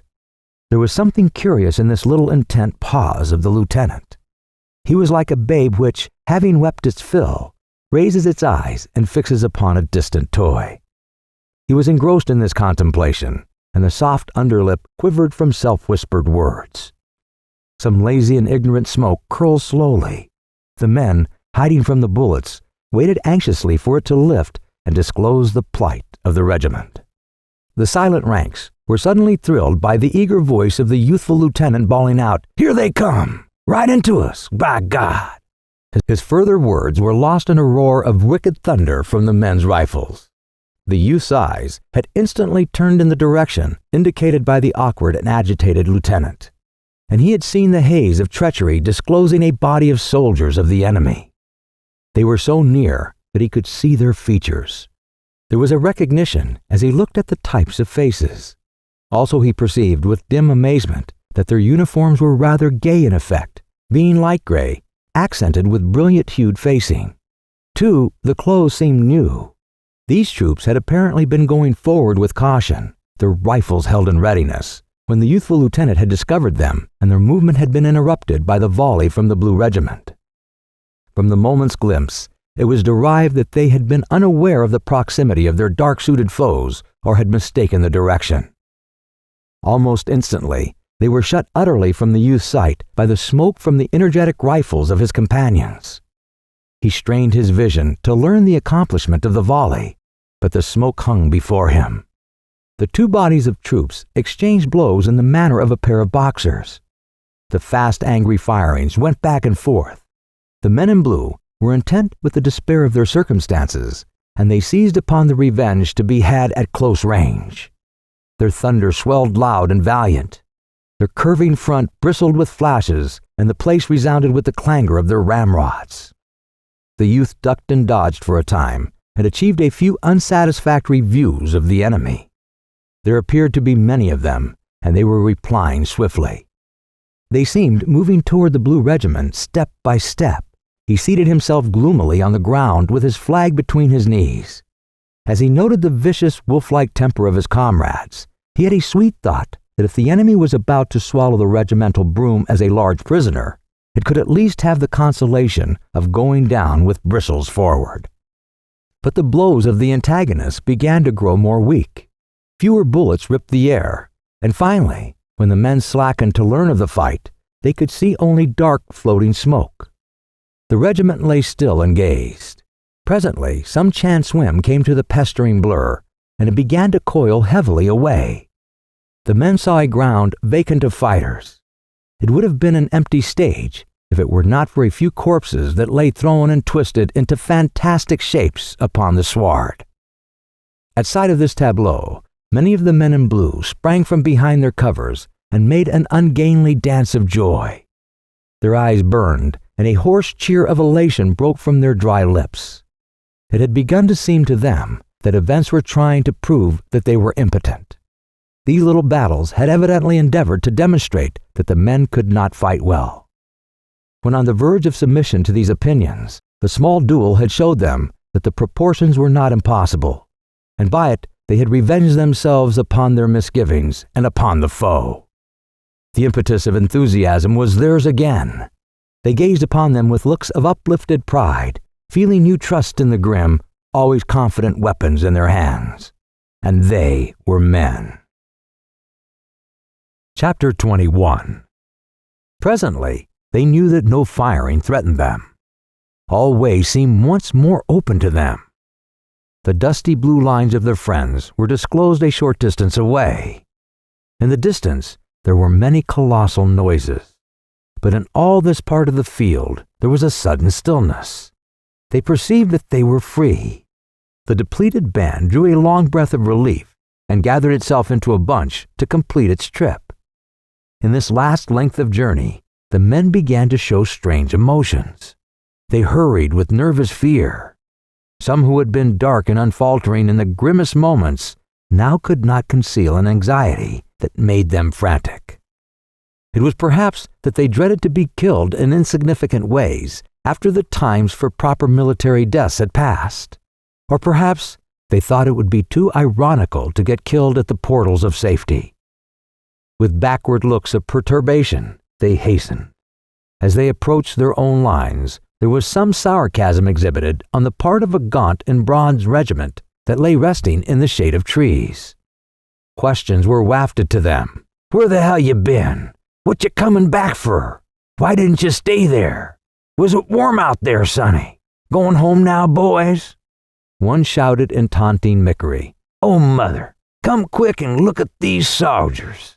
There was no reply from the bruised and battered regiment, save that one man made broadcast challenges to fistfights, and the red-bearded officer walked rather near and glared in great swashbuckler style at the tall captain in the other regiment. But the lieutenant suppressed the man who wished to fistfight, and the tall captain, flushing at the little fanfare of the red-bearded one, was obliged to look intently at some trees. The youth's tender flesh was deeply stung by these remarks. From under his creased brows, he glowered with hate at the mockers. He meditated upon a few revenges. Still, many in the regiment hung their heads in criminal fashion, so that it came to pass that the men trudged with sudden heaviness, as if they bore upon their bended shoulders the coffin of their honor. And the youthful lieutenant, recollecting himself, began to mutter softly in black curses. They turned when they arrived at their old position to regard the ground over which they had charged. The youth in this contemplation was smitten with a large astonishment.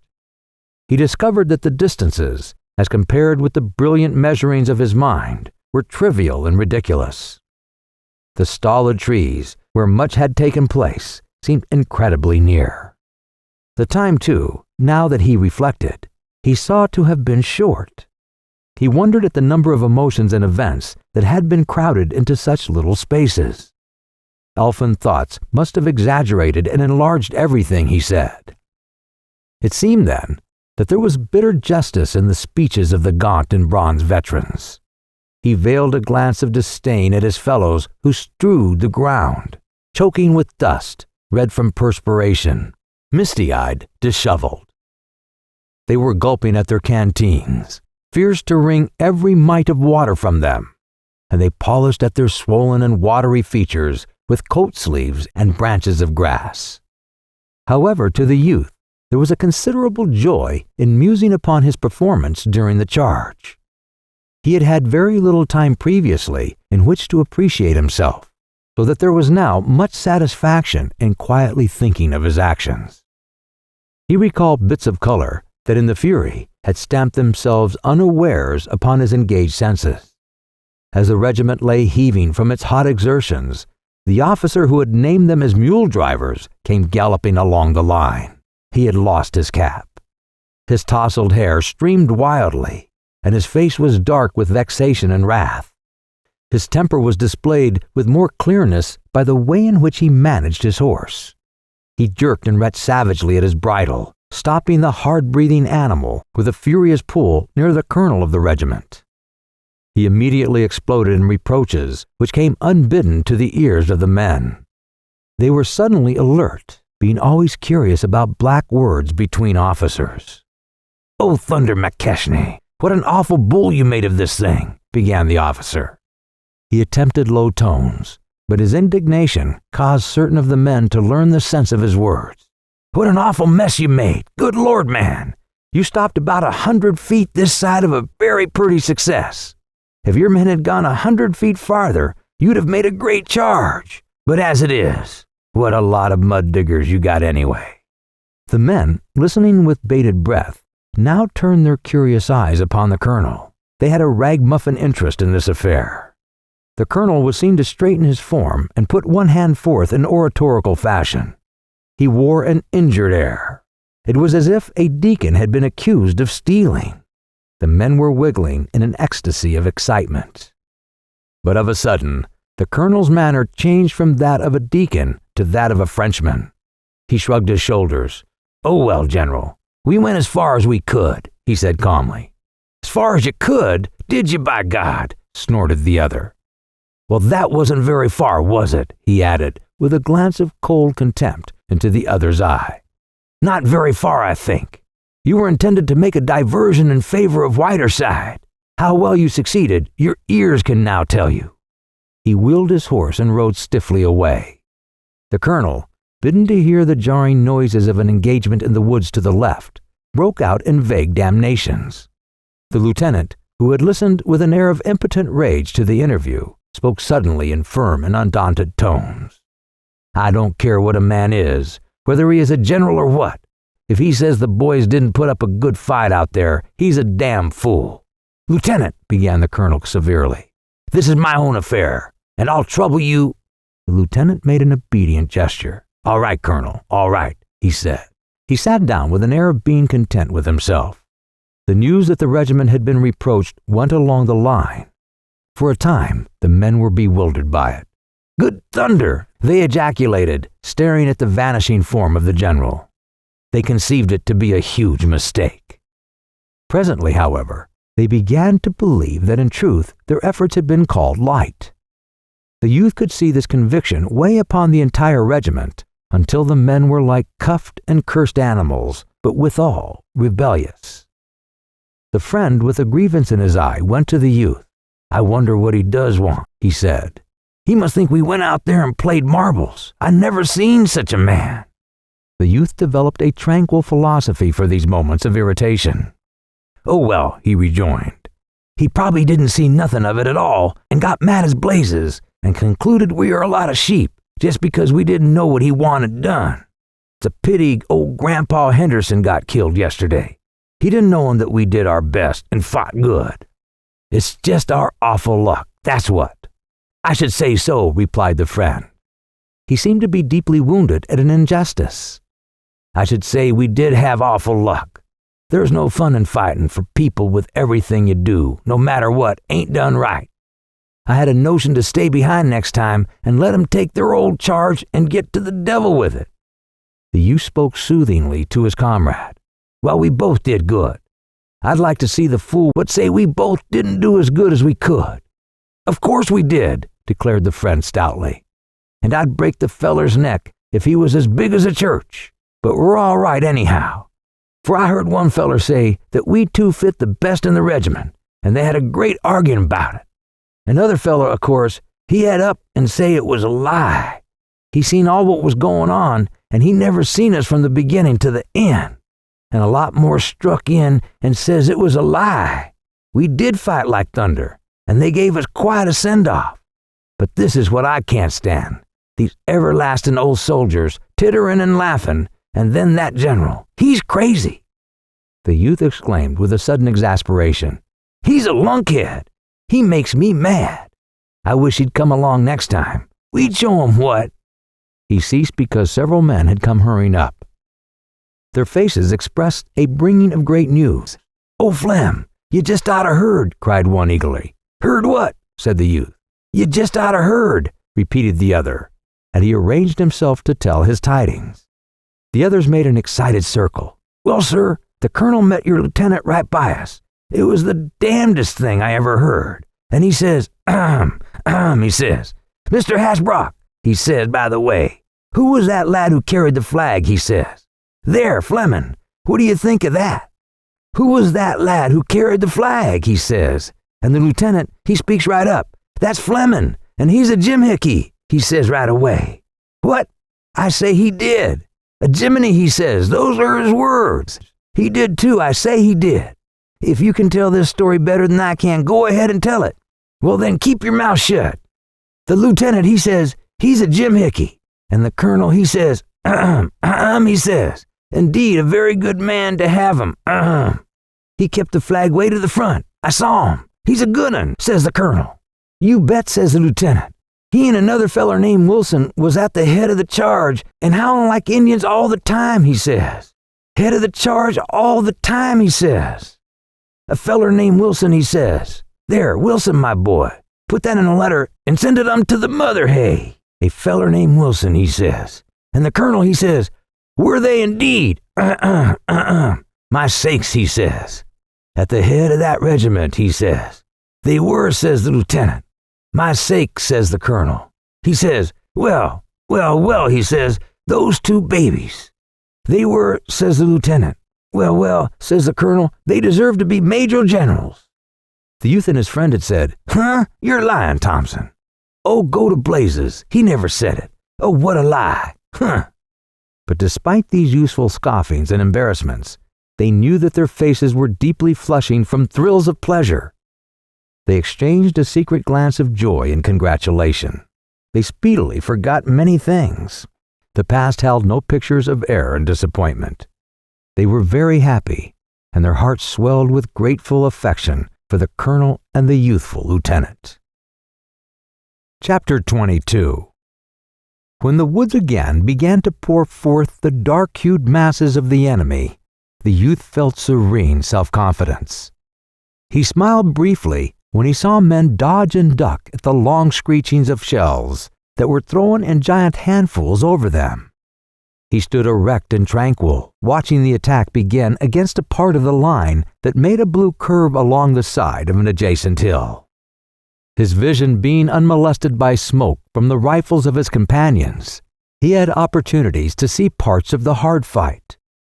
It was a relief to perceive at last from whence came some of these noises which had been roared into his ears.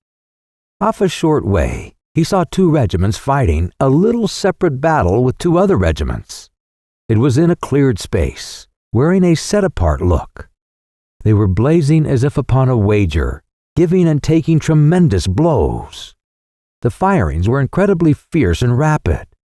These intent regiments apparently were oblivious of all larger purposes of war, and were slugging each other as if at a matched game. In another direction, he saw a magnificent brigade going with the evident intention of driving the enemy from a wood. They passed in out of sight, and presently there was a most awe-inspiring racket in the wood. The noise was unspeakable. Having stirred this prodigious uproar, and apparently finding it too prodigious, the brigade, after a little time, came marching airily out again with its fine formation in no wise disturbed. There were no traces of speed in its movements. The brigades were jaunty and seemed to point a proud thumb at the yelling wood. On a slope to the left, there was a long row of guns, gruff and maddened, denouncing the enemy, who, down through the woods, were forming for another attack in the pitiless monotony of conflicts. The round red discharges from the guns made a crimson flare and a high thick smoke. Occasional glimpses could be caught of groups of the toiling artillerymen. In the rear of this row of guns stood a house, calm and white, amid bursting shells. A congregation of horses, tied to a long railing, were tugging frenziedly at their bridles. Men were running hither and thither. The detached battle between the four regiments lasted for some time. There chanced to be no interference, and they settled their dispute by themselves. They struck savagely and powerfully at each other for a period of minutes, and then the lighter-hued regiments faltered and drew back, leaving the dark blue lines shouting.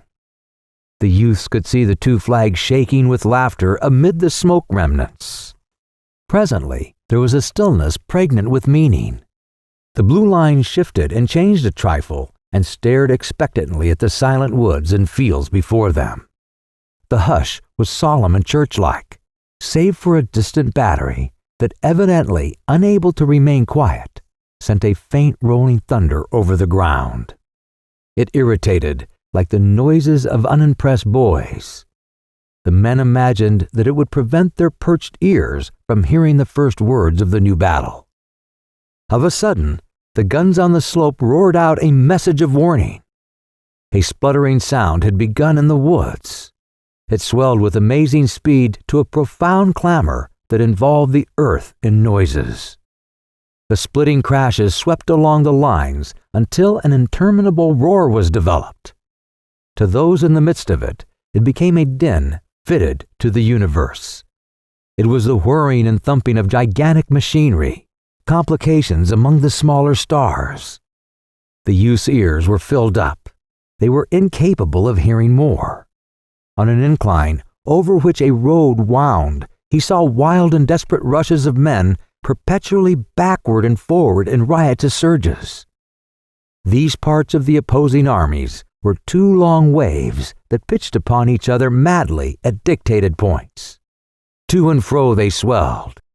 Sometimes one side by its yells and cheers would proclaim decisive blows, but a moment later the other side would be all yells and cheers. Once the youth saw a spray of light form go in hound-like leaps toward the waving blue lines. There was much howling, and presently it went away with a vast mouthful of prisoners. Again, he saw a blue wave dash with such thunderous force against a gray obstruction that it seemed to clear the earth of it and leave nothing but trampled sod. And always in their swift and deadly rushes to and fro, the men screamed and yelled like maniacs. Particular pieces of fence or secure positions behind collections of trees were wrangled over as gold thrones or pearl bedsteads. There were desperate lunges at these chosen spots seemingly every instant, and most of them were bandied like light toys between the contending forces.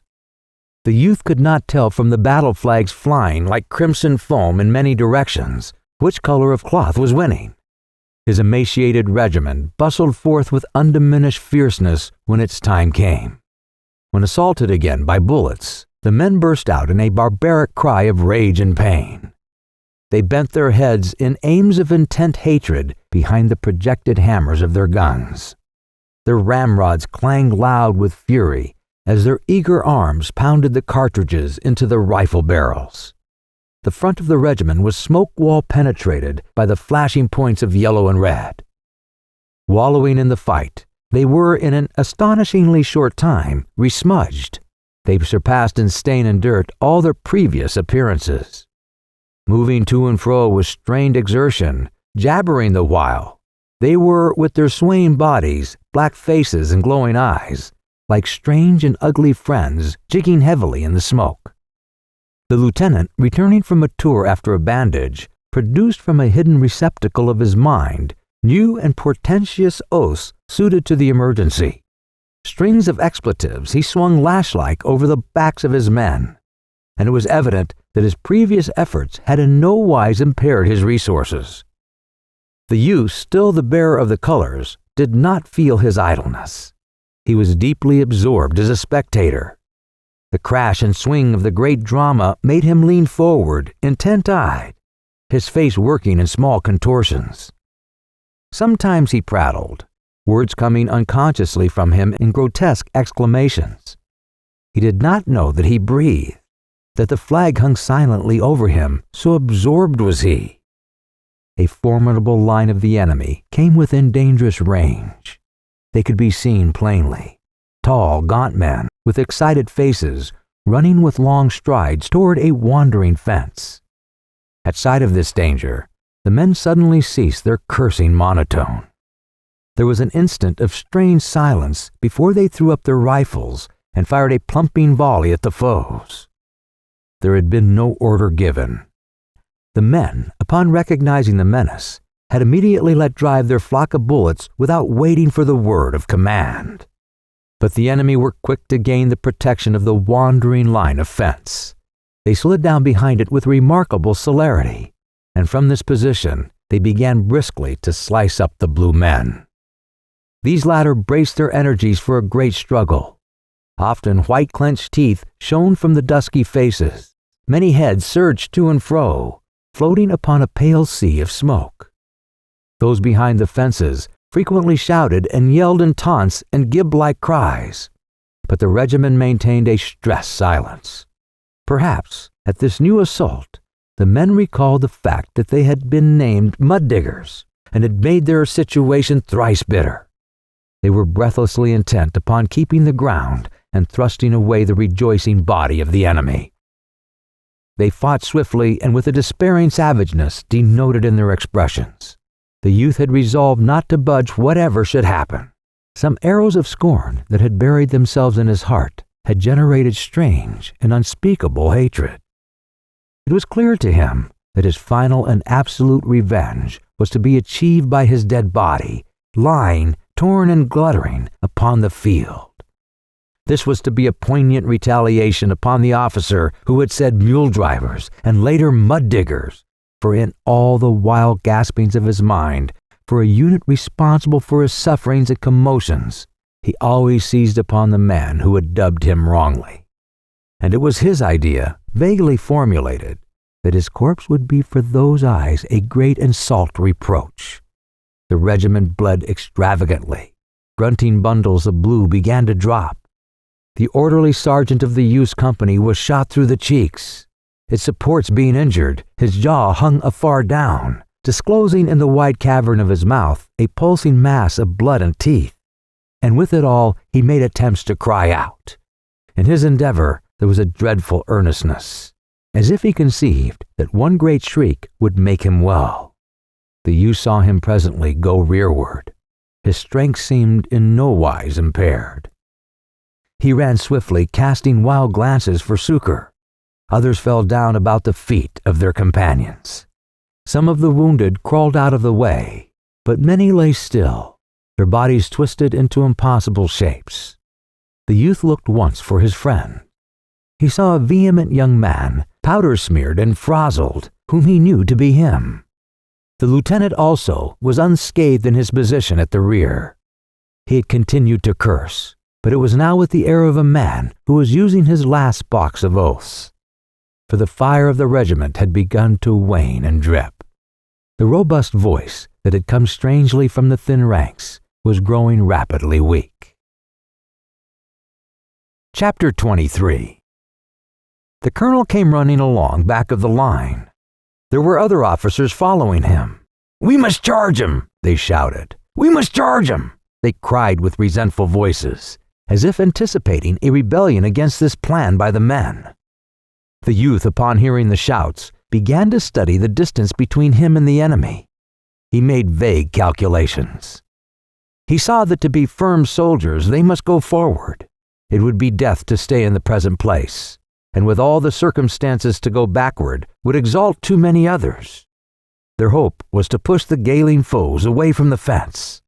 He expected that his companions, weary and stiffened, would have to be driven to this assault. But as he turned toward them, he perceived with a certain surprise that they were giving quick and unqualified expressions of assent.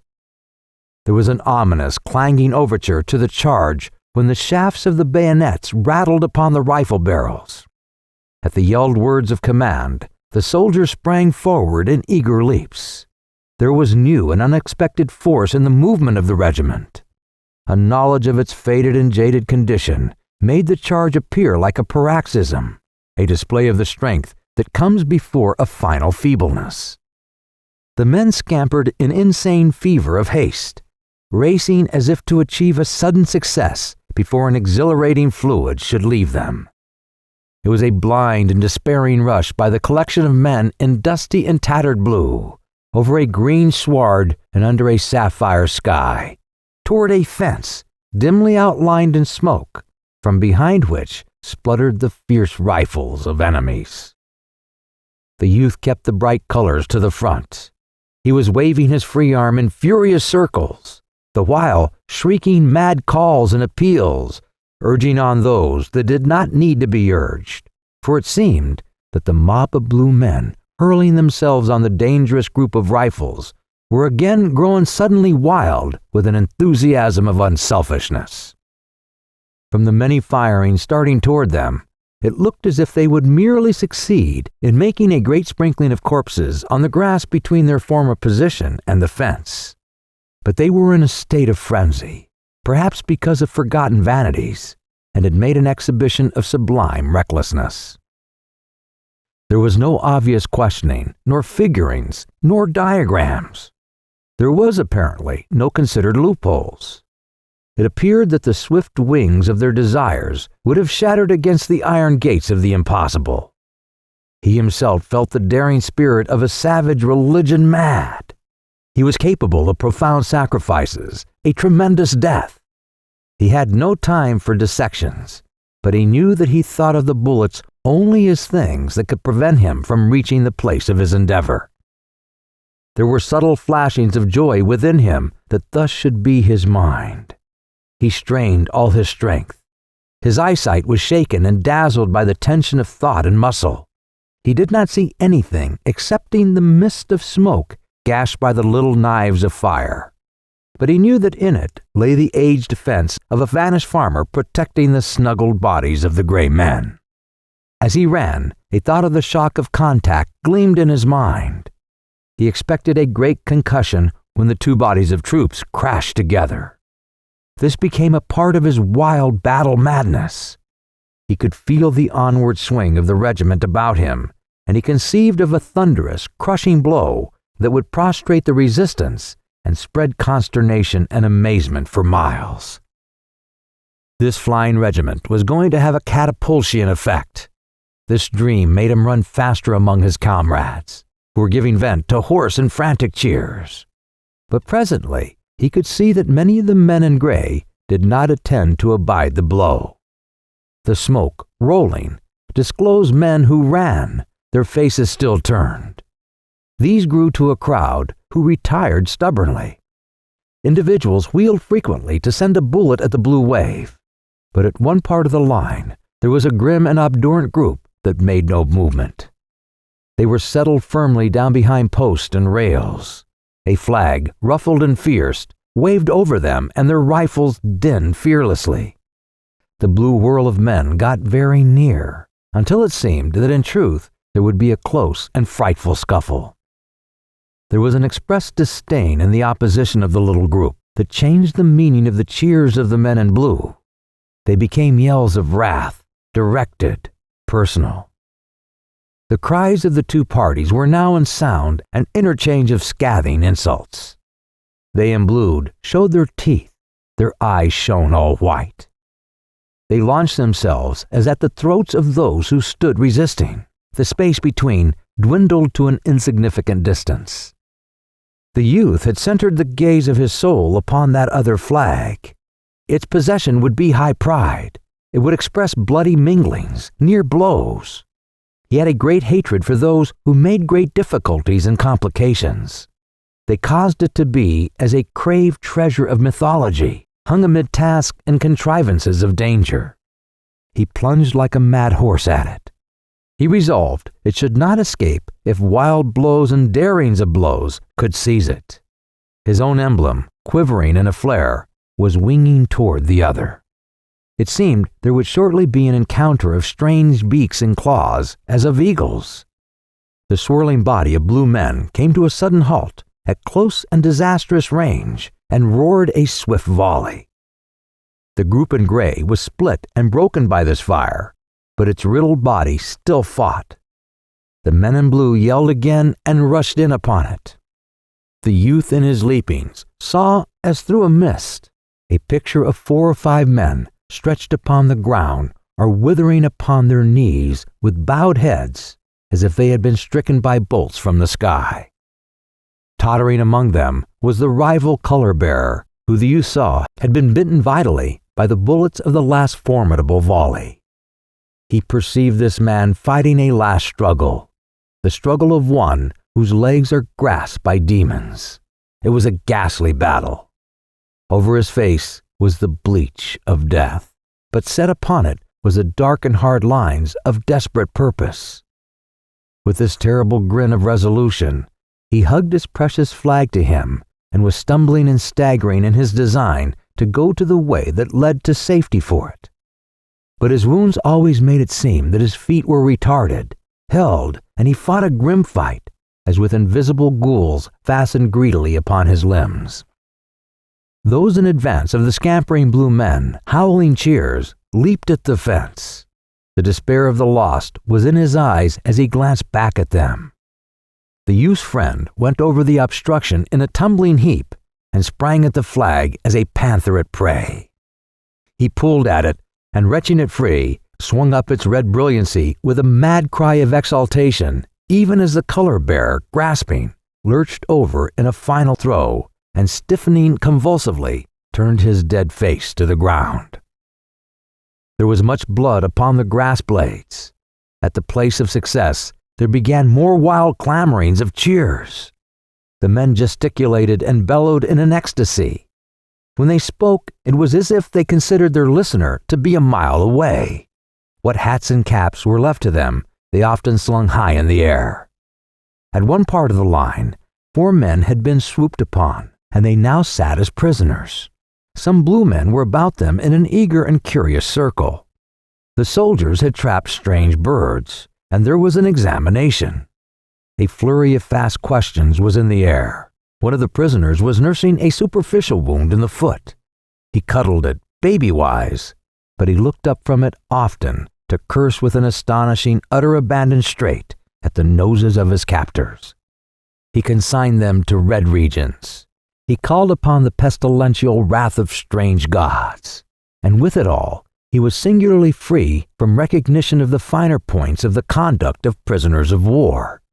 It was as if a clumsy clod had trod upon his toe, and he conceived it to be his privilege, his duty, to use deep, resentful oaths. Another, who was a boy in years, took his plight with great calmness and apparent good nature. He conversed with the men in blue, studying their faces with his bright and keen eyes. They spoke of battles and conditions. There was an acute interest in all their faces during this exchange of viewpoints. It seemed a great satisfaction to hear voices from where all had been darkness and speculation. The third captive sat with a morose countenance. He preserved a stoically and cold attitude. To all advances he made one reply without variation: go to hell." The last of the 4 was always silent, and for the most part kept his face turned in unmolested directions. From the views the youth received, he seemed to be in a state of absolute dejection. Shame was upon him, and with it profound regret that he was, perhaps, no more to be counted in the ranks of his fellows. The youth could detect no expression that would allow him to believe that the other was giving a thought to his narrowed future. The pictured dungeons, perhaps, and starvations and brutalness, libeled to the imagination. All to be seen was shame for captivity and regret for the right to antagonize. After the men had celebrated sufficiently, they settled down behind the old rail fence on the opposite side to the one from which their foes had been driven. A few shot perfunctorily at distant marks. There was some long grass. The youth nestled in it and rested, making a convenient rail support the flag. His friend, jubilant and glorified, holding his treasure with vanity, came to him there. They sat side by side and congratulated each other. Chapter 24. The roarings that had stretched in a long line of sound across the face of the forest began to grow intermittent and weaker. The stentorian speeches of the artillery continued in some distant encounter, but the crashes of the musketry had almost ceased. The youth and his friend of a sudden looked up, feeling a deadened form of distress at the waning of these noises, which had become a part of life. They could see changes going on among the troops. There were marchings this way and that way. A battery wheeled leisurely. On the crest of a small hill was a thick gleam of many departing muskets. The youth arose.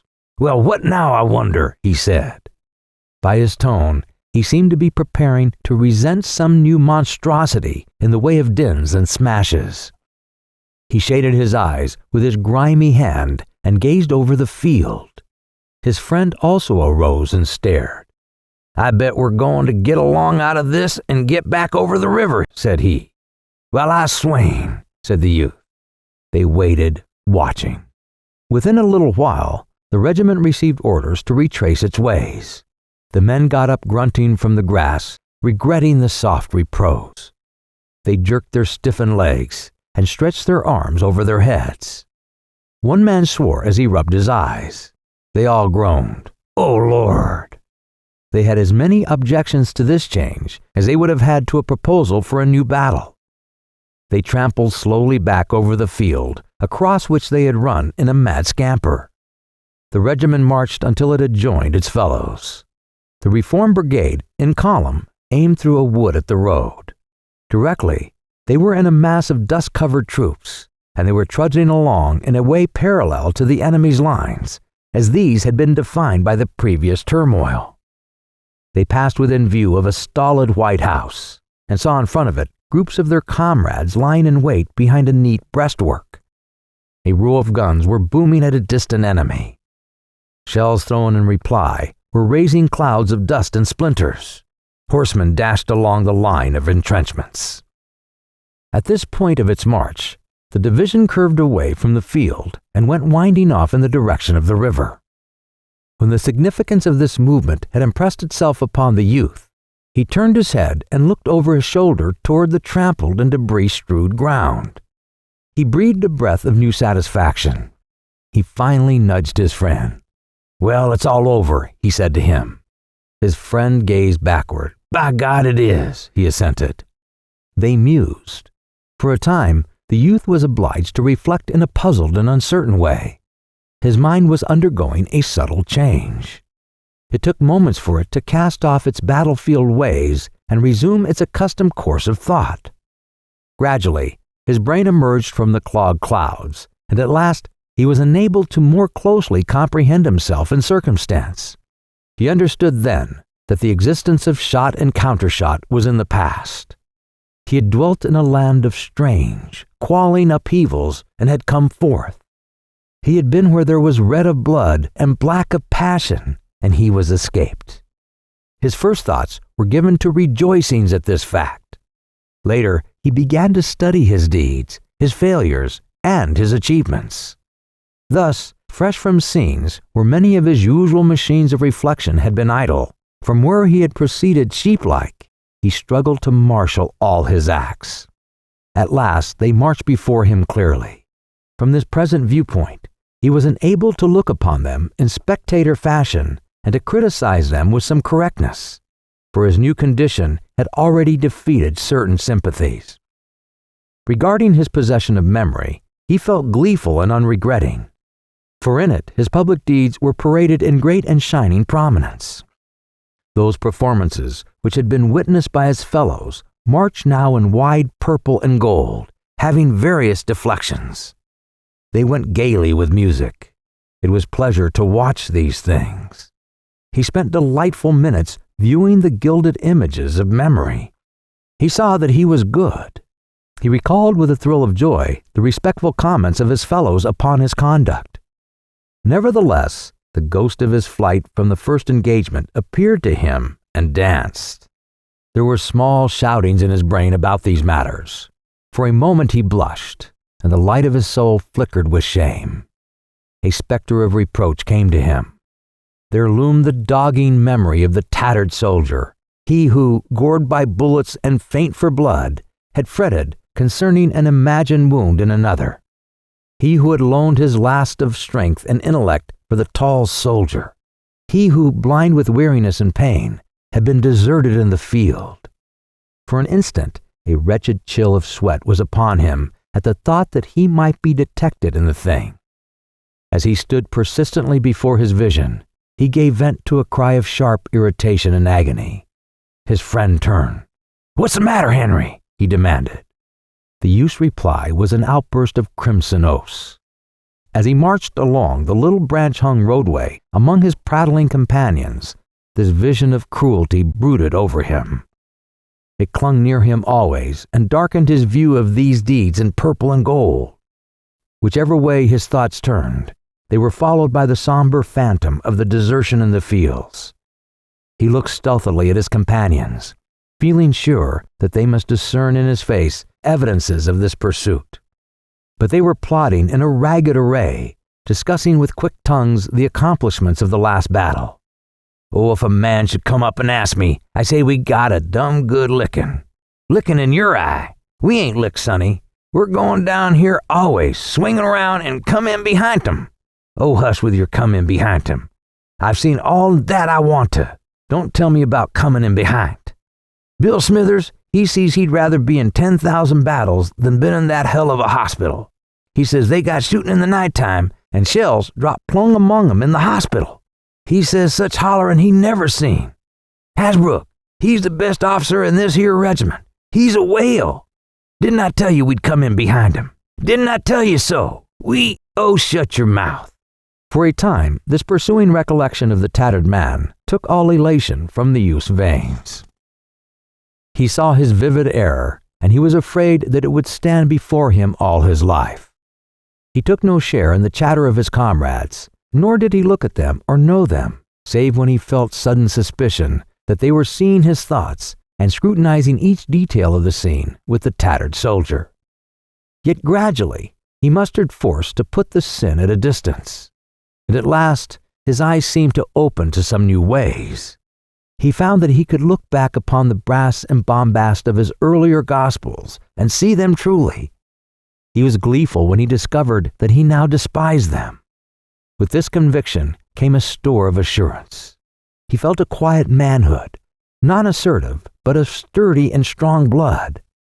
He knew that he would no more quail before his guides wherever they should point. He had been to touch the great death, and found that, after all, it was but the great death. He was a man, so it came to pass that as he trudged from the place of blood and wrath, his soul changed.